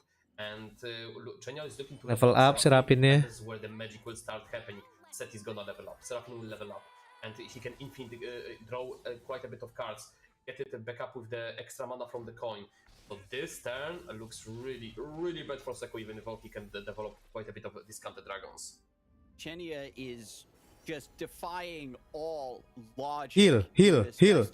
Alan. Every way we thought that this Heal. matchup Seku harus dapat would heal. go, it has gone the opposite. Never have I Seku harus dapat heal. seen Seraphine set deck generate this much early pressure in Temple without a sunken Temple, without back alley bar, just pure units on board. Duking it out. This is Anjing, Seraphine. Now with Seraphine leveling, the Dragons can't keep up with this. The face breakers are monstrous with doubled up Divine Draft to bring another blocker low. Oh, this is the classic Seraphine beatdown deck. Did you see it yet? We see that there will be set generating Showstopper, set up on the Showstopper damage killing of a whole board. We know that Seku can develop 2 more units, which should be not enough to stay alive. Because we'll have harus dapat heal nih Seku. Heal. Gak dapat heal anjir. No healing. This is a pretty big board coming from the Seku, but like, yeah, Seraphine doesn't really care about your board. He's just gonna throw some good all removal and punch you down. Warm up does come through on the Allegiant to keep that blocker alive. Nggak dapat heal anjir, dapat heal masih bisa lah. Free attackers. Seku has only 2 blockers that he can commit. Anjir, kalah si Seku. Delivering the final punch. Unreal. Oke, si Seku harus menang dari lower bracket ya. That when you take players of this caliber and you tell them the matchups, they're going to look at you and say, never tell me the odds. We have nothing left to say. Poronya sih tadi. Poronya menang sih. Itu yang buat kalah. Thank you so much, Skarsgård Allen. Yeah, what a finish for that match. Spids, you're shaking your head right now. What is going through your mind looking at trying to analyze that third game? All 3 of those games were really, really weird. They went like the exact maybe the first game went the way I was expecting, but every single game went the opposite I was thinking they would go. That third game, when you have Ionia decks versus Demacia decks, there's like 2 ways you can think about it. Ionia has always beaten Pantheon. Kenapa nggak nurunin satu lagi malah dipertahanin yang 4-2? Nggak bisa kan? Itu kan spellnya. We saw Shyvana, a deck that normally looks like Aatrox, feel like Pantheon there. It was too. Itu kan kalau nggak dipertahanin 1 kan mati 2. Mau turunin 1 kan nggak bisa. That was definitely a rough one. I mean, Boulevard, we looked at Si Zenia ke final berarti Bang Yo, betul. An uphill battle for Seku to climb in that third game. But you still have to give respect to Chenia for finding that aggression so early and identifying that was the right thing to do, Oronya menang anjir. Aku sih seneng sih ngeliat si Chenia lawan si Seku di final lagi ya. Really in the playbook at all, but that's kind of what Chenia has been doing all year, is writing their own script and saying, yeah, when you're down and you're in a matchup where you're not supposed to be winning, you have to make weird plays like just jamming through 9 lives and hoping that that's finalnya kapan, Bang? Ya 2 game lagi kayaknya. 2 atau 3 game lagi harusnya.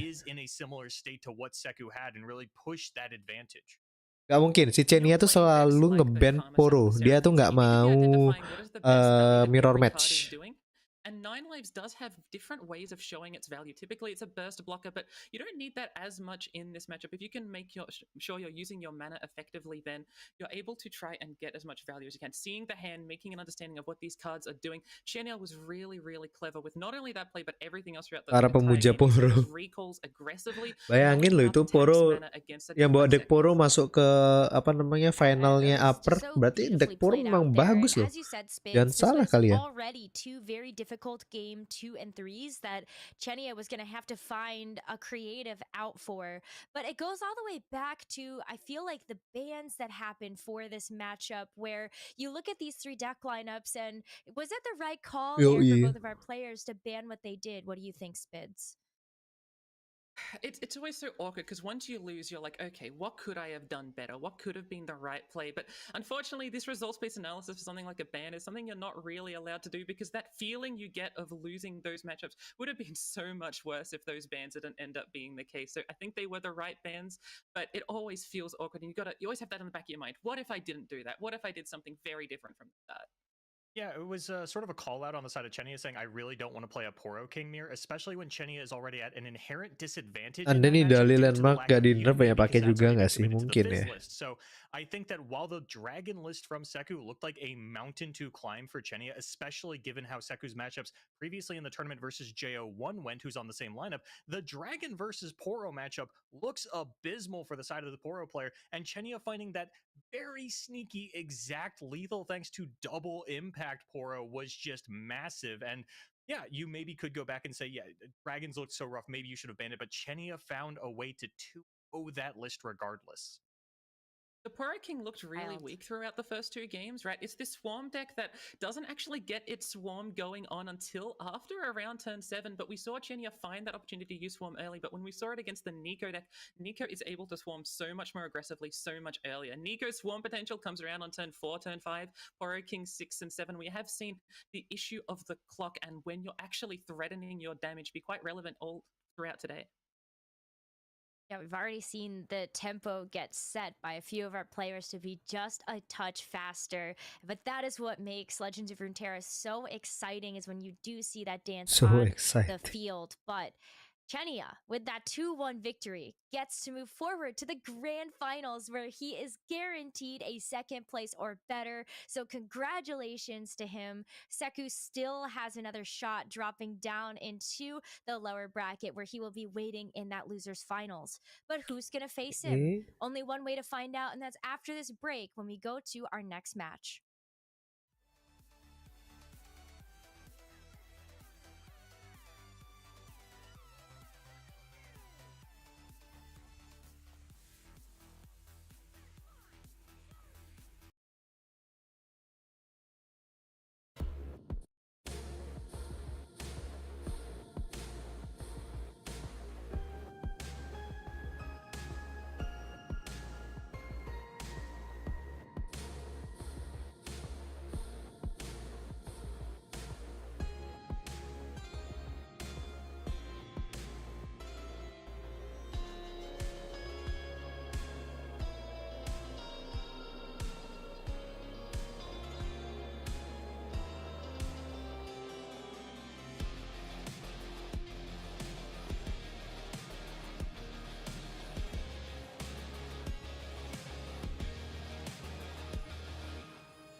Yoi, tahu aja tuh Kang Bling.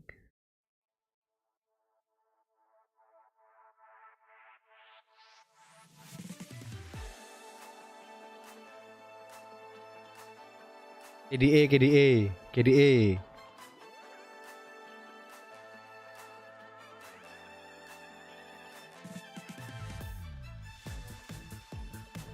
Ya ini KDA kayaknya.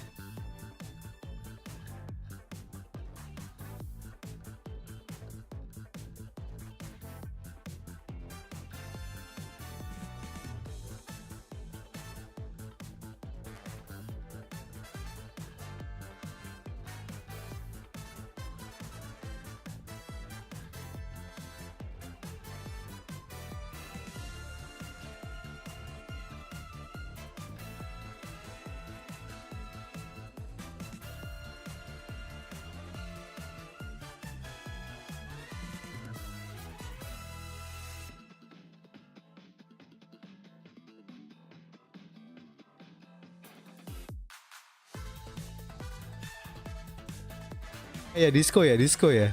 Ya disco betul.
Ini pentakill ya? Atau true damage? Pentakill kayak ini ya.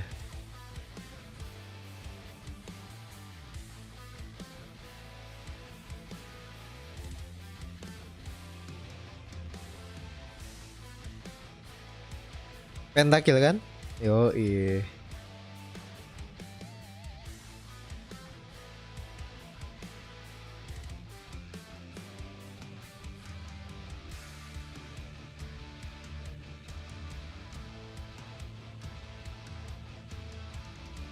Rocker. Kalau true damage apa ya?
Where Yoshino was able to take that match to 1.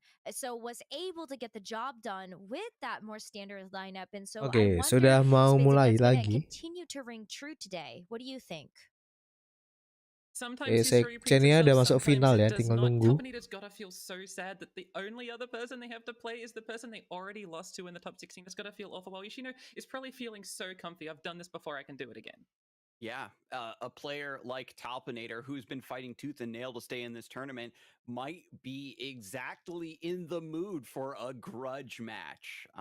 When you have decks like Morgana Riven, decks like Jana Neela that are so draw dependent, if you shuffle up the deck and let them go another time, we could see some gargantuan high rolls, and Yoshino cannot get too complacent. Oh, I've already beat this matchup before. I'm definitely favored. Who knows if he might overthink. It wasn't as close as I would have liked it to be because it was a 2-1. Am I going to change my ban? And these are the sort of factors that really come to a head this late into a 3-day tournament. Yeah, absolutely. And especially after looking at the lower bracket run that Talpinator has been able to complete up until this point. That is so many players that Talpinator has had to knock out left and right. We got a chance to watch Talpinator lawan Jerry Soto. Yang menang udah lawan Seku kan. And then it was a 2-0 ya, ini semoga Seku bisa ini ya.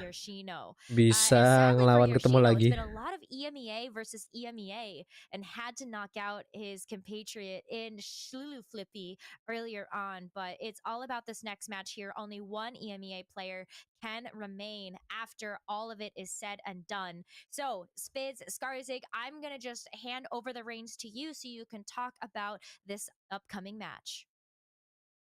Now, Yoshino and Ty Guy were both trying to bring that standard, that XYZ, to the tournament. And so Talpinator has gotten a lot of practice, so to speak, throughout the tournament now, especially today, against what is the strongest decks of this newest meta. Is there any shifts that you can identify that either of these players should be making for this matchup? I think when you're on the XYZ, you have to have seen what has been going on throughout the last tournament and try and see what you're banning. You can use what Guy banned and see if that was the right play or the wrong play. I mean, Guy did lose, so maybe it was the wrong play, but maybe you can use that logic and say, hey, this is where I saw Guy mess up. Maybe I can play a little bit differently in those spots. We did see it on stream. We've seen Talpinator on stream, like I think 5 times over the last 3 days. Is definitely a fan favorite for us to watch. And when we look closer now at the deck list, for those of you who might have missed those early matches or want a refresher on what Talpinator has brought to the table, this is Jana Neela on the double blowback, no Sunken Temple, 1 copy of Called Shot. These are the key differences from the standard builds you might be used to, is trying to go very aggressive. Jana Neela bakal dipakai nggak ya? Really surprised us in earlier parts of the stream by updrafting Tide Dancer, just trusting that he'll redraw it again, and we'll have to see if that luck holds true, combining that with Nora Elder Dragon. Respect Your Elders, a deck that is usually Respect Your Elder tuh nama decknya whenever it seems to get aneh banget ya. does pretty decently. I wonder if Yoshino's going to take the bait and ban this one out. It's like goblok the main salah. deck of this tournament. This has been like the main thing we've been talking about. More than 50% of players brought it, and Talpinator still remains in with it. It's trying to cement this lineup, right? Talpinator's got 2 really awkward decks. This is the main big one. Bringing that one early bird to try and discard certain things is combined with the Riven Morgana, the modern version of what we saw last season, the Gwen Riven, trying to play for this combo aggression. So many cool and interesting tech cards in this list. We see the Armed Acquisitioner, the Ruby-Eyed Conjurer, the Blinded Mystic, so many ways of interacting with what Yoshino wants to play. If Yoshino doesn't take a more aggressive, proactive stance, time and time again, Talpinator gets 2 or 3 overwhelmed targets in play, and then there's just too many threats to deal with. Morgana Mordekaiser starting off Yoshino's lineup. Again, 2 copies of Spectral Ironhound, having a little bit more board-based play. The Crumble, also very nice for opponents that are trying to play on turf, don't have as much interaction. You can very easily take down a key target while still getting that Slay proc, cycling for Mordekaiser. If this deck is going to come through for Yoshino, it's going to be purely up to, I think, the draw quality. Now we're seeing the other version of Nora Elder Dragon, a little bit of a slightly different list. This one's on 3 early bird versus the one that we saw earlier. That 3 early bird can be quite relevant. It's going to get rid of cards like Enraged Fire Spirit. It's going to get rid of cards like Morgana or the Tide Dancer. We've seen the Tide Dancer be critical to try and win this game, and the early bird being able to discard that is going to feel awful if that matchup ends up happening. This is looking like the sort of deck that would get banned.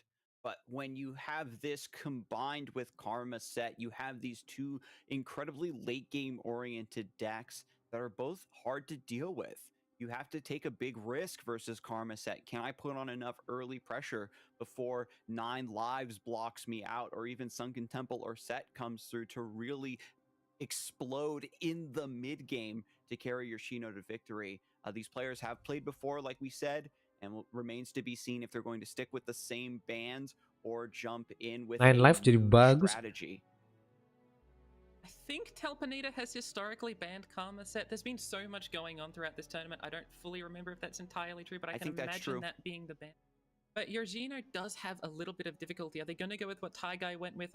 Will they not? It's so difficult to decide because this isn't an XYZ versus an XYZ. Talpinator has got that protagonist energy, bringing slightly different decks. Gonna have to see what ends up happening.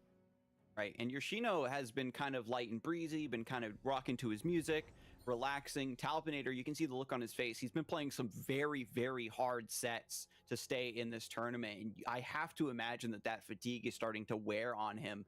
There was one key game, right, against Mordekaiser, where the Inquisitor gumming up the John and Neela deck was just too much to deal with, and I wonder if Talpinator's going to shift his focus to get rid of this potential Inquisitor replication idea that Yoshino has rounded out the lineup with.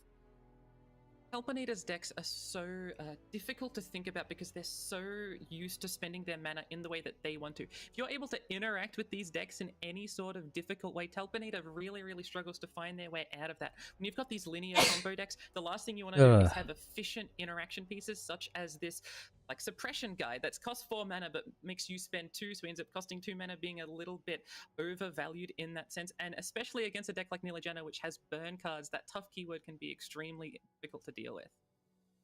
You're trying to gamble the strength of your draws versus the opponent. We've seen Mordekaiser Brick before. We've seen it make ridiculous comebacks, even with the hand not looking that great. Karma Set continues to be Talpinator's band, and Yoshino wisely bans Respect Your Elders. This deck is just too consistent, has way too much late game. Early Bird bisa dibuang sih. Early Bird kurang bagus ya ngelawan deck Jana Nila. Interacting with it or disrupting it.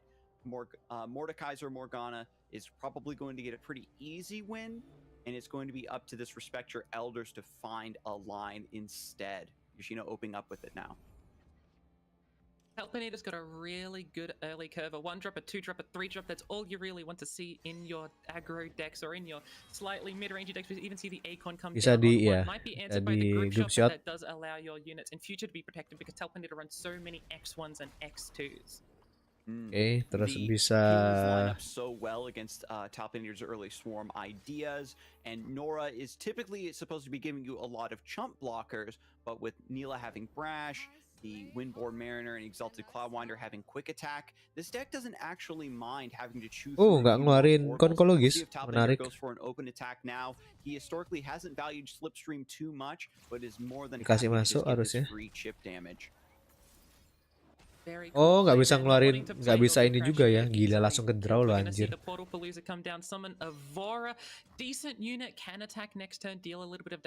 bisa konkologis juga sih tadi itu.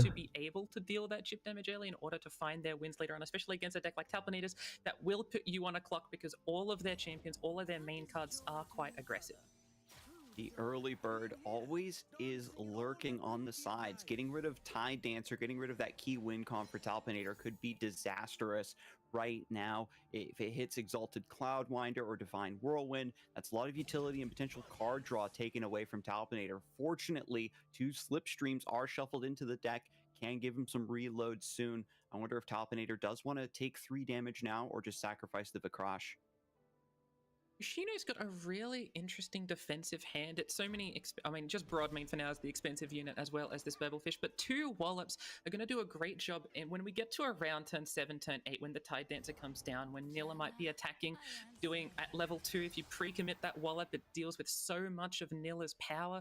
So while this hand looks sort of okay from Jerzino, when we go into the future, it's going to look even better. Talpinator is going to have to find those power cards. Tapi sayang banget kalau dia mau kasih konkologisnya ini. Talpinator shuffles back in the Divine Whirlwind, doesn't want that burn now, but ya burungnya kebuang. Cloudwinder vulnerable as the 5-drop. Ngeselin juga itu kartu. Gak tidur kok, kayaknya jam segini masih kuat deh. Besok kan juga Minggu. Kayaknya nonton sampai habis ini. This seems like a relatively good time to get pull shock down. Everything that you could draw is going to cost 5 mana or less, or it's going to be the Tide Dancer, which gets revealed as opposed to given fleeting. So I can see that Triton come down, but you might also want to play it in a future turn to try and get that sort of 2-draw combo. But you know that you're going to be drawing your Slipstream soon, and that could be a little bit of a concern piece. If this draws Slipstream and then that draws into expensive cards, that could be concerning. You got to think about, where are my Slipstreams? Where are all these fleeting cards coming from? Talpinator does decide to play the onkologis akhirnya mainin. Conjologist finding a group shot is pretty nice, getting another ping in case there's further development, further wide attacks here. I could certainly see Heroic Refrain as an idea, try to get some additional up trades and strangle Talpinator out of resources. A lot of players have fallen prey to this mentality. I can certainly run John and Neela out of cards, right? And you would certainly be mistaken. Condense. And you can see there's a case to be made for all 3 of these cards, and Yoshino has to think fast. Manifest pool can be so large for the Conchologist. We do see the Rock Refrain come down. It has been such an important card that we've seen in the past, and being able to block a brash unit is it's going to be quite important here, because you can now make your Nora able to up trade into his Nilla. Would be quite useful to see. Conspirator off of the portal to get an elusive blocker. Gila. Hoping for this tempo to get a little bit more defense, is going to pivot into the slipstream now to maybe try to clean up this board a bit before committing to the attack.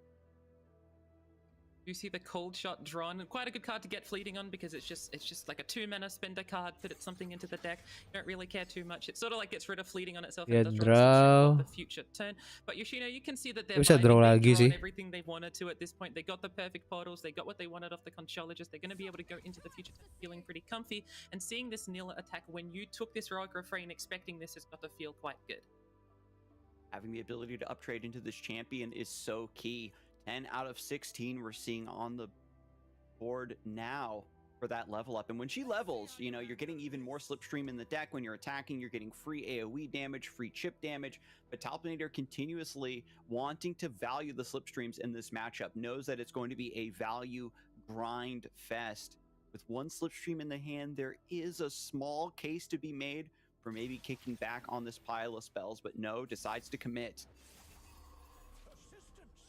That Heroic Refrain coming down has got to feel awful. When you're looking at the deck list, you're trying to see what is every possible card they could have. There aren't any buff spells. You're not able to play around. Okay, nilahnya yang dipakai block ya. Oh, okay. But we do see the Divine Whirlwind in response. It's discounted. It's going to get rid of this card, keeping the Nilla around, because it's going to level up soon. It'll probably be leveled up by the time it's the next attack token. We see that open attack to try and deal with things with wallet, right? Nora, mungkin di drop Noranya. It's going to be quite good. So keeping that Nilla around, very important for Talpinator for their win condition. This is such a beautiful sequence now with the Exalted Cloudwinder, just to play on this off turn and then go into the attack token with even more resources alongside Slipstream. A free 1-for-1 block here, 2-for-2. Talpinator keeping the board narrow. Currently no portals available for Yoshino to refuel after this. It will be with the top deck and the Slipstream.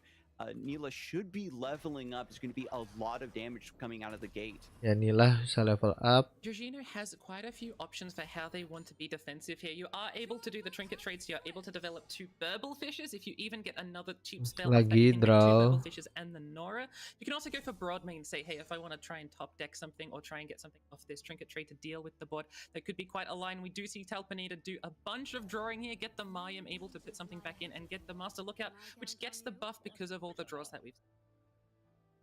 Yeah, just recognizing I want Broadman-nya diturunin nggak ya? more resources. I know that bisa mati sih Broadman-nya kalau turun. Elders, this is the turn where Terpush. they usually commit to one singular development. So Talpinator fully exploiting what his opponent is most likely to do by committing to this counter swarm idea. Ooh. See the Quicken come down. A good way of dealing with 3 damage, right? Quicken sort of in this moment just says heal 3, which is what you want from a deck like Jorginho's. Talpinator's about to go so wide with all this swarm potential. Getting the discounted Cloudwinder, probably going to go into the Mayim, either for draw or mana. Both are pretty justifiable here. And Yoshino thinking, how am I going to deal with this? Because this looks really aggressive, and my only answers for it in response are going to be things like Wallop and Quicken. That's not going to feel amazing. Talpinator has a very interesting idea with Mariam. Shuffle back that second Nila, get some spell mana, maybe to use the Mystic Shot to clear a board spot. Yoshino wants to save this Quicken to answer Nila. I wonder if Talpinator is going to anticipate something very strong was grabbed off the trinket trade. See the Broadmain come down Impact instead twice of developing kayak. multiple units, setting up one larger unit. It is playing around things like this Mystic Shot, but not necessarily playing around Howling Gale. I'm pretty sure Howling Gale. Dari no misplay, aku kurang tahu misplaynya di mana ya. Talpinator go for the mana, then go for the Howling Gale, deal with the Broadmain, prevent the capacity for something like a Pie Toss or a Group Shot to deal with Nilla coming up, because there won't be the Broadmain on the field anymore. Perfect sequencing from Talpinator. You can see it on Jorginho's face. They're so upset at this instant. 5 damage ya itu. On the Lord Broadmain results in this exquisite tempo play from Talpinator into this open swing. Nila leveling up from the card draw thanks to Exalted Cloudwinder, thanks to the double Slipstream last turn, and this is almost lethal. Double Mystic Shot in the hand. Thankfully, Yoshino has Wallops. 13. Shot and Eye of the Storm as well. Everything you could possibly want. Telpanita got the best draw they could, putting Josino down to like 4 HP. We're going to see the Wallops come down, try and interact with this a little bit. It won't just be 4 HP. But what an amazing, amazing draw and sequence from Telpanita. And Yoshino doesn't have a great way of coming back to this. We're going to see the Quicken to get rid of the Master Lookout, but down to 10 health is not what you want to be as against an aggro, against a combo, against a burn deck. Oh my god, Eye of the Storm counters Quicken. It only recalls units below 3 or less attack. Has to commit the second wallop now just to sustain this damage. And what I love so much about this swing is that Nila put Slipstring in the deck. She's already dealt 2 damage to the Nexus. You feel like you've already gotten so much value even if her pure attack doesn't connect. Yoshino's turun si Wiggly Bubble Fish-nya. Deathless atau heal Nexus.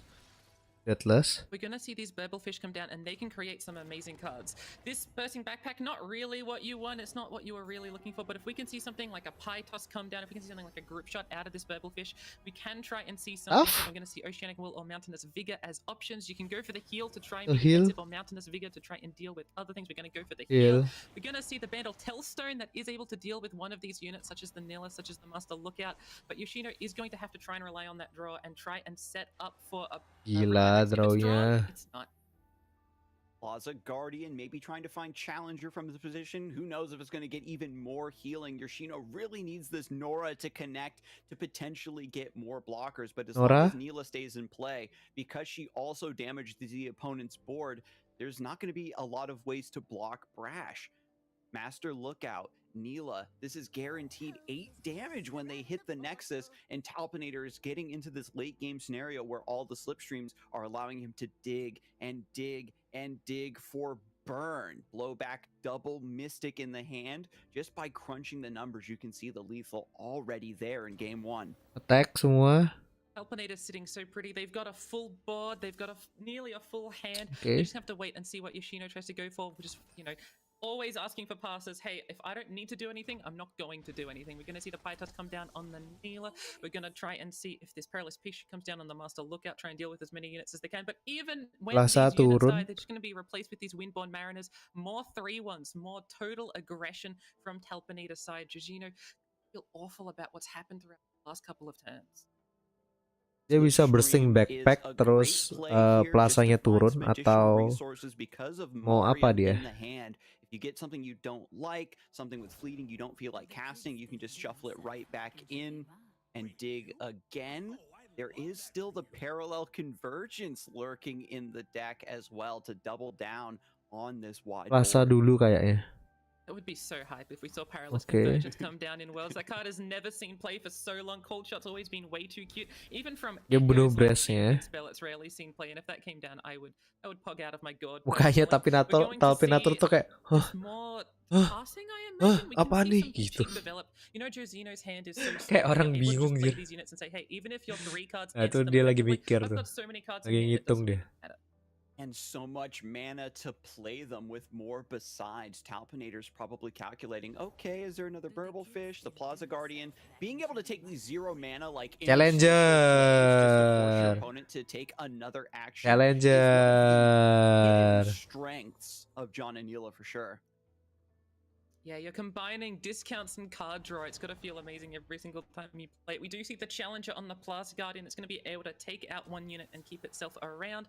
Sort of the best thing you can hope for. But when you see Talpinator's hand, you're going to be able to see all of these units be killed, like the Nora, like the Burblefish, and the attack seems pretty wide. I don't think it's deterministic lethal just yet from Talpinator's perspective. There is a lot of things they need to be able to draw and try and deal with. But Mystic Shot bakal dipakai buat bunuh Nora atau Talpinator dipakai buat little ke face, kayak pakai bunuh sih, karena boardnya si Talpinator juga menyamping ya.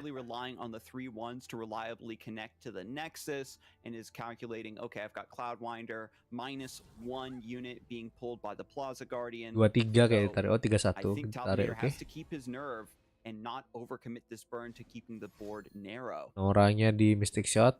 I wonder what reads Talpinator's putting in as well into the timer, right? If Yoshino's hand was something like 2 pie tosses or 2 group shot, it's pretty easy to try and work out what you want to be targeting and what you don't. So knowing that it's not those cards and thinking, okay, well, I know the pool, it's really small. I think there's only 6 options. You might end up having Bandle Hellstones and you're trying to figure out, is this discard? Geleng-geleng si Talpinator. Does that Slipstream come down, try and draw some cards? Yeah.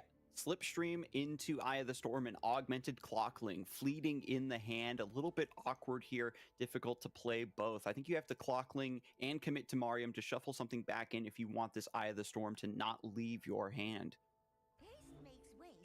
There's a lot of draw in the hand of Talpinator, and there's a lot of things they want to draw into. There's still that Tide Dancer that's really hard to interact with.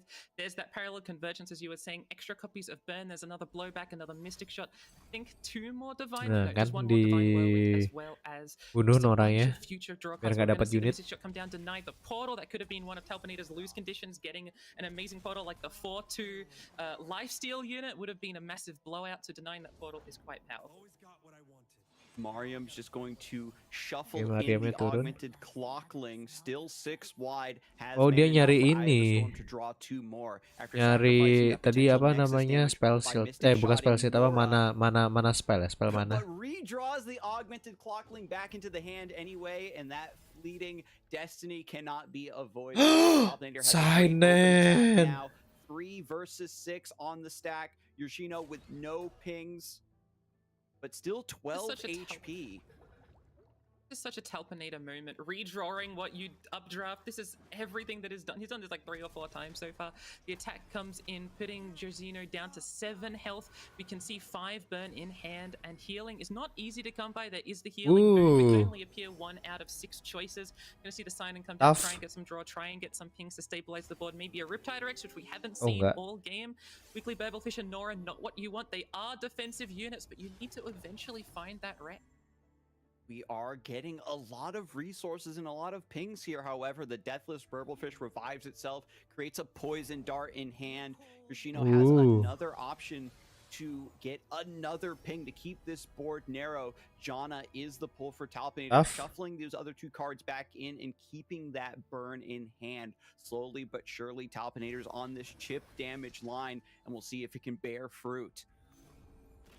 Josino is starting to add a little bit of pressure, though. We see 3 damage Burblefish, 3 damage Burblefish, 2 damage impact from the Sign-In. Portal Scholar, will also deal 2 damage. tapi nggak punya mananya. With the burn of Poison Dart and the Electro Harpoon, Talpinator's got to start thinking, hey, am I starting to need to block? And if you are starting to need to block, that's got to feel really bad when you're able to try and do a Swarm Lethal. With Neela out of the equation as well, Talpinator's chain of draws and slipstreams are beginning to evaporate. The Janna was so important here to dig a bit further into the deck. Still some key win cons lurking deeper in this card pool. Yoshino is very tempted to take Portal Scholar here. Iya benar, Portal Scholar. See that choice come down, get the Portal Scholar, get the extra units, try and look for absurd outs like Lifesteal units, like Challenge units. We're going to see the pass offered. This sort of doesn't tell too much. I know it's like a lot of mana being burned, but because of what Talpinator's hand has looked like over the course of this, you can say, hey, these probably aren't units, because if they were units, you'd be more aggressive. They are likely to be spells. You can probably have a really good read that these are even burn spells. Draw Rex. If it was something like a Divine Whirlwind or a Howling Gale, Oh enggak, Portal Palooza. The board a little bit more.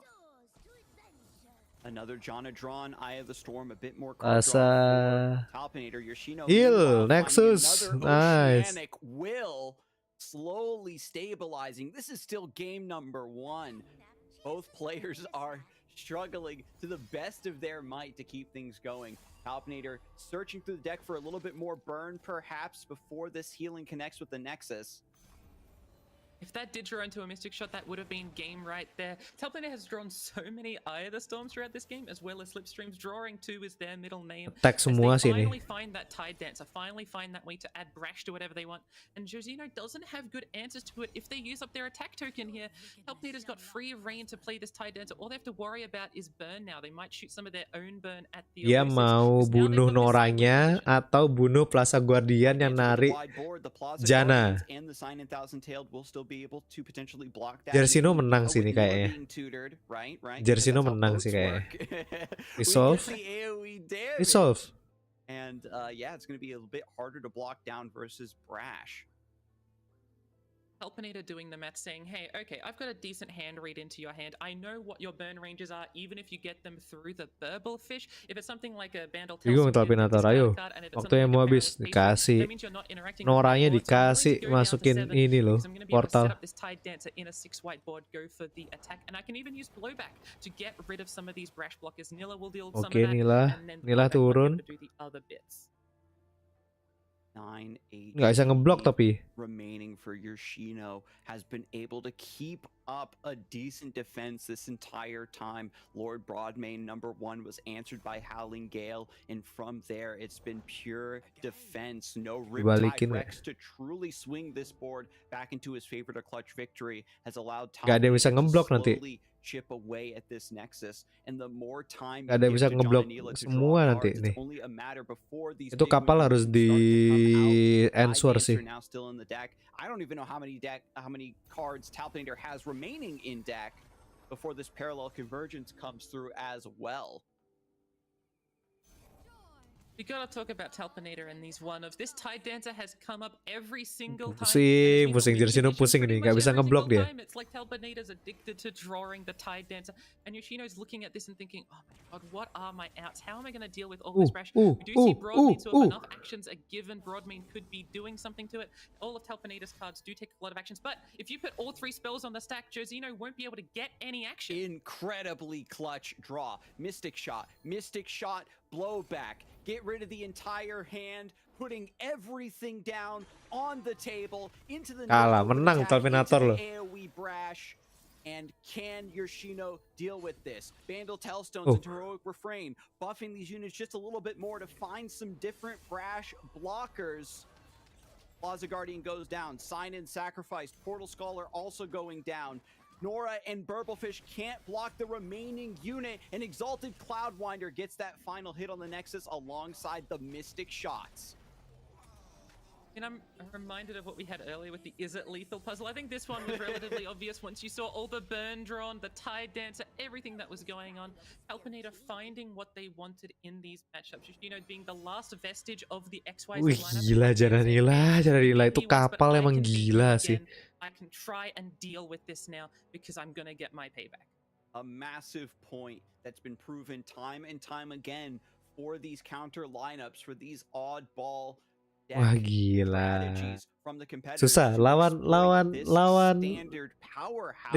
Riven ini susah sih, Riven Morgana. Every one of them are reliant on very specific cards, and if those cards don't come through at all or at the right time on curve, it opens up so much room for your opponent. Tapi si Jersino mainnya bagus sih. Gaps in your strategy and pull victory. Talpinator kapal comeback yoi. The final one left Gara-gara kapal menang. Has to find a win into Nora, another deck that can disrupt with early bird, can chump you down, but might struggle against Overwhelm unless Wallop is drawn. Anjir, bawa 1 bisa ke draw. Brought this Riven Morgana. Only 1 of 2 to bring it, and 1 has made it into the top 4. We're going to see a relatively good curve of a 1-drop into 2 2-drops and a 4-drop. But Josino also has a really good defensive curve against an aggro deck. We see the Pietas, we see the double Conchologist, we see that being able to curve into a weekly Burblefish when that comes down. Dia turunin yang 2 mana 3-1. Yes, Runeweaver namanya. Dia baru turunin Conchologist sekarang. Proximity Puff Cap. That Talpinator's early aggression is based around a lot of 1 HP units. Atau bisa Trickster Tentacle. Apa buang fragmentnya 1. And Razor Mace that the tax really begins to be applied to Yoshino of do you have Wallop or not? Trixie Tentacles is a really cute option here. It does get hit by the blade fragments, but if you do it at just the atau right bisa time, dilempar sama pie-nya lagi sih. You don't see it go for. We see instead the proximity puff cap, just an easy way of dealing 1 damage. It does it for 2 mana, which is a little bit expensive for a 1 damage ping, but we do see Perilous Pastry as well, both of them trying to deal 1 damage. It's something you have to accept, and against a deck like Talpinator's, you're going to accept it and feel happy about it. Another key card missing from Jorginho's hand is, of course, Lord Broadmane. Great way to deal with a lot of these mid-game threats. Ruby-Eyed Conjurer finding the perfect target in the Red Barb Razor Mace. That 4/4 Overwhelm now dia berani buang. Spell Shield is going to be Dia pakai itu burung. next attack token on turn 5. Oh enggak, oke. We're looking at Talpinator's hand. If we just step back a little and think, Di okay, block what's pasti. Talpinator really wanting in this matchup? We did say early aggression is important, but I actually think it might be more important to go for the Riven and the Morgana. These are champions that are unable to be answered with pretty like easily at all by Jerzino, and not having the Riven as the target for the Ruby-Eyed Conjurer is something that, look, Red Bud Maze and Mace is okay, but you really need that Riven in this matchup. And so Talpinator is going to try and have to find her in the next couple of turns, because if Talpinator doesn't find them soon, Jerzino does have that late game with the Sign and with the Burble and even the Elder Dragon in hand, which can come down in matchups like these. In this matchup as Ini dia harus keluarin yang buang kartu paling gede sih. Maybe this turn or the next turn. Waduh, Riven. Morgana or even Raid Fire Spitter, and once that leaves play, it's going to be devastating. And Early Bird finds the Razor Maze. After that, Rivennya turun. Came down, Yoshino knew that there was a key target for that, and that is one of the 3 best recipients of that. Sulit udah ada banteng. And getting rid of the spell shield, Ya that's turun, absolutely kan insane. kalau We lagi sih. did see the Riven be drawn, so we are going to be able to see that full blade come through. Very important way for Talpinator to try and win this game. That isn't a great way of dealing with big overwhelm units from Jerzino's perspective. There is option of Wallop that can be drawn, but there's only 2 in the deck, and eventually you are going to go through them all. We do see this controller just try and look for something. Facebrow can find a healing unit. Quicken can get rid of Riven. Bandle Tellstones can get some little bit of burn, some little bit of damage. You're going to see the Bandle Tellstones come down as the choice. Attack. I was really rooting for the Quicken there. It's a little bit too unreliable, but if Yoshino's confident in finding the key moment to play, level up ini ya. Once again, incredibly devastating towards Talpinator. Now that the attack token goes back over to his side, Morgana is being offered up as additional development. Morgana. Talpinator doesn't want to just overextend. Hydro-nya Talpinator sih. Talpinator's got some choices here. You have seen both the Pytos and the Perilous Pastry come down, so you know, or you might have the possibility of seeing that there isn't that many pings. I don't think that's something you're allowed to say, but we do see the Armed Acquisitioner come down. That's what I was talking about. I was going to say, can you play Armed Acquisitioner or not? Because Riven asks you to spend 4 mana on her spells, 3 to get the blade and then 1 to try and get the blade, like actually play the blade. You really want to have 2 units when that happens. Talpinator is going to put some stock into this Armed Acquisitioner, and if they open attack, they can get through this slow speed spell, but I presume you want to play this blade to get Riven to be, I think, an 8/5 from memory is how her stats line up. Yeah, Talpinator has already shown us time and time again that he's willing to play a little bit disrespectfully, knows that this is the best chance I'll have to really capitalize on my deck's aggressive strategy. I certainly would not be surprised if Blade of the Exile is assigned as you predicted, Spids. Do see the +2 blade on the Armed Acquisitioner, and when this inevitably does get pinged off, we're going to have to ask at the end of the game, hey, did that 2 damage that could have gone on Riven matter? Because counting down to 20 is something that you need to make sure you're doing when you can. Itu di ping harusnya ya, sama yang 2 mana itu. I presume Yoshino is going to respond with the proximity puff cap. It's really hard not to in this instance, but that does mean that 2 damage will be missed just because of this one sequencing of the blade fragment, and these minor sequencing things are so important in a tight competition like this Worlds tournament. Yeah, Riven Morgana is a deck that needs to hit you for, 6 or 8 across the course of the early mid game, and then line up that final 11 to 12 HP in another wide combo swing. Missing 2 HP now and not having that later could be absolutely devastating. Yoshino also demonstrating from game number 1 the potential to just keep healing. Gila, ini masih 12 damage chip damage is dealt. We look towards the future a little bit. Yoshino does have this broad main and is able to deal with things, but doesn't have a lot of ping options, just the 2. Just the Bandle Tellstones and the Proximity Puff Cap.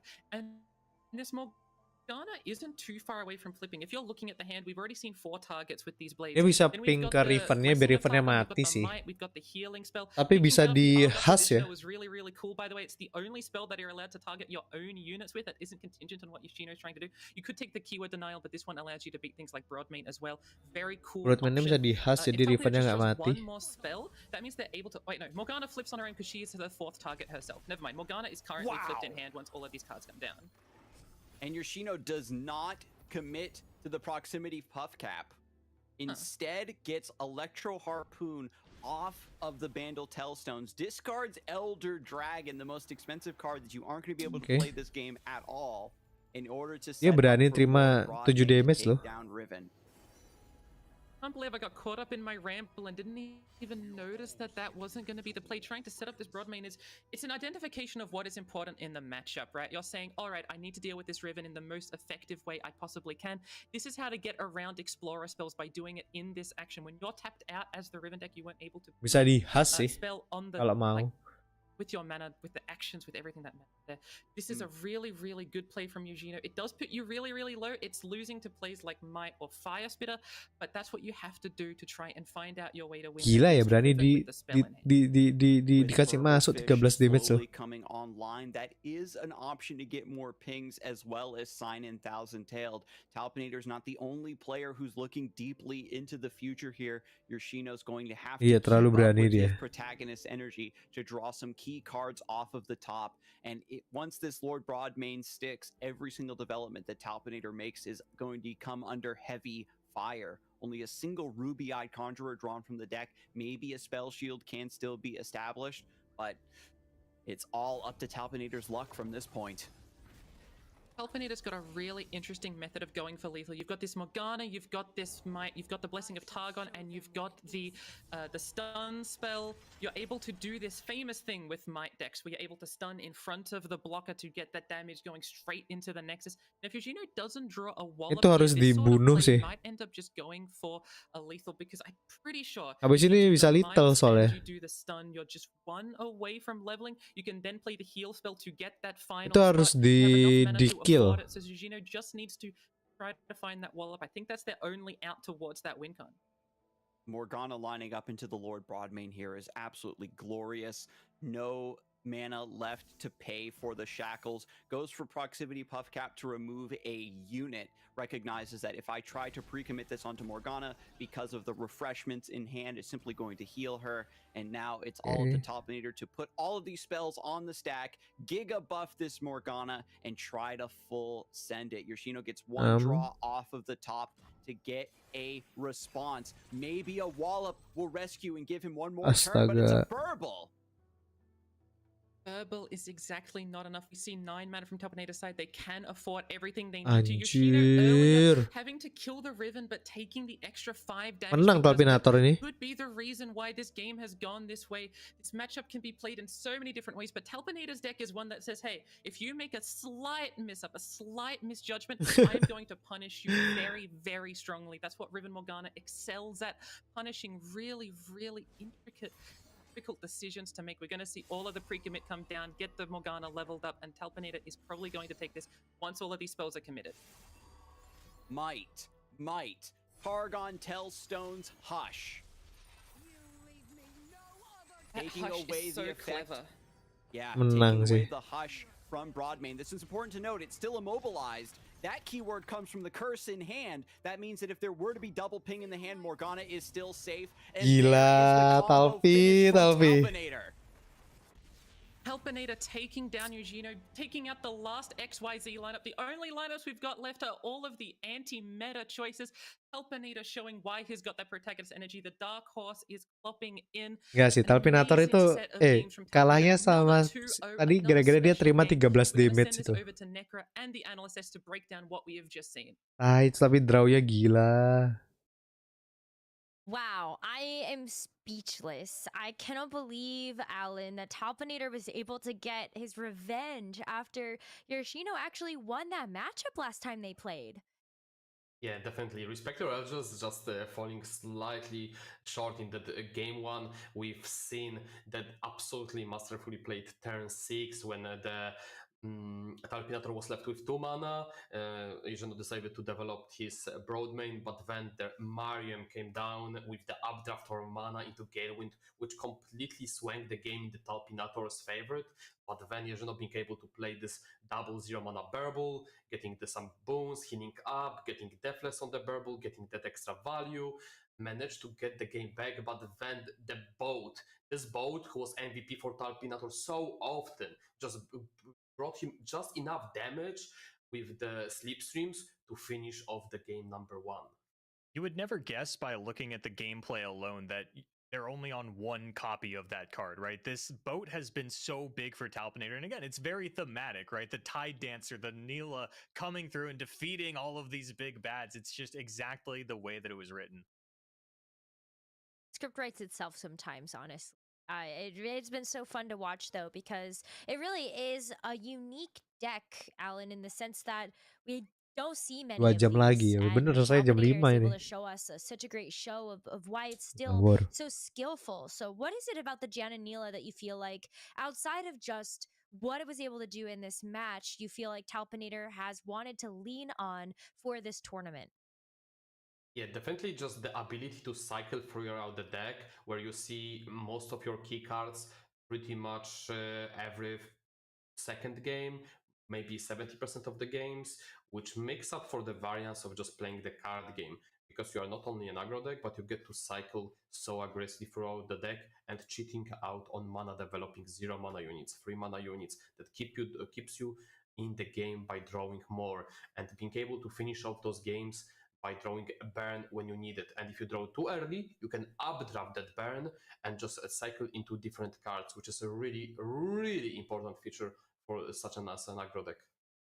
There's a really nice read on the meta from Talpinator. When you look at our top end, you've got Respect Your Elders and Morgana Mordekaiser. Both of those are incredibly late game decks. So you've got a bit of a window in between, you know, like turn 4, Nanti kita turn break 6 lagi to deh. really put a lot of pressure on your opponent. And some players went the Jax Ornn route, right? Trying to put the pressure on matiin that way. kamera But dulu it's sebentar. not always quite enough. So what the lineup from Talpinator is doing here is saying, okay, I know that aggressive strategies have a window, but I can't really go for the 12 1-drop versions. There's too many pie tosses and group shots in the Respect Your Elder list. If I just try to play 12 1-drop pirate aggro style, it's not really going to work out. I need an aggressive deck with late game gas, and those are hard to come by. And it really is just these Riven lists that we've seen in recent months, as well as this incredibly aggressively postured Jananila with the blowback. Definitely. Perfect that you bring up the Riven, right, Alan? Because Morgana Riven versus the Respect Your Elders deck, that's how Talpinator was able to get it done in that game too. Listen, getting Riven down early, getting her leveled up on turn 5 with that blade swinging, pushing so much overwhelm damage on top of the followers, getting to 7 HP Respect Your Elders was just enough to later finish it off with the Morgana leveled up herself.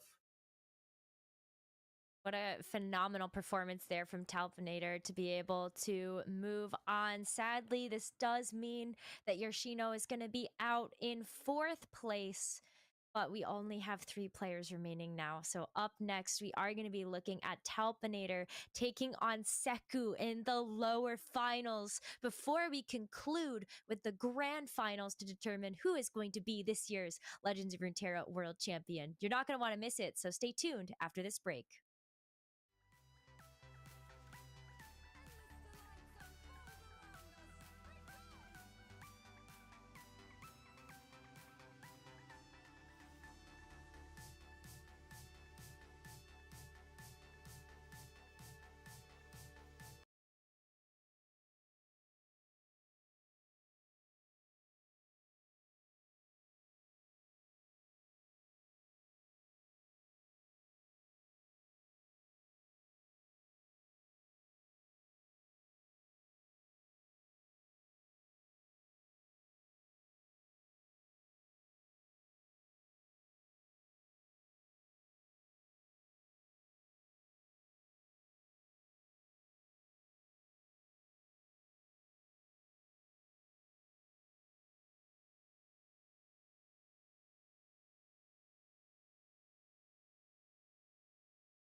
No. There's some strong cases for both of these players, which makes this matchup so tough to predict. Looking at the bracket, Seku had such a strong start in the upper bracket, sadly falling 2-1 to Chenia. Chenia is now going to be waiting in that grand finals match, and Seku has one last chance at redemption here to make his way back up there. But it's against Talpinator, who is on a 4-match win streak in this lower bracket. I feel like that's as strong as case as any, Alan, if you want to put another accolade onto Talpinator's record. Yeah, definitely. We can't really tell who is really ahead in this matchup due to the fact that Doi did not face each other. And in fact, both of them brought such a unique lineups that we don't have really data of how they'll go by clashing each other. So we can just go by head-to-head, but think like how Talpinator was navigating so far in the previous series, taking 2-0 Yezhino, 2-0 Taigai, 2-0 JO1. Like, come on, look at this performance. This man is unstoppable. Seku gets a bad draw once and you're going to discount him? Really, Alan? Seku got his bad luck out just last game, and I mean, it's so unfortunate to see, and I think Seku is going to use the sort of like fallacy that you can create to get that luck back and try and get this. I think Seku is going to get this. He's actually going to draw his units on curve for one. That's the question, you bring greedy isn't decks. When you bring greedy decks, sometimes you start missing out. Like, you can't perfectly draw every game, and you see that in the example of Seku, finally proving that he can bleed. I think, sadly, a lot of players have had that happen to them in this tournament, just the nature of playing a card game. But on the flip side of that, you look at Talpinator, who might have gotten some really, really good draws earlier on in this tournament in order to take some of those wins. But just another credit to him. Spids, we gotta level the playing field a little bit here, and I think agree with Alan on one thing, which is that we did see Talpinator take down JO1 earlier, and that was a pretty big upset, don't you think? Massive upset. I mean, we've seen, it's every game's an upset, basically, with all these amazing players. Someone's gonna have to lose in everyone. And I mean, when we're at these final three, whoever wins this is able to continue, and whoever loses is out every such like a heartbreak. One of us is going to be sad in a couple of minutes, Alan. Like in 20 minutes time, one of us is crying, one of us is celebrating. I really hope it's not me crying. Listen, worst case scenario, I've heard the Seku is half Polish. I'll be good. I can't tell whether I should give you credit for that one. I guess I'll leave it up to Seku whether or not he's going to claim being 50-50 there for EMEA and also the Americas. So I'm not sure about that. But I do know that this matchup is going to be super tough. Even just looking at the different decks, you brought this up, Alan, Spids. There's like basically 6 different decks in this matchup.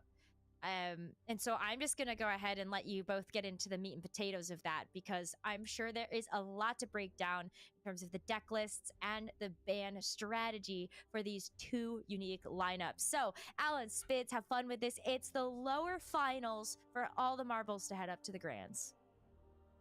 Most definitely. We are heading into the finals of the loser bracket, ladies and gentlemen. And hey, even if you are the most experienced competitive player, you are going into, at this point, this stakes kind of runs, it's gonna get you. Like, no matter what, you'll still feel the pressure. And this pressure can make you do mistakes. Both of these players have played in tournaments before. They know the pressure, but the difference is so much larger in Worlds. We know Chenia has been here before. They've had this experience. But for Seku, it's sort of new, right? The best that Seku has done is sort of done okay in the WCQ. Talpinator, very, very similar, done all right in some of these tournaments.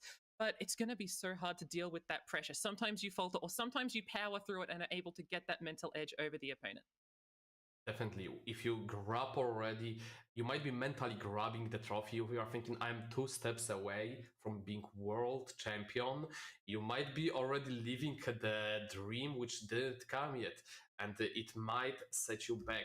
So we'll see if this is going to be the case here where players choke, or it will be the opposite, where this adrenaline, where this pressure will actually motivate them to play perfect set of games. And then we'll be jumping into the decks and to try to break it down for you folks. who should be ahead statistically by just looking at those decks. And first we're gonna go with the Talpinator. We've got the Nilla Janna, Talpinator signature deck. They've played this so effectively over the last couple of rounds. We followed Talpinator, I think, 6 or 7 times over the broadcast, and every single time we have seen this deck be a powerhouse. This Tide Dancer as a 1-of has shown up every single game, giving everything +2/0 and Thrash. When you play 3 spells, it's such a powerful, powerful deck. Combined with the Nora Elder Dragon, the only deck out of these 6 that is part of that XYZ lineup, the most brought deck still here. Yeah, having that early bird, we've seen being MVP in so many games. Just throwing away those top ends from the player's hand being absolutely crucial to them. And like, you have to remember that we are planning ahead and playing around certain cards, and then when it's taken away from you, the whole plan starts to falling off. And then we're gonna get followed up by the final deck from Talpinator, Riven Morgana, which usually tries to close the game very early on round 6, round 7 with those overwhelm units, / Morgana attacking, applying the shackles, preventing the blocking. Riven and Morgana are the queens of punishment. If you are able to see a slight misplay or a slight awkward hand from the enemy gamer, this deck is able to punish that greatly. We saw that with against Jorginho. When you just have to play for one or the other option there, Riven Morgana is able to pressure a lot. But we've got Seku's lineup. We saw this Dragon deck have a little bit of difficulty with its own draws a little bit ago. We can see that there are a lot of 2-drops and 3-drops, but if you don't end up drawing them, your hand gets clogged up with, I think from my count, 14 6 or more drops. Might have been 13. It can break quite badly, but when it gets its curve, this deck feels phenomenal. Yeah, but again, you can choke you on your own curve if you don't draw those early game. And the final but not last deck from Seku. This deck has been absolutely phenomenal for Seku, providing so many victories back to back, having so much utility, especially in the spell sector. Birdie nice, dealing with those wide boards, and also players having to be feared of that, having harsh wits against some possibly tall units, so you can actually go aggressively without worrying to trading with those Poros where Zolani can kill you, and providing absolutely amount of the pressure. Finally, Seku has brought this Yuumi Poro King. We've seen this deck be successful, and I want to shout out Yuumi in this deck. We've been talking a lot about how the Poro King is able to do a lot of swarm capacity, but Yuumi is so great at being put onto one of these 3 Daring Poros or something getting elusive from one of the many other sources that keywords are spread throughout this deck. Yuumi creates a great alt win con and had such a glow up over this year. Yuumi has seen play in so many decks, such as the Fizz Yuumi, such as this deck, that this has sort of been Yuumi's year. Rotation has been really, really good for her. Yeah, most definitely. Jo1 tweeted yesterday or today that Poro King will take the whole worlds. We'll see if he was right. If Seku can bring back to the finals, the absolute finals, this Poro King deck. And we're gonna see shortly the bans. Players still debating. Oke, kita lihat siapa yang bakal di-ban sama Seku. Towards Talpinator having his Riven Morgana, Janna, Nyla aggressive decks, / just that respect your elders. And Seku, we know that sih bakal di-ban si ini ya, the aggressive decks if he doesn't Elder get that early opener. So Talpinator, knowing that how bricky can the dragons be, he might even leave it. And we've seen just Seku flip a coin. He might be debating karena Janna bisa melebar. Just flip a coin. We didn't want to make a decision perhaps. The American way, just see what happens. You don't have to use your thought to go for it. You just think, I think the ban here should probably be the Riven Morgana. I think that deck is a little bit too great in its combo potential, especially with big overwhelm units. You have to find your hushes or your freezes to deal with. Talpinator's got a really tough decision to go with, though. They've spent the last, like, I don't know, 4 rounds dealing with the XYZ. Seku tarik nafas. Completely random roster. I want to say Talpinator wants to ban the Nico deck. I think that's been the most consistently strong and difficult to deal with. But you could also ban the Poros because he is the king after all. Yeah, I think Nico sounds like the best strategy to go for ban, given how consistent the deck was. No, he decides to go for the ban on the Shiva Dragons instead, being scared of the units. Oh, Morgana ya yang di-ban. Morgana Riven. Getting rid of the Riven Morgana. see we're getting into game right now. Seku has got a Poro. King Pelkesket kali Wonder bakal dibuang. What you want. All you need are actually some Poro, so you're able to get these units buffed up. Telpinator finding the early bird though, which is amazing against the Poro Kingnya disimpan. You're able to discard that early, and the Poro King is such an important champion for this deck, right? If you don't end up getting those excess snacks, the Poro deck only has 2/2s against one of the better decks in the format, which is this Respect Your Dragons deck. This early bird might come very early because Telpinator just seen Seku keep 2 cards in opener, and as we've seen across those 3 days, Poro King players usually just hard mulligan for either Poro Snack or Poro King. So I would be very surprised if we don't see the bird come down before turn 5 from Seku, because again, that would be a massive discard. And the longer you wait, there might appear in the hand cards like Celestial Wonder, Zolani, which might take down the bird for the king himself. Like, Mr. President, get down, I got you. Earlier today, I was actually DMing Seku about this matchup, saying, hey, what are you thinking about the early birds? What do you think about the Broadmain? And he said, yeah, no, those are the cards that I'm scared of. If Telpinator draws those sort of cards, I'm in an awful position. And we look at Telpinator's hand, early bird and 2 Broadmains. This is going to feel absolutely awful. I think Telpinator's got every single card they could possibly want. Seku's going to have to try their absolute best to try and find some win. Going for this little, like, aggressive line here, I think that makes sense, because Seku's going to have a really, really, really tough time in this matchup. It's so unfavored. I mean, given the spot, Telpinator has not much to do, so he might just jump early bird because there is nothing else to do. Maybe spend an early wall up, that's also fine. But when the next turn, he's looking at his hand, what am I doing next turn? The only play I have available to me is actually early bird next turn, so might as well keep the blocker and just spend wall up this turn. So some great mana management between turns, and we see the top deck is not in the Telpinator favor, so just jumps this early bird, and we see Seku disappointing, discarding the Poro King. Much to go for him, but he still has Yumi, he still have Paro Snacks in play, so there is a pretty reasonable board presence. Well, Telpinator hand is so heavy, he doesn't have much play until turn 6. Seku has found his alt win con in this deck. You can't stay for the Poro King. We don't see the Zalani in the hand just yet. But going for that Swarm potential, I mean, we saw Seku lose to this earlier, dealing with Swarm. So now seeing that, hey, now I can go for this line. I just top deck this Lonely Poro. That's 2 mana for an equivalent of 2 2/2s. It's like old Mirai Ward and an old House Spider, but even better because they can continually be buffed. Abis ini Seku open attack sih. Telpinator doesn't have an amazing turn 5. Harusnya Seku open attack ya. And turn 7, Telpinator will feel absolutely amazing, spamming out these Broadmains. Indonesia di ban. Kita takut kalau Predator lawan Indonesia ya. A little bit better. You can't choose your challenge anymore, but I don't know if that's all that important. What do you think Mungkin ya. This blunder? So Telpinator cast the spell just for the sake of casting it to discard Plaza, to discard the Burble. Like, you know, like, and he has nothing to spend mana on the next turn, and the top deck he gets doesn't really make him spend his whole mana. And like we see, this is a pretty brutal hand. Telpinator, only thing he can do is just throw a bunch of pies at Seku. And at this point, Seku is looking at his hand and he's pretty happy. You have another buff, you have recycled your hand, you can go for Telstones, invoke cards, you can go for buff, you can apply so much pressure from the Seku side. Wah, gila ini. Telpinator acting like he has some decisions, while he just doesn't. He's considering playing Pythos now, Pythos in combat. Again, not much things to be going on for him. You see the double pie toss on the stack, probably targeting this Jubilant Poro, but it will be answered with by the Pale Cascade, able to bakal ditaruh Pale Cascade. This go wide attack. Telpinator's got to see this and be really unhappy. You can see a sort of smile on Seku's face as they're able to try and go for this Pale Cascade, get this extra damage in. It can be blocked by the Portal Pioneer in the next turn. And Seku drawing a really good card here in Poro Stories, able to flood the board. Harus langsung attack, kalau nggak dia bakal turunin Plaza Guardian. Tarik. Nggak bisa ya.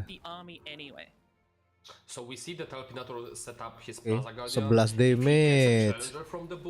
Bisa 6. He might be actually stabilized. Power of Poro, guys. The story with the extra Poros will definitely be handy in refining that board.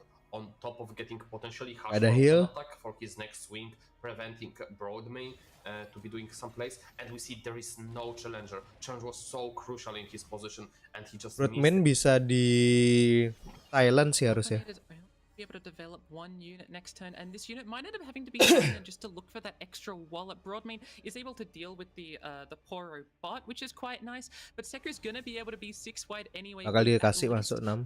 4 2-2s or 5 2-2s as well as this 6-6 Yuumi when it comes to the next turn. Top laner open attacking is something you can always do for free when you're playing these control decks. Seku doesn't really want to block in this position because they don't know what's in their hand, is willing to take that damage.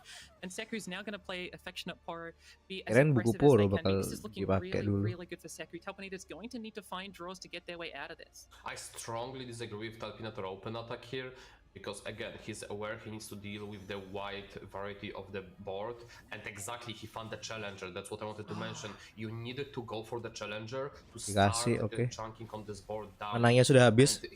Harusnya menang Seku ya. Because he has no more attack token, which he just spent it. Attack token is a resource you don't want to always throw away. Again, Seku had a great refill to the board. It wouldn't matter that much in the high side. But still, Talpinator is something that he couldn't play around in this position. And Seku, looking at the wonderful open attack, maintaining the Tailstones into the blessing for the lethal on following pattern, while having the Poro with impact to soalnya nggak punya ini. I'm really happy that you pointed that out with the Broadmain Challenger. You fall into these positions when you're playing LR, especially if you're tired and have been playing for so many hours, where you're so used to just attacking when you're playing the control deck and give a pass to the action. You're going to see Seku be able to attack here. Talpinator not able to draw any sort of card that's able to interact with things. Menang harusnya. No wallop, no Pytos. Kalah lawan Poro, guys. In Seku 1-0 against Talpinator in this losers finals. We see Poro King taking another victim. Bagi yang nanya, Poro dibawa ke Worlds. Ini guys hasilnya guys. We see what happens when this deck just draws all the tools you want. Nah, Nico ini yang susah nih. Aku merasa Nico yang kurang oke ya. Deck could just snowball the victory, and we see how the pink deck just struggles into the stuff. Gila, dia mau melawan deck aggro ya. Midrange-nya di ban, dia siap melawan 2 deck aggro guys. All trying to be anti-meta options to beat the XYZ, but Talpinator is actually on one of those decks in the XYZ, which means Seku is feeling really favored into Drop the bomb-nya bakal disimpan kayak dua-dua pakai removal. Plaza Guardian-nya dibuang 1. Tapi nggak tahu lagi ya. Oh enggak. Oke, Plaza Guardian-nya dibuang semua tapi balik lagi 1. Drop the bomb-nya disimpan 1 kan. We've seen Respect Your Elders just falling short in so many matchups. Even though it's the most popular deck brought by the competitors on this Worlds, this is the most itu anjing turun. We've seen just fall short because it's being targeted by the players. The first Omen dog come down. A scary omen for what's about to happen in the future turns, as another one will be played very soon. We do see the first one interacted with the drop the bomb plus the group shot, preventing that open attack from coming through. But there will be another one in response. Oke, anjingnya turun lagi. Tapi dia punya stun. On turn 8. But you have to do it. You have to get rid of this Omen Dog ASAP. We see 2 Anura and Froops drawn, and there's no good 2 damage removal to deal with them anymore. Seku's turns going into the future are looking really powerful. Talpinator's going to have to find something in order to deal with that. We've seen how threatening is a dog. Talpinator's spending 2 cards to remove. Asik, anjingnya di stun. Nih anjing memang OP cucu. Can take away from the opponent, while deciding to even play another dog instead of Fruit. Weapon Master kayak dimainin. Accelerate your further turns. This is such an important card in this deck, and now Fruit coming down, accelerating further drops. You just look at each other's hands, right? Talpinator's got all of these expensive cards and Seku's got all of these cheap cards. The Omen Dog still existing on the field, looking as scary as ever, while Talpinator's trying to play this Trinket trade, looking for any sort of interaction piece. They can take Bandle Telstone to try and deal with this Omen Dog, and I think that is the line they are going for, but it will be answered by the Sky Splitter, which is going to be such a blowout against this hand. Seku has drawn amazingly, and Talpinator is bricked up to high heaven. Apa yang bakal dibuang? Broadmain-nya 1 dibuang. Dropping Plaza Guardian next turn. It's gonna be discounted already to 4 mana. He needs to find something to back it up in the following turns. Now he has to decide, okay, I need to Talpinator itu bener-bener ingin nge-remove si anjing ya. Oh enggak. Because I won't have activator. Broadmains are probably too valuable to just chain one back to back. And when we see a Sky Splitter protecting through, being able to ramp into further development. Tapi di Plaza bisa turun sekarang. Benar.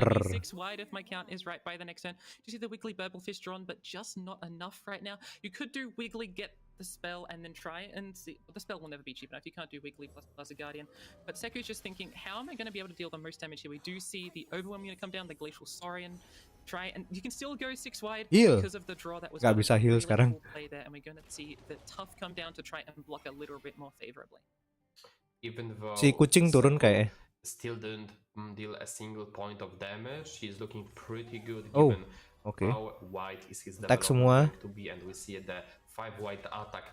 It doesn't give a in trading into tough unit, and Talpinator will be only able to develop 1 unit per turn coming in, and he doesn't have any spells. Gila, mantap banget. So even though we see those drops coming Buried down, in ice, we don't know if this is gonna be enough, and we see Buried in ice, which might actually shut down completely Talpinator's board next turn when he decides to develop. Challenger. And Talpinator will take the development time action for him, and then Buried might come down. Si kucing turun kayak. We've seen Seku with a lot of these unit-based Atau hands being able to spend Weapon life, Master. but there are quite expensive units in Seku's deck, such as this Warden, as well as the Buried in Ice. We haven't seen this come through very much, but it's such a blowout against so many decks, right? And when top laners is relying on their units as defense, this 9-mana one-sided removal can be so important. See the deck that come down, create this Lunari Cultist, being able to get some gems, buff things up. Won't have the mana for it if they still want to threaten the Buried in Ice. They don't even have to play Buried in Ice next turn. They will be able to play it in a attack token if they want. Seku's in a really comfy position, but Talpinator has finally gotten to the turns where they can play things. They can play this broad main and the sign in future turns. And they are threatening a Bakal dikasih masuk itu namanya. I think Challenger is pretty important on the broad main due to just a pure power of being able to remove stuff from the board, because again you are facing a pretty wide board presence. Finding Sign-in makes a guarantee that you will be able to refill your hand. You just need to get there. Masih bisa win, bener. Talpinator masih bisa win ini. Weapon Master kayak sih turun. Masa yang reptil lagi? Weapon Master sih harusnya. Atau ini, atau si Gunarnya turun. Just thinking about what their best outs are. When you're in a tournament like this, you have to have the deck list open. You have to be thinking every single possible permutation that they could possibly play.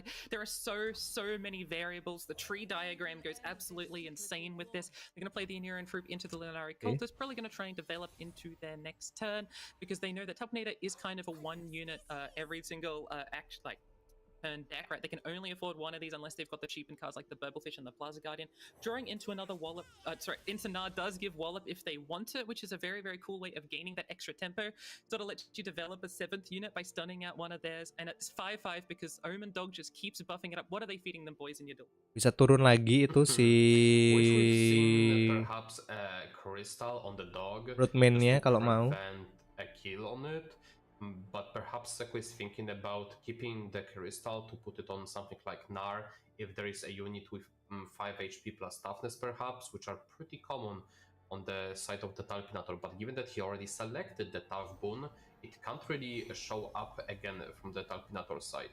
We're gonna see either Impact, Fearsome, or Heal here, and we see that he'll be selecting Ocean boon, damaging Nar, setting up a kill on it with the King instead. Seku can see that has been set up, knows there's a ping in hand, because otherwise you're always seeing the Omen Dog here trying to deal with that. We are going to see the gem come down to play around 2 different pings if it was something like a Perilous Peach bakal di ini sih. At the same time, we do see Nico is quite far from the level up. It's probably much closer now because this attack has finally come through with the Cultist and the Yordle. This is a lot of damage to be taking, going down to 6 HP, but we are going to see itu bakal mati Gunarnya. Down to 3. And Talpinator has come back with the presence all of a sudden. They do have that board now. I believe Nico is leveled already, but we just need to draw it on the Seku's side. Next turn we're gonna probably see some combat cook development, and hopefully gonna draw into something more powerful, and potentially maybe even hold on to mana, see what we draw next turn, and then decide if we want to go with the combat cook line or we want to go into buried line instead. We see a pretty good amount of the blocks here. the Nar removal. And yeah, Seko probably wants to hold on to the second Nar and just develop it next turn. Harus attack semua. Kalau nggak bisa. Harus nge-push damage si Seku. Being able to only develop like one blocker into 5 or 6 units. Ini paling di stun satu. Providing potentially lethal. Have to see what ends up being that. Kan dia punya buat in ice. Where the draws are extremely important. Seku has outs. Talpanita has really good outs. There are multiple options. I think Talpanita has the better possible draws. Seku needs to find either Warden or Nico, while Talpanita needs to just find any sort of expensive unit or any sort of ping in order to deal with the board quite effectively. I think there's like maybe 15 draws that Talpanita's really happy to see, but Seku's only happy to see about like 4 of them. We're going to see the Burble Fish come down, choosing Chemtech Blight or Infernal Might. Infernal Might dealing a little bit more damage, but Chemtech Blight, when you block, is able to get extra options. Habis ini kan bakal di sanennya turun, bakal di ini di apa namanya dikasih burit in ice. Being able to challenge something with the one of the broad mains having still the keyword. Seku being able to develop 2 threats. And next turn, if he chooses, he can choose to develop 1 more unit into the buried, which would give sanennya him, turun. but he still need to block this turn on top of being challenged from the broad main. So the problem is Seku is looking only about 3 wide attack, unless he decides to play buried now. And Talpinator, we can look at his camp, he forgot about buried, and he just have developed into it, and he's absolutely devastated. That is such a different experience. Playing around Buried in Ice is so painful because when you forget about it, it always gets you, and it's such a blowout. Seku now is able to develop 5 wide. Helpanita going to be able to play the sign and get. Untung dia nggak signan dulu sih. Almost certainly going to shows the impact, get the extra stats. Tuh dapat 2 stun. Dapat 2 stun. Really good save. You already see one from Conchola just drawing into one of the 2 left index. We saw a wallop really early on. I think in this match might have been the last match actually. Seku able to pressure in for quite a bit. Talpanita is going to need to find. Something in order to deal with this even more. We do see the Elder Dragon and the Plaza Guardian good developments for Talpanita. Gak bisa 2 stun. Really solid development coming from the Seku, being able to develop 3 threats and back it up with the Sky Spitter. Kalah Seku. Somehow Talpanita would be able to remove that fruit. Kalah Seku karena dia draw 2 stun. He needs to start overwriting those units he had on the board that are entombed to get a bit more blockers. We might see even Elder Dragon. Tapi tetap harus di ya harus tetap harus buang 1 sih itu. So this is most likely to be a turn where we just develop the Plaza Guardian. 1-1 sih ini. The question is it enough? And then Seku's going to be 5 wide, but we also have to remember that these Buried in Ice units aren't gone, right? If Seku doesn't get lethal this turn, there's going to be such a massive clapback on the response. Some of these units even having summon effects like the Burble Fish being able to create extra things. Talpanita is going to play the Plaza Guardian. It's the only thing that allows them to keep up both of these. While it's going to get the Oceanic Will heal too. Seku's upset at this because they're trying to go for a win this turn and they're going to lose all their units to Talpanita's attack in future. Mungkin di upcycle red. Neither of them too amazing when I see Shepherd's Authority so that it's able to attack and be sign in that trade, but Seku's in a really tough position. That extra healing came in clutch. Seku was probably looking for impact, providing the most damage output given menang Talpi menang. And the unit would be Seku kalah. Blocked otherwise. Now we're looking at the wall of probably just hitting the Nar to not generate that extra Pocky Stick to allow that will allow Seku to cycle the deck. And then we're gonna see a massive board from Talpina. Yumi itu ya nggak ke draw sih. Damage coming from the cat. And that's about it. The rest can be block / stand out. And yeah, Seku will have to deal with the giant board coming from Talpinator from those Antoms, and even Elder Dragon himself. 5565 di stun. Which might be even leveling here, which we actually haven't seen once coming from Respect Your Elders. I don't think Elder Dragon's gonna level. I'd love to be wrong. I'd love to see that guy can be unable to be stopped. Seku had to attack here. You might argue Seku isn't supposed to attack because they're not able to. Di stun 1 aja masih nggak mati dia. They have to play for this out. They have to play for that win. Elder Dragon at 13 out of 75. I don't think that's going to be enough on the attack just because these units don't have 10 strength each. So unfortunately, we're probably not going to be able to see that. Seku's bulging their eyes saying, is it really 2 wallop? Come on now. You can't be serious. You can see how upset he is. I would be too. Listen, and a really good blocks from Talpinator due to he decides to block the 2 units he can kill while maintaining alive 2 of his attackers for the next turn. So he decided to essentially take 3 more damage, so he promotes himself even more damage. We can see a nice conversion here from being on the defensive foot into offense in the following turn. Really, really solid play. When Seku has is living on the edge of the top deck now. Pusing, boardnya penuh.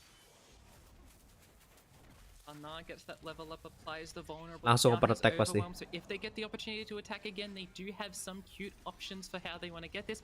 Maybe via a warden. We do see all of the units come out though back to the Gak bisa tapi tetap gak bisa tetap. Able to deal with some of the aggression that Talpinator is going to be doing on this turn. I think they can't survive though because of the not block weapon. Yeah, that should be lethal, but Seku, the good heads-up attack from the Talpinator, because there could be... Gara-gara gak bisa ngeblok, anjir. Even if we, as casters, would love to see that Elder Dragon come down and take a... Harusnya bisa gak mati, anjir. The Talpinator needs to take a safe play to just open a swing with his whole board. And we see that he'll be slightly short to stay alive, and we're gonna go into game. Aku rasa tuh kalau itu bisa ngeblok sih. Kalau bisa ngeblok ya. Very tense match, both of them bringing very weird. This is what they were prepping into even today, because they would have been prepping into the opponent they were fighting immediately. Tapi kalaupun nggak bisa ngeblok mati tetap. Enggak sih. I'm gonna be honest, I don't think I've seen this matchup before, even when playing Nico or Nilajana myself. Have you seen this before, Alan? Not quite. Back in the day, lebar lawan lebar. Nico was just not strong enough. Now it has the support of the Omen Dog. Just so big for this deck, as we've seen, just providing this extra buffs on those cheap units, where Naila Jana was just such a powerhouse, and now malah milih nggak bisa ngebloknya. Nggak bisa juga sih, karena dia kan nyari damage besar. Dia kan nggak ngira ada 2 walup. Kalau nggak ada 2 walup masih bisa.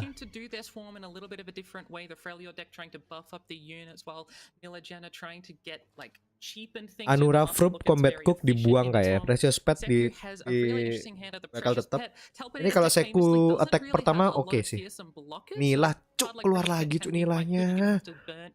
Goblok.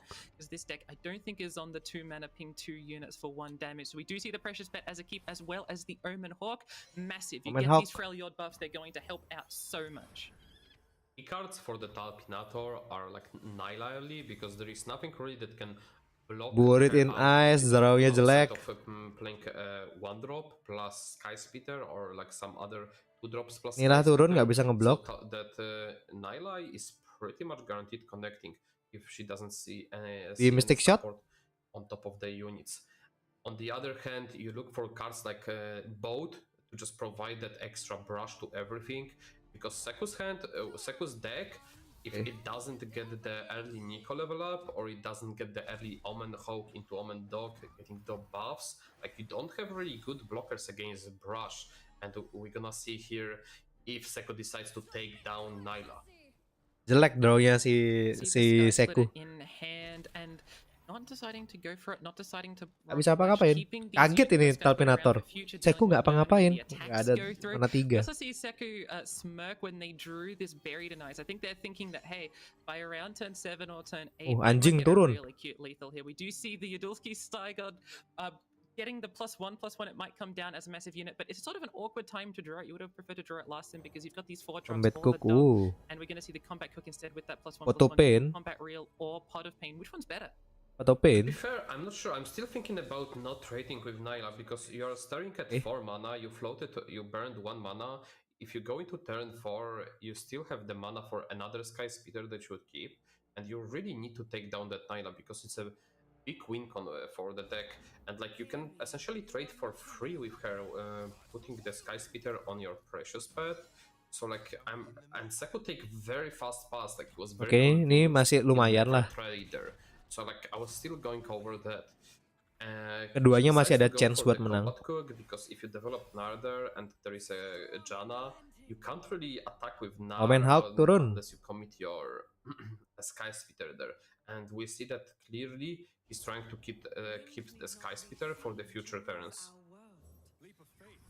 One of the beautiful things about LOR is that even the early turns matter. This turn 3 play that seemed maybe a little bit innocuous. I personally also would have Genarnya bisa turun sih. Clever to me, right, and go for that. But Seku knows this matchup way better than you and I do, Alan. I think if he's kept this card, he's done it for a very specific reason. We're going to see Talpinator develop some quick attack units. Not the easiest for Seku to deal with, and that's the sort of way that Talpinator's deck tries to pressure. Instead of using evasive keywords, I mean, there is Brash, but it's mostly through these quick attack threats. We're going to see the Na come down. We might see the Dog come down in the future. We can also, if we wanted to, tapi itu Buried in Ice ada di tangan. Too early, but it is a possible line for Seku if they decide to go for it, keeping their options open. Iya, bisa lumayan sih. We are presenting next turn 12 +1 +1. So Seku has 14 damage next turn, including Pocky Stick. So if he decides to go for the very nice, just take down the whole board and swing in, not accounting any sort of removal, he would be able to propose almost lethal. But obviously we know that Talpinator deck is packed with different type of removal, and we see that Sky Spitters were kept to just protect your units from different type of removal, like here protecting Nar. Oh, itu pakai spellnya Nilah aja cukup. See the Sky Splitter come down, kept from earlier, needing to be played against this Nar. Itu deal berapa sih? 3 damage? Atau 5 damage? It's rather large at the moment. It is pressuring quite a fair bit. We do see Vigrash, the Exubi, fleeting. Probably will come down to shuffle another Slipstream in, and Nilla isn't that far away from being leveled. We just see the Eye of the Storm. We know there are Slipstreams in the deck at this point. When the attack comes through, there might be another Slipstream pushed in if Talpinator decides to attack with this Nilla. Dikasih masuk sini. Quick attacks at least threatened right now. To try and go in at least the 3-1, because you are able to threaten the Mystic Shot on top of it. So if this combat cook were to block, the Mystic Shot would come down and deal with this unit. Second, we get the weapon back. That's one of the powerful parts. Mungkin di block sih sama si Seku. Seku tahu pasti. See this attack come through Talpinator, just thinking, is this really what I want to go for? So Seku needs to decide whether dikasih masuk. goes, because he has no real win con aside of the buried. And itu like yang elusive turun. Like any of your attacks can be just easily blocked out. The Buried in Ice is not a real win con right now, given that you are not having a huge board presence. Talpinator smartly kept a mana open so he can connect Mystic Shot if Seku decides. Itu anjing turun. But bangke itu. The elusive post combat, because you'll be slightly too short mana, and we see there is a potential level up Talpinator on the her counter, but definitely we can develop Nyla and maybe Janna, and those two would be a big factors in the following turn for round 7 from Talpinator. The only thing he has to be worried is about just to block out Seku this turn, but we see that Seku doesn't have much threats going on, just regular units. Yang 5-5 attack dong. Block. Kalau enggak Genarnya enggak level up. Might be going for something like a Ward on top deck, thinking that this is their way out of this matchup. Talpinator's deck doesn't really deal with when all of the units have like +6/+6 from Warden. So keeping that Sky Splitter might have been playing for that line. And when you see this attack being lined up, we see the Nard going in to try and get that draw for that Warden. And Talpinator's board looks so full. Even if they have the Nilla level up, even if they have the Janna level up, they're not going to do great into something like Warden. Seku does have 2 in the deck. That's the line that they're going to be going for, because it's sort of their only out, as you point out. There's not that many other good options for Seku. We do see Eco counter go up. I think that was a level. And we're going to see some blocks come through, because Talpinator's deck is nothing if not able to have their units be replaceable. Okay, let me help Seku a bit. He's gonna top deck Darkin Spear, he's gonna put it as an Aska next turn, into swing into Warden. How about that? Oke, di blok semua. Sometimes the thing you have to go for, Seku is on a couple of copies of Darkin Spear, and I mean, I've personally been blown out by that sort of play many times. Anaka can do so many amazing things. Talpinator lining up the blocks, making sure they're not taking too much damage. Gonna see the Slipstream come down, try and find some burn pieces, see if that's how they're gonna interact. We see the Cold Shot again given fleeting, like it's one of Talpinator's favorite things to do, give this Cold Shot fleeting so that it just shuffles back into parallel convergence. Gonna see these blocks lined up. I think these are good blocks by Talpinator. Okay. I think that's the first, like, given that we've seen a lot of one-offs from Talpinator, that being Tide Dancer, Cold Shot, Acorn, I think this is my first time I see him actually draw Cold Shot. I haven't seen Acorn yet, but Tide Dancer being there every single game. How is this man doing it? Also, dikasih itu every single game, being ditambah health-nya. see the Nilla spell into the Mystic Shot be committed, and then Telpanator, just the legend drawing 2 Nillas and getting both of those spells. Trying to keep this Nara alive to get the draw the Warden, but not able to get there.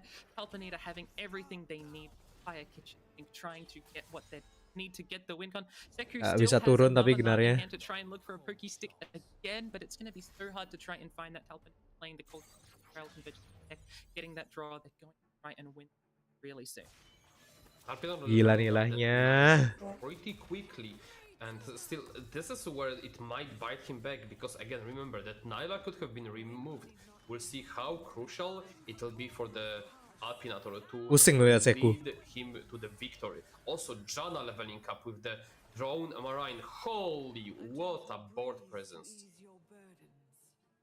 Pusing si Seku. They need. Seku has prayed and drawn this harsh winds. All they need to do is get a knock and if parallel convergence. I've just seen it in hand. That is absolutely amazing for Telpanator. They get this attack. It's very hard for Seku to try and deal with this, and even in the parallel convergence, be able to come out right after. What an amazing draw from both players, but let's be honest, Telpanator got the better draw here. Look at this draw. Parallel convergence just like that? Right after you just shuffled it? With full board?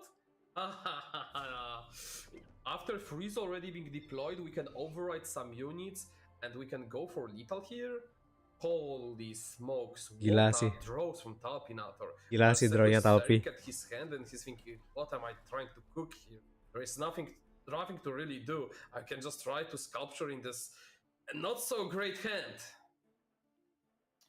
A little bit annoyed. I think you've got this lockdown, Alan. I think the EMEA player is going to win, unfortunately. What an amazing draw, that protagonist energy from Telpanator. They've had this all tournament and they're continuing to harness it with them. We see the Nilla champion skull come down to get rid of this blocker. Tapi tetap nggak menang sih, masih belum menang sih. Seku to try and deal with this parallel convergence. You can play the Master Lookout into it. I'm pretty sure it summons does it summon exact copies or new copies? I want to say they're exact, which means that they will have frostbitten units.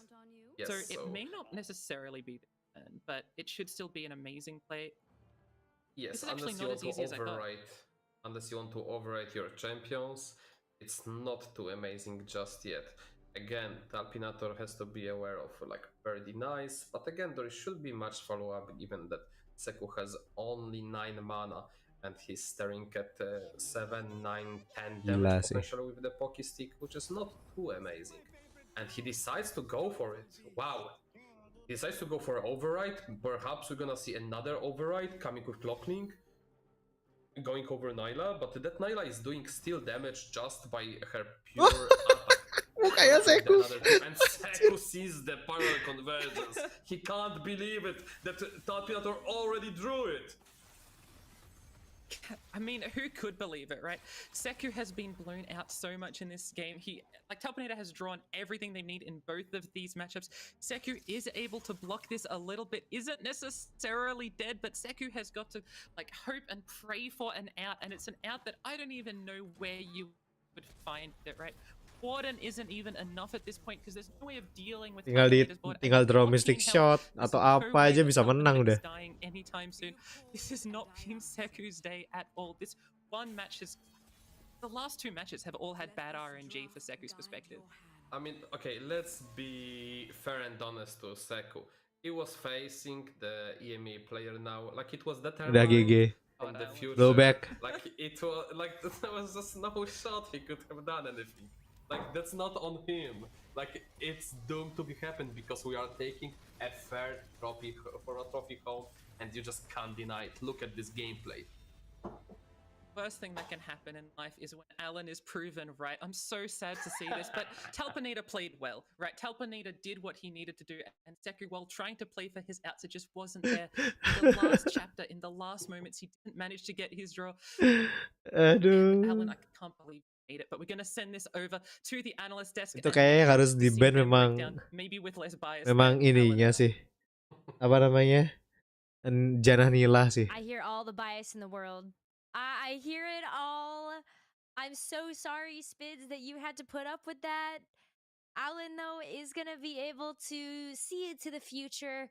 Talpinator did win this matchup. Skarzig, I see you having a reaction, so what's going through your mind? I was going absolutely ballistic behind the scenes, folks. John and Neela, for those of you who follow the deep lore, knows it is one of my favorite decks. And it is just a list that has this underdog energy to it. Now that it's been nerfed, if you underestimate it, if you give it so much time to draw cards, it just pops off on you. And Talpander had his back up against the wall the entire time versus this Nico Nilahnya deck. He draw was looking terus. so doomed in the Elder Dragon Rencananya draw deck, 2. and managing to stabilize from there was exquisite. And there is one moment in that other game I have to call out when the pool shark came down and said, "Do you have a problem with called shots?" And then the called shot gets shuffled right into the deck. Mwah, you can't write scripts better than this, people.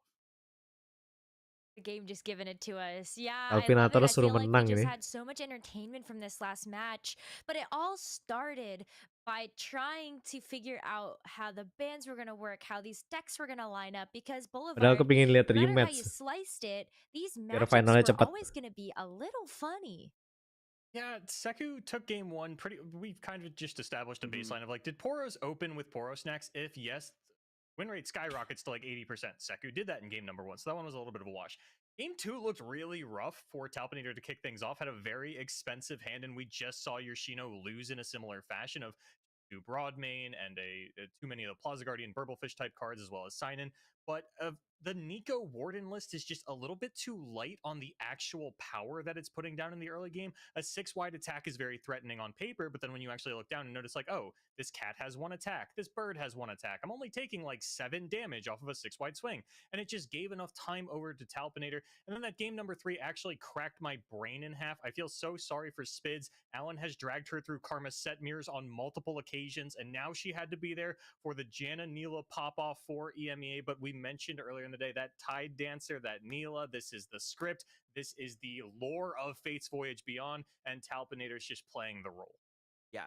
Once you get the Jana and the Neela set up against a tempo deck like Nico that can't really interact with that backline directly, is trying to force the opponent to block, I was actually calculating like, oh my god, this Jana is going to level up, it's going to take over the game, and it ended up almost not mattering. It flipped right there at the end for Neela, and all the formless blades that have ever been printed to come into the hand to set up these tricks and these up trades, it was way too much for Seku to handle despite having double Sky Splitter. Yeah, you want to talk about, oh, the Jana level is going to take over the game. What if you just draw 5 copies of Neela? I mean, that's just talk about drawing 1 champion. Has 2 Neela, 3, and then 4, and then 5. And you could see Seku's reaction. They're just like, what am I dealing with here? What am I playing against? How am I supposed to beat this? And hopefully Talpander can get some of Neela's joy, because he has been having to play out some insane sets to stick in this tournament and to finally advance. He's going to have a bit of a break coming up, but man, what a great player to spectate so far this weekend. Every time he's been on the stream, it's been a sight to behold. Anjir, udah 5,5 jam. The plot armor. Like, the plot armor just thickens for Talpander, I think, at this point. Winning some really difficult matchups, taking down so many strong players. Boulevard, it really just feels like it's coming up Talpander. Do you think that he has a shot to win the whole thing? Oh, absolutely. It would be disastrous for any Alpi dari mana ya, nggak tahu. Again, with Alan on the broadcast, so it's really kind of an inevitable, unavoidable future. But again, hats off to Talpander for being, if not the most aggressive, one of the most aggressive players in this tournament, being the only player to bring Jana Neela, one of the only, I think it was like 3 Noxus players in the entire tournament, definitely one of 2 Riven Morgana players, and saying that, yeah, I saw the top end of the meta, I figured out how to beat it, and now I'm moving into the grand finals. So special for Talpander. It's been so much fun to watch his journey throughout the lower bracket. That's going to be 5 matches in a row now that Talpander has won in order to secure his spot in the grand finals. Sadly, this does mean that Seku is out of the tournament. Will be going home in 3rd place. Still nothing to scoff at, but you know, for all these players, it is the end goal of that world champion title that everybody has their sights on. So now we only have 2 players left. It is Chenia versus Talpander, EMEA versus Korea. Boulevard, I think I know usually where your heart is on this side of the coin, but versus I'm Korea, ayo Korea. Both, who do you Aku bela have Korea. as your favorite to win? Boulevard first. Let me tell you, last year I was like, have you heard of Korea in a Riot game? Let me tell you about Chenia. Let me tell you about KDF Reroll. This year, oh, let me tell you about Chenia. Let me tell you about JO1. Let me tell you about the player who looked at Mordekaiser, Morgana, and the Elder Dragon and said, I'll have none of it. You printed a champion that cannot be stopped. It already existed. His name is Fizz, and I'm bringing him to the finals, and I'm bringing him to a victory. I'm going Chenia. And Talpinator says, when I'm going up against the best of the best, we need prep. We have to study these new cards. We have to look at old decks and try to do as much testing as possible.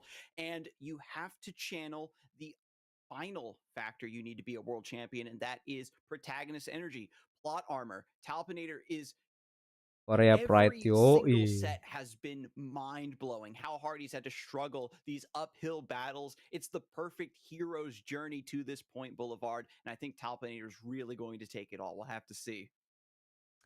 Ooh, okay. We're tied up on the desk right now. One for Talpinator and one for Chenia. Well, we're going to have to figure out exactly what's going to happen as we take a short break. Get ready for that grand finals. This is it, the last match of the broadcast. Chenia versus Talpinator for the title of Legends of Runeterra World Champion. Don't go anywhere. It's coming to you really soon.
And Chenia has, and that is going to be the advantage that Chenia has going into this. They are well rested. Yeah, when you come out of this lower bracket, some players do begin to thrive when they hit that low point and begin to bounce back. But I think that anybody who's been following the broadcast today, has been following Talpinator's journey, can see how hard he has to fight for every single victory that he's gotten today. And there is no way I think a player can have this much mental endurance, especially stepping up onto the world stage with so much more on the line. Not just, I want to stay in the tournament, I want to make it to the next round. This is where all the chips are on the table, Boulevard. Absolutely. And we're going to take a look at the deck list because, Skarzik, I talked a really big game earlier on about how confident I am in Chenia. When we take a look at the head-to-head matchup, take off the player cards and look at the lineups, I'm very worried for Chenia because Chenia kind of needs to sprint. It's a mad dash. You kind of walk a little bit, then you have this one really big push, and that's kind of it. If that doesn't work out, then your lineup kind of falls apart. We see it with the Poros. We see it with the Fizz Yuumi. On the side of Talpinator, it's a little bit more of an engine. You know, we've seen the draw come out of this Jan and Nilo to keep him in games for so incredibly long.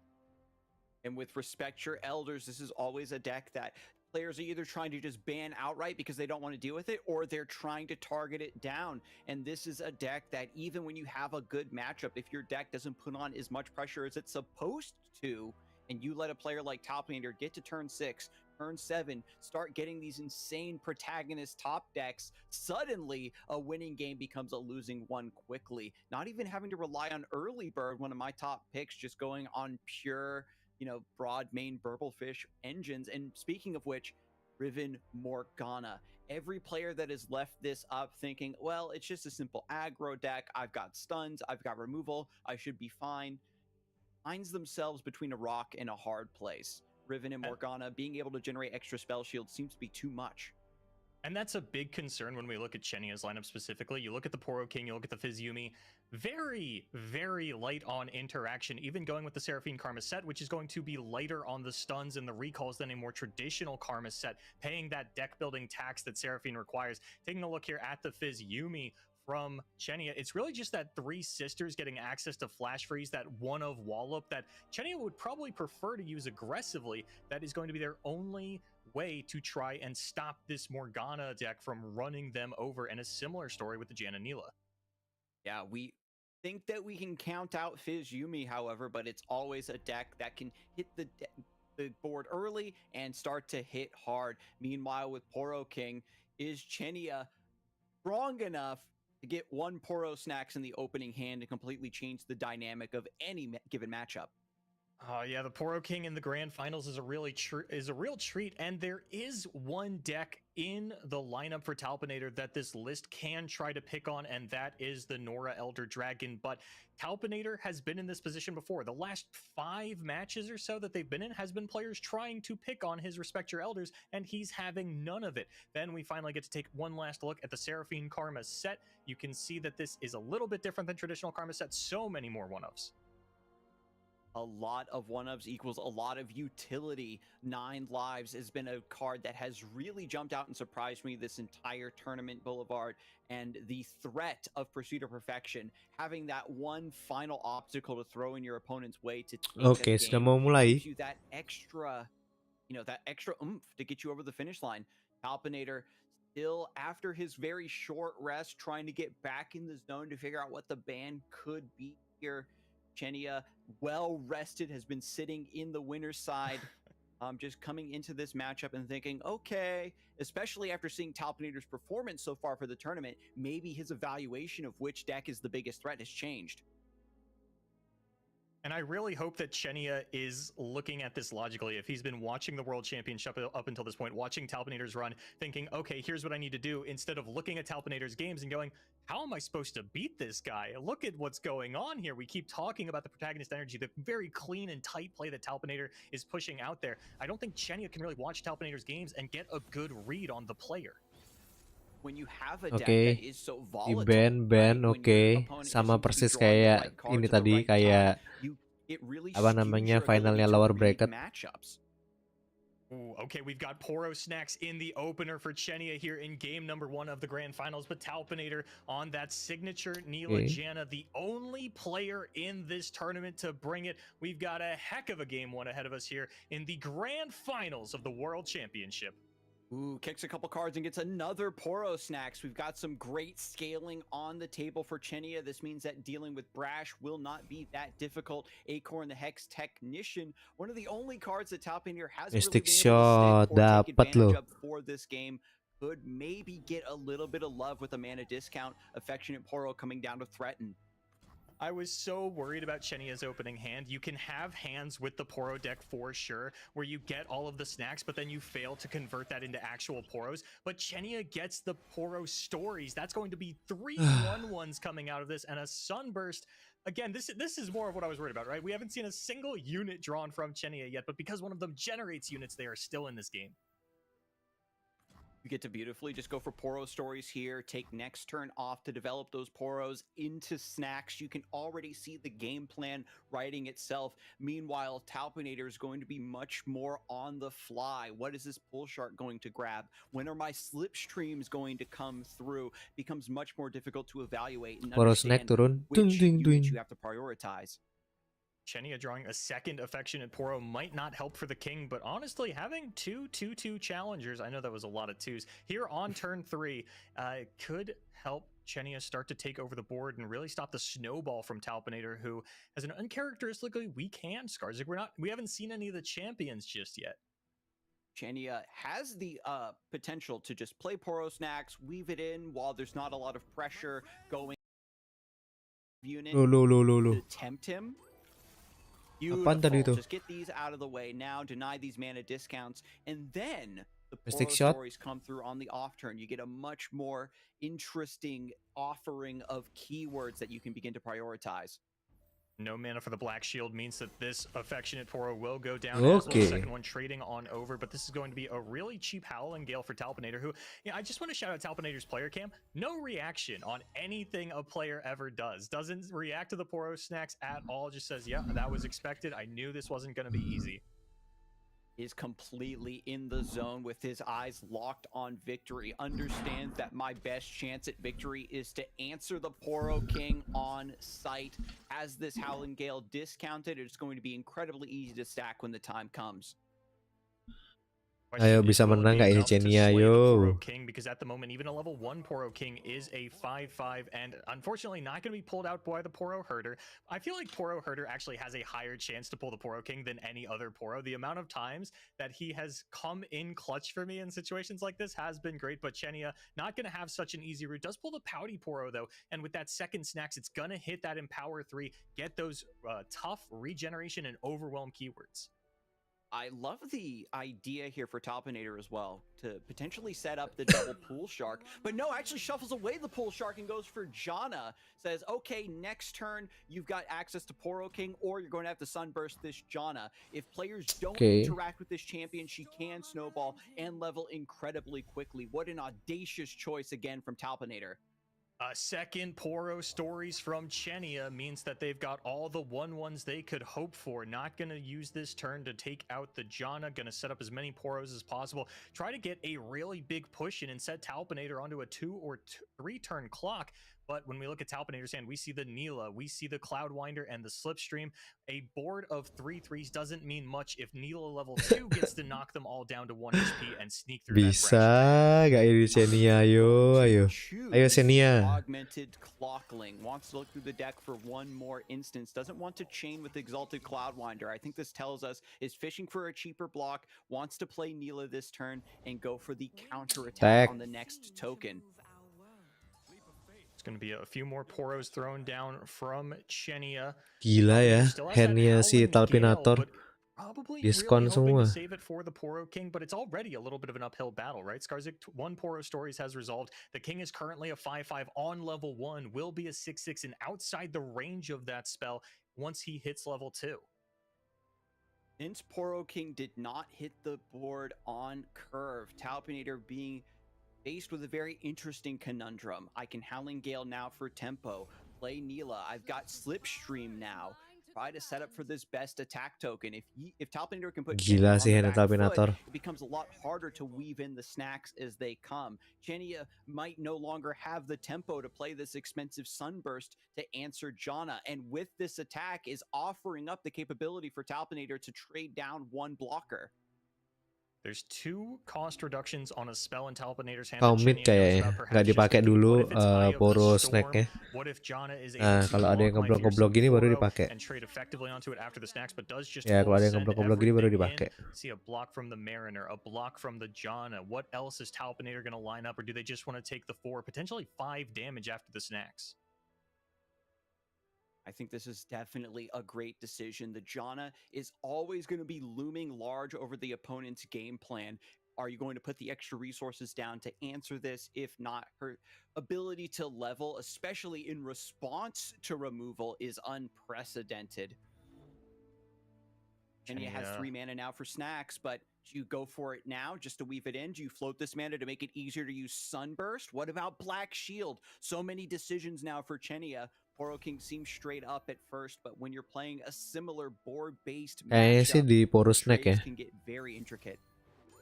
It's going to be up to Chenia to push as much damage here and now because they've got an uphill battle ahead of them. They still don't have the big finisher in the Poro King, and this is not a matchup where we really think that Zolani's going to be able to climb to the heights of assimilating the entire board. But I want to just remind everyone that it doesn't take a 16-16 Zolani to end the game. A 10-10 overwhelm is not something particularly effectively. Yeah, and Talpinator even floating the Howling Gale. Talpinator menang sih. Respect the Poro King. I thought for sure that would come through to deny that Pouty Poro from continuing to scale, but Slipstream rewards him with a couple cheap units to keep this development strong. Tapi Nator menang sini. We're just continuing to see more and more elusive units on the side of Talpinator. Chenia has yet to find a daring Poro, but still has that Poro stories in hand. The Destined, unfortunately, going to be a little while before they can go ahead and get that one turned online because the Poro King is still absent. It's just a vanilla 3-3 for now. And again, Chenia does not play Yuumi. They put it in the Fizz deck, so that secondary champion from the Poro list is absent from this game. There is a terrible line that I'm kind of beginning to see take shape, Boulevard, where by the time Chenia gets the Poro King, the rest of his followers will have been traded away and won't have the means to generate any more snacks. That is a terrifying reality that you are setting your sights on there, Skarzig, and I'm wondering mostly now if Talpinator, how are they going to play this Howling Gale? Does the Pouty Poro as a 3-3 tough regen look threatening enough? No, it doesn't look like it. It's just going to be 5 elusive damage, nice and safe coming through. Chenia's got the Hush if they want to take a block onto one of these, but might need to save that for something a little bit later on. Dibiarin deh masuk. With that boat from Talpinator being so pivotal in a lot of their matches.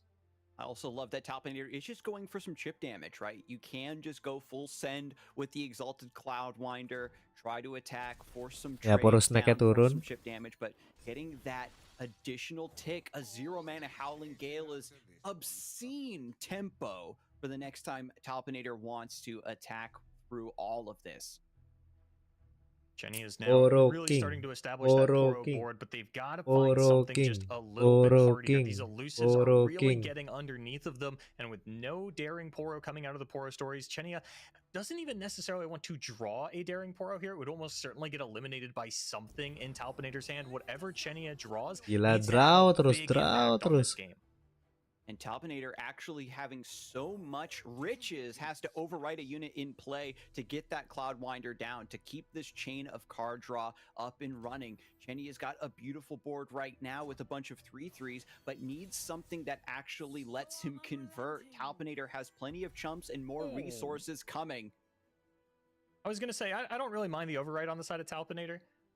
You kind of just need to draw as many cards as possible, and now Talpinator finds that one of both that we have hyped up so much, but the Fabled Poro is going to spread a myriad of keywords to the remainder. We got a couple of challengers. We've got Quick Attack, Spell Shield. We've got Spell Shield on the Pouty Poro, and Lifesteal, importantly, onto the Fabled Poro himself. Black Shield back up Poro dapat Lifesteal, bagus sih. This is looking really good now, being able to snipe some of these elusive units, keep them down, maybe finally putting an attempt on the stack to get rid of this Janna or this Nila.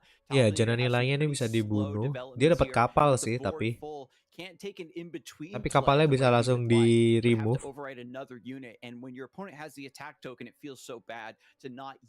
Di remove next roundnya ya maksudnya.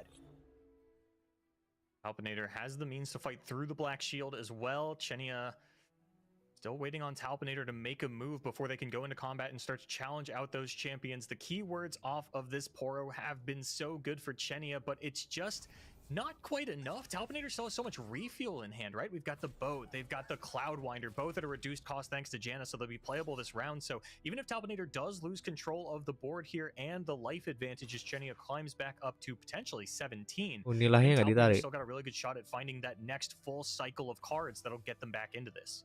Yeah, Quick Attack and Challenger.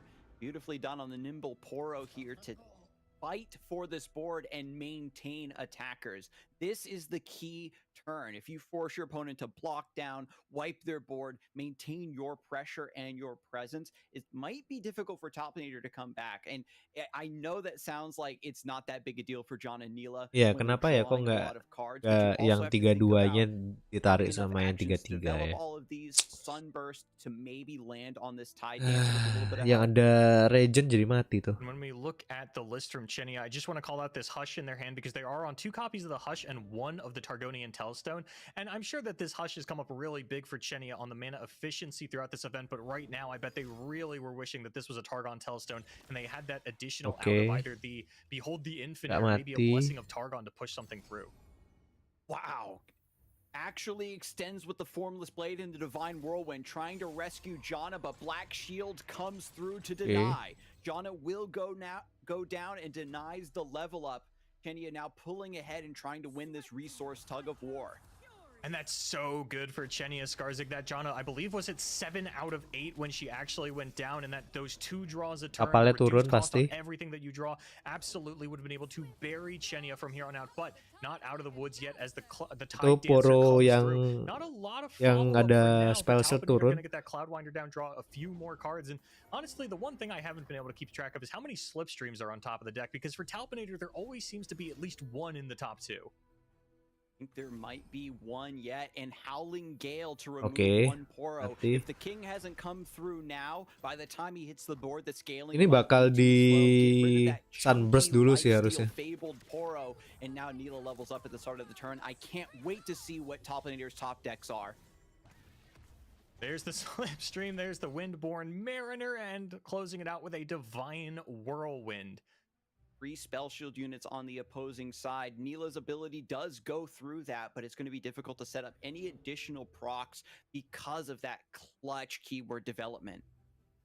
Tapi kena spell shield harusnya nggak ngefek harusnya ya. Most effective use of their mana and their turn. It's not a guarantee. Okay, we're going to start off with the Slipstream. That's not unexpected, though. There's really not a lot of developmental punishes coming out of Poros outside of that Sunburst, which I imagine Chenia is immediately going to throw down onto that Tide Dancer and could get punished by a Mystic Shot plus another card here to activate it before it actually goes down. Chenia playing super safe with the Hush, actually. Gila, Hush dulu. The window of opportunity. Ampun. Still going to get some AoE, it looks like. Here comes Windborn Mariner, still committing to keeping this board as wide as possible. If you're trying to go into a contest like this against Poros, it's always risky. Chenia's hand is basically almost face up at this point. Talpaneer has demonstrated time and time again his ability to read the opponent's hand. Is almost certain that this card might be a Sunburst, and now goes in with Neela. Some AoE damage from Chip to the Nexus, and this elusive going to slowly find him getting closer and closer to victory. Chenia not unleashing the shackles just yet, says I'm never going to block with this Plucky Poro. It's got the challenger keyword. That's how I'll use it in the future. I want to leave this Sunburst open and see how Talpaneer plays through the combat for this turn before I decide if I want to finish off this boat before going into my next turn, or if I can go ahead and find something else to develop here before starting off my next round with that before I go into combat. And it looks like, I would imagine at this point, Chenia just going to take out the boat. There's really not a bigger threat to be found, but no, Chenia actually going to unlock the Poro. Okay. Leaving the Tide Dancer up. Unbelievable. This card has been so pivotal to Talpaneer's run through the loser's bracket to get to this point. And Chenia says, it's time for me to unshackle. What's going to be the top deck? Maybe it's Poro King with one Poro in hand that can generate a snack. Okay, dikasih pasti. Snacks, that is enough impact damage to maybe see the victory. Chenia, do you have the top deck? Can you make it happen? I'm wondering if even something like Zilani off the top would be enough. We talked about it's nowhere near the assimilation level, but if it's just an 8/8 with Overwhelm or something along those lines, that could very well be enough to close this out, especially if the Tide Dancer does go down. It looks like we're about to finally make it to the end of this round, so we will see what comes off the top for each of these players. Chenia, what's the draw? It's Aurora Borealis. And plenty of mana to use it. These Poros are going to get beefed up. We've got 2 quick attack Poros, one with Challenger, nice Overwhelm coming through. With Talpaneer at 8 HP, has to be very respectful of this turn. And a Daring Poro, not too shabby. Another big elusive that must be respected. And with 2 challengers, that elusive would connect Skarsgård. The problem is that I don't think there's enough residual damage outside of that to really secure a victory for Chenia.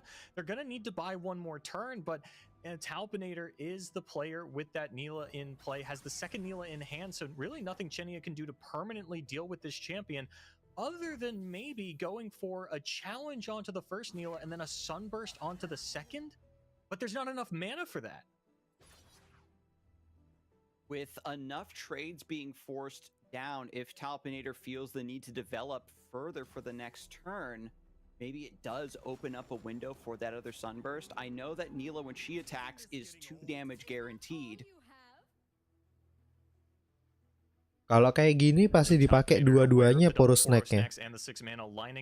Bakal mati kapalnya. Will persist unless Chenia commits the snacks, but then they are down below the range of the sunburst, and they are so low on Nexus health. Skarzik and Talpinator has been a beast when it comes to drawing that burn in this tournament. We're gonna see the double snacks in a minute. That's a full board wipe onto Talpinator. Yeah. Board wipe. The board is gone, but there's a second Neela in hand. That is 2 damage that Talpinator has access to on the open attack. Another slipstream being shuffled into the deck, even sacrificing the elusive unit, understanding that that's no longer going to be guaranteed damage. With the Pouty Poro having tough, ya, Pouty Poro punya tough, bisa ngeblok harusnya. Additional brash target could get there. Yeah, that's true. I don't think. Oh, Snack is not going to be enough. And blow back off the top to secure it for Talpinator. This is going to be 2 damage onto the Nexus. Next round would be able to draw anything and push it through. But as you mentioned, the brash keyword actually makes it so that Chenia doesn't even get to see that the burn was top deck. Talpinator covered on 2 fronts here. Unbelievable for this to come down to the wire like this. Both players threw everything they had down. Kalah cu, gila. Could not outscale the mid game of John and Neela the way he would have liked. The final master lookout going unblocked means that Talpinator will take game number 1. And this is a matchup that Chenia wasn't necessarily expecting to win, but it sure would have been nice given how close they got to have to not 2-0 that Respect Your Elders deck to only need 1 opportunity to find that deck faltering, but instead Chenia now has to 2-0 the most represented deck in the tournament. They've been able to do a great job of that so far, but Talpinator on the other side of the coin has been in a similar position. They have had this Respect Your Elders deck targeted time and time again and continues to pull through. Gila, ya terus ke draw, jir. King and Fizz Yumi are 2 decks that have developed a monstrous reputation. When they draw the right cards, when they draw exactly what the deck is built around, can end games very, very quickly. Talpinator's build of Elder Dragon isn't running. Poronya harus menang sekarang. Only 1 copy rather is a little bit more early game focused. I believe is still on. Ayo Chenia, sabar, santai. Tenang. The early mid game to get to turn 6 has always been a tall order for him. Ganti semua ini. Borealis is in the opener for Chenia unless they go ahead and kick it back. It is an extremely mana intensive card. It is 11 mana to really take advantage of the full Poro snacks. Chenia kicks it all back, looking for something a little bit on the lighter end and is not rewarded. Just finds a couple of Poros. I like the mulligan strategy there. Understands I just need main deck snacks, perhaps a Poro King. 1/1 plucky Poro. Ayo please Chenia, drawnya bagus. Poro snack. This is the tournament life for Chenia. If they lose this match, they are eliminated. They are 2nd place. Talpinator is our victor, but they're not going down without a fight. A couple of Poro herders to thin the Group deck. shot. Talpinator getting some nice hits off of this Conchologist. Going to be able to control Atau the early Pythos. game of Chenia or preserve into the late game with a Condense for a Burblefish or a Broadmane. The Pie Toss presenting 2 procs for that is nice. I wonder if Talpinator is going to go greedy with the Condense.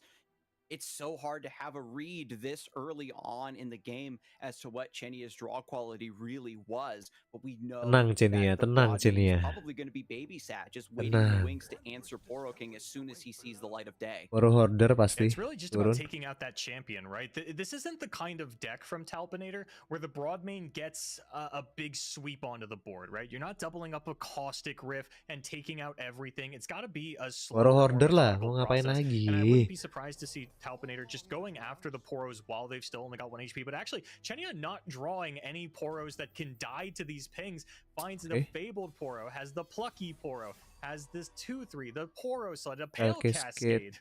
Hatch Poro Bot, what keyword did you get this turn, my son? Is it another tough unit to be developed? It would be massive on the side of Chenia to keep this early pressure up, and Talpinator as well knows that, hey, I might have Broadmane, but that's still a very expensive commitment. You can see here on round 6 when that comes through, Chenia won't have the attack token just yet, but what it means is that the Poro King being in play, the potential to get another Poro, to get at least one special snack, I think might be all Chenia needs to jump out ahead in this game.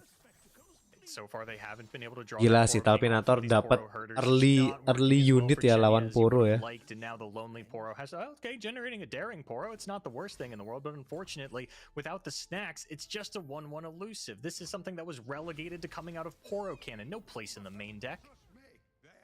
It's great late when it scales, but right now we've got a lot Kalah of Chenia ini. trying to turn up the pressure. Talpinator menang ini. Menang Talpinator. 80% menang Talpinator ini. Di round 3 Poronya kayak gini, nggak ada Poro snack kayak tadi. Kalau drawnya kayak tadi sih menang Xenia ya.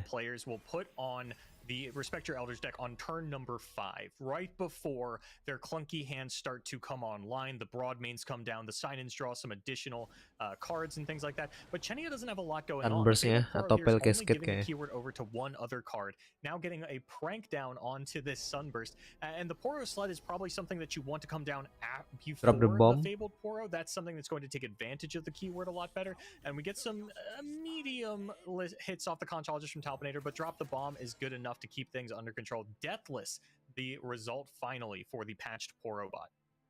Keeping another unit in play is always nice as Poro sled turun. Keep happening. You get more snacks on the king. We'll have to see if Chenia feels like extending with the Poro sled. This still comes down on the turn before Lord Broadmane. This is another incredibly wide attack that Talpinator has to deal with. One more Conchologist for development, one more block, and perhaps Drop the Bomb we'll see on this turn to pray for Riptide Rex here in the next 3 draws.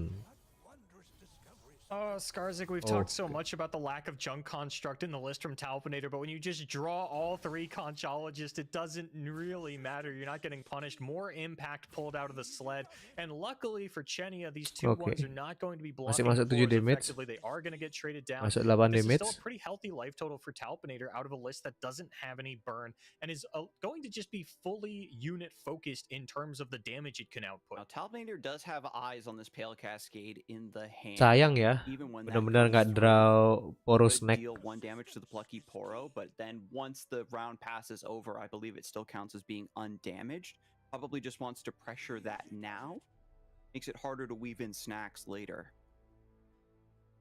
Yeah, it doesn't really want to offer up the plucky Poro Pale Cascade, just trade down onto the Conchologist. And Skarzik, if I may be so bold here in the grand finals of the World Championship, there is an Elder Dragon in Talpinator's hand. We have not seen a level 2 of that champion hit the board just yet. Is he not obligated to at least attempt to give that to us? With Chenia playing a deck that wants to draw as long as possible, I definitely could see a world where Talpinator brings this to a top deck war. There's a lot of swinging and blocking back and forth with Plaza Guardians or some such, and Elder Dragon might just be played to block a giant Poro King or Zolani at some point. Chenia not willing to use the Pale Cascade onto the Poro Herder. Just says, you didn't draw a good enough Poro for me. I'm willing to just let you go down. But this is also the pivotal turn 5 Drop the Bomb that sets up the turn 8 Rex. Talpinator just giving himself another top deck out. Poro Herder. Just terus itu sih. 3 of their 2 drops this match. And now Talpinator finds a perfect target with Lord Broadmane. We know Il Nexus how strong Poro Sled is, kind of being that backup threat alongside the king. The summoned Poros also augmented by snacks. The additional summons have a chance of accelerating Poro King. The summon itself counts to activate Poro King's snack if they're both in play at the same time. So now Talpinator seeing a very strong tempo swing, answering the sled, and then taking all of Chenia's mana thanks to that pranked Sunburst. Chenia throwing down the Sunburst onto the Lord Broadmane, but because Talpinator slips in a Condense, a 1/1 or even a 2/2 Lord Broadmane is just as difficult for Poros to answer as the full HP 3/4 is, and Talpinator's continuing to draw down these reduced cost cards, the Plaza Guardian, the Burblefish, the sort of win conditions that go alongside the Elder Dragon, and Chenia once again Poro snacknya nggak kedraw the Poro King, and without a Poro Snacks, I don't know that Chenia is going to be able to slip through this elusive lethal like he has in the past.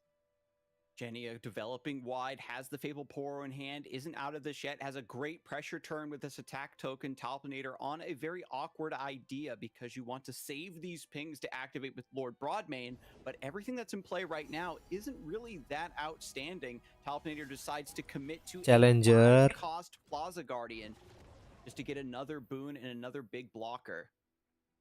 That's going to be Challenger Quick Attack, sort of the one of the more terrorizing keyword combinations that we've ever had in LOR. Gila, Chenia kasihan banget, drawnya jelek banget. Poro, which again, the Poro King has been absent, the hide-and-seek champion of the Grand Finals here, taking the crown from Mordekaiser.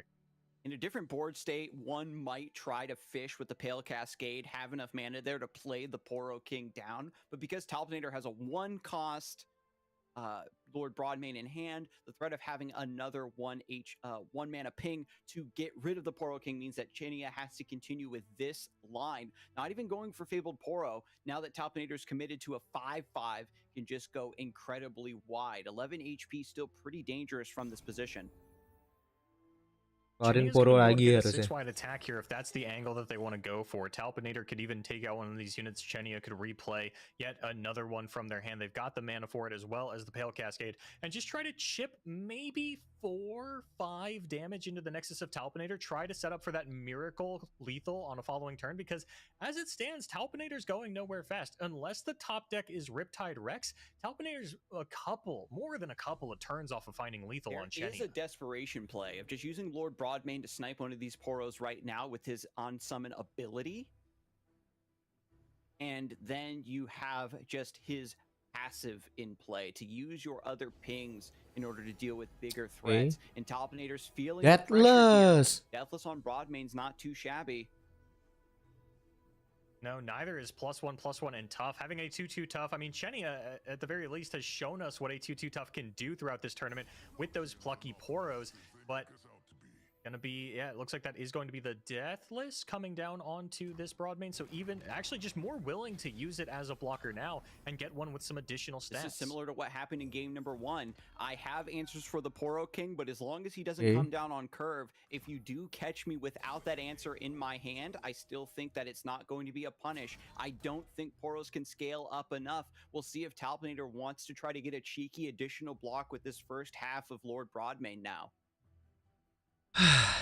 I think just about everything in Chenia's deck that is going to kill the Broadmane would silence it first, and so the Deathless keyword really just opens it up as a blocker, and Talpinator kind of deciding, do I want to try to trade onto one of these Poros, maybe force Kasian banget si Chenia sih, ini kalau Chenia sampai menang sih GG sih. Rather than for damage.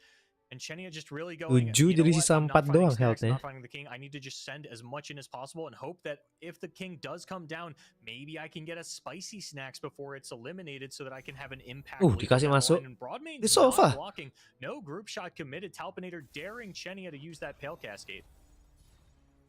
Pale Cascade pushing through just a little bit more damage. This is just a couple more points of chip with impact. Proto Poro looking really scary from this position. Talpinator looking for Nora, has a couple spells, maybe get something off of Burblefish, but needs some card draw here. This wouldn't be the first time that Talpinator had his back against the wall with this Elder Nora. Absolutely not. It's a position that they've become quite comfortable in over the last 5 hours. Sampat. You're down to the final minutes, 18 left on the clock, unlikely to play a factor in the ultimate decider of this matchup, but we get the top deck from Talpinator. It is not Riptide Rex, it is the supplementary condense that you put in the deck to take advantage of that Titanic unit, and it's just going to be a Perilous Pastry onto the Daring Poro to kick things off for Talpinator. Yeah, nicely done controlling these threats, trying to block down versus everything else. Getting that Poro out of the way clears a path for Nora to get one more portal. Another blocker, perhaps. Condense onto this Burblefish also can be quite nice to get even more wide swings. We've seen this Respect Your Elders deck. You think it's just trying to build towards Broadmane control, but can suddenly pivot towards an aggressive line once the Burblefish come down with the Infernal Might and Impact. And we've gotten word from production that this round, the Poro bot is elusive. So that is a 2/3 elusive that Chenia could throw down. Would love to wait until after combat happens to do so to protect it from this Plaza Guardian. But the Hush onto the Nora could also clear up a blocker from Talpinator, as well as deny one of the portals. We're going to see the Wiggly Burblefish come down. And Skarsik, we might even see a condense onto the Burblefish. Yeah, I do like that line a lot. High toss. A lot of, and every time it looks like there's a clean line of play because of all of the different choices that Bandle City offers. It changes your game plan again. I toss to pivot for more control at 4 HP. All of these 1/1. Itu yang bisa ngasih keyword kayaknya. It's worth noting that now Group Shot is online. It's going to deal 2 damage instead of 1. Talpinator's deciding to go to combat. This is going to give the green light to Chenia to throw down their patched Poro bot and maybe even follow it up with the Fabled Poro. The question now, does Chenia care about letting this portal go through? Are they going to hush the Nora now or save it for something later? It is going to be a hush on the Nora. Nora has an option to protect this with the Group Shot and the Pie Toss if they want to.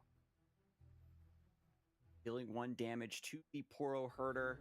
Just with the Nora chip to get it out of the way means that Talpinator is going to trust the pings in hand, and the Broadbane are going to be enough to weather this next attack token. It's a very big risk, but he has to make that call. Patch Porobot with Elusive now hitting the board. All we need is for this Poro to hit the right keywords to a game 3.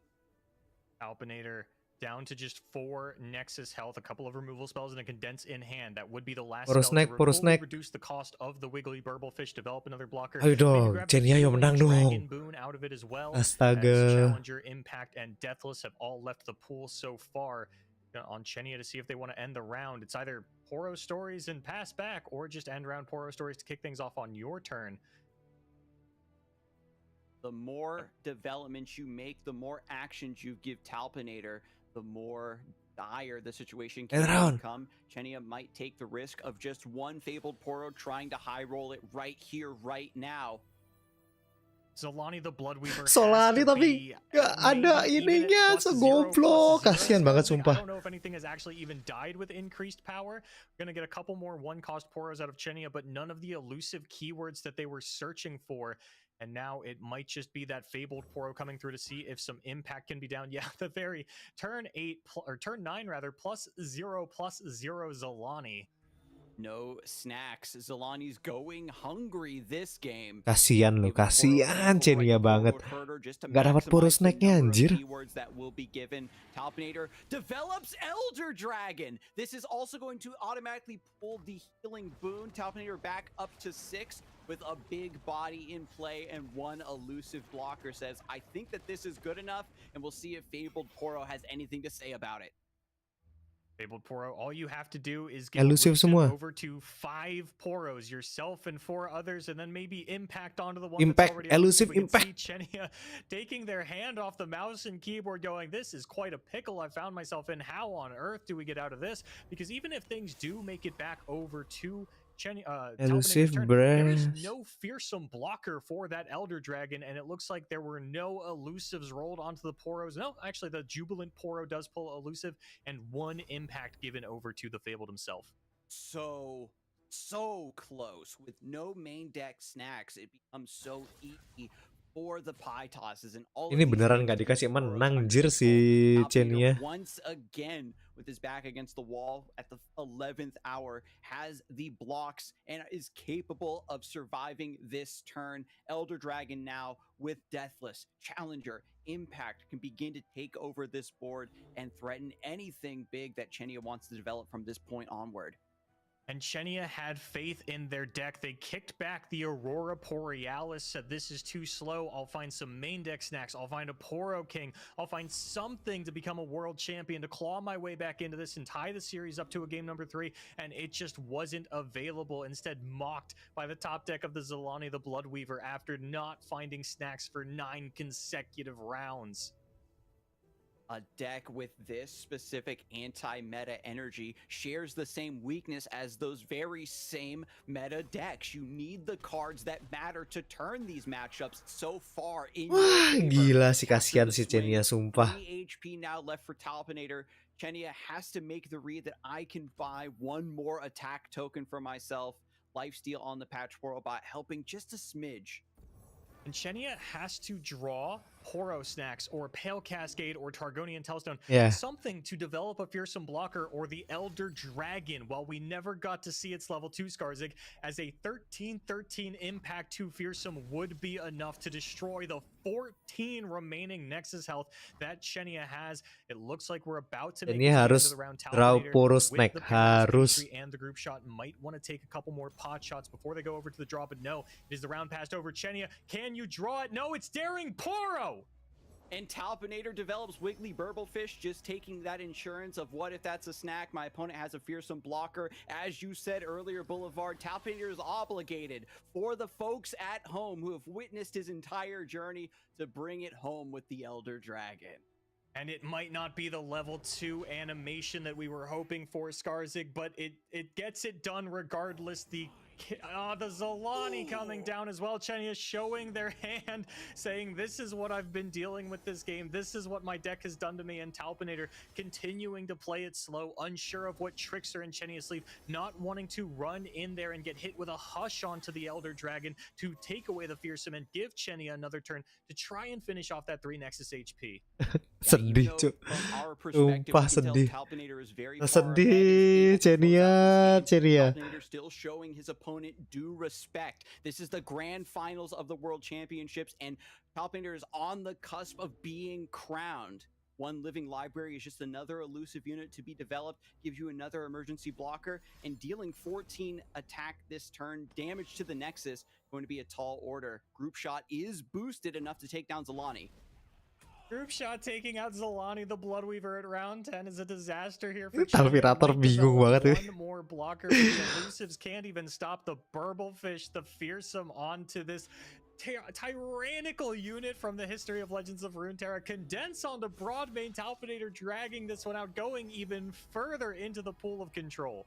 Nothing will stand in between Talpinator and his victory. Is covering every single obstacle, every single instance that could possibly prevent this. And even after all these Poros have come down, I don't even think he's kept track of this Destiny Poros off of Poro stories or where everything is going. Plaza Guardian challenging the elusive. The rest of the attackers come marching in. It doesn't matter. The Elder Dragon cannot be stopped at level 1 against this non-fearsome board. Chenya just has to hit the skip block button. There's the GG Shen. There is the game. There is the match. There is the tournament. Talpinator is your world champion. EMEA for the 3rd year in a row. Oh my god. Absolutely exquisite, heroic lower bracket run. Talpinator had just a short time to rest before taking on Chenya, a titan from Korea, and gave him a run for his money. What an excellent tournament, and I can't wait to see what the desk has to say about it. Thank you. Thank you so much, Boulevard and Skarzik, and congratulations to Talpinator! Wow, Alan, I'm going to give you first stab at this because I feel like you must have so many positive things to say about Talpinator winning. I told you so! Like, come on! Was there any doubts? Were you guys even doubting me? Like, come on, we knew that it's gonna be EMEA taking home. It just was a matter which EMEA player. And Talpinator Sama sekali gak hoki dia. run it back straight from the lower bracket. Yeah, extremely deserved. I mean, he won me over the last couple of games. Every single time we've watched him, we've seen him play his absolute. Oke guys, thank you buat kalian sudah nonton. Sampai ketemu lagi besok mungkin lah. Ya, thank you semuanya. Dadah. He did better than his last performance, and that means next time he's going to do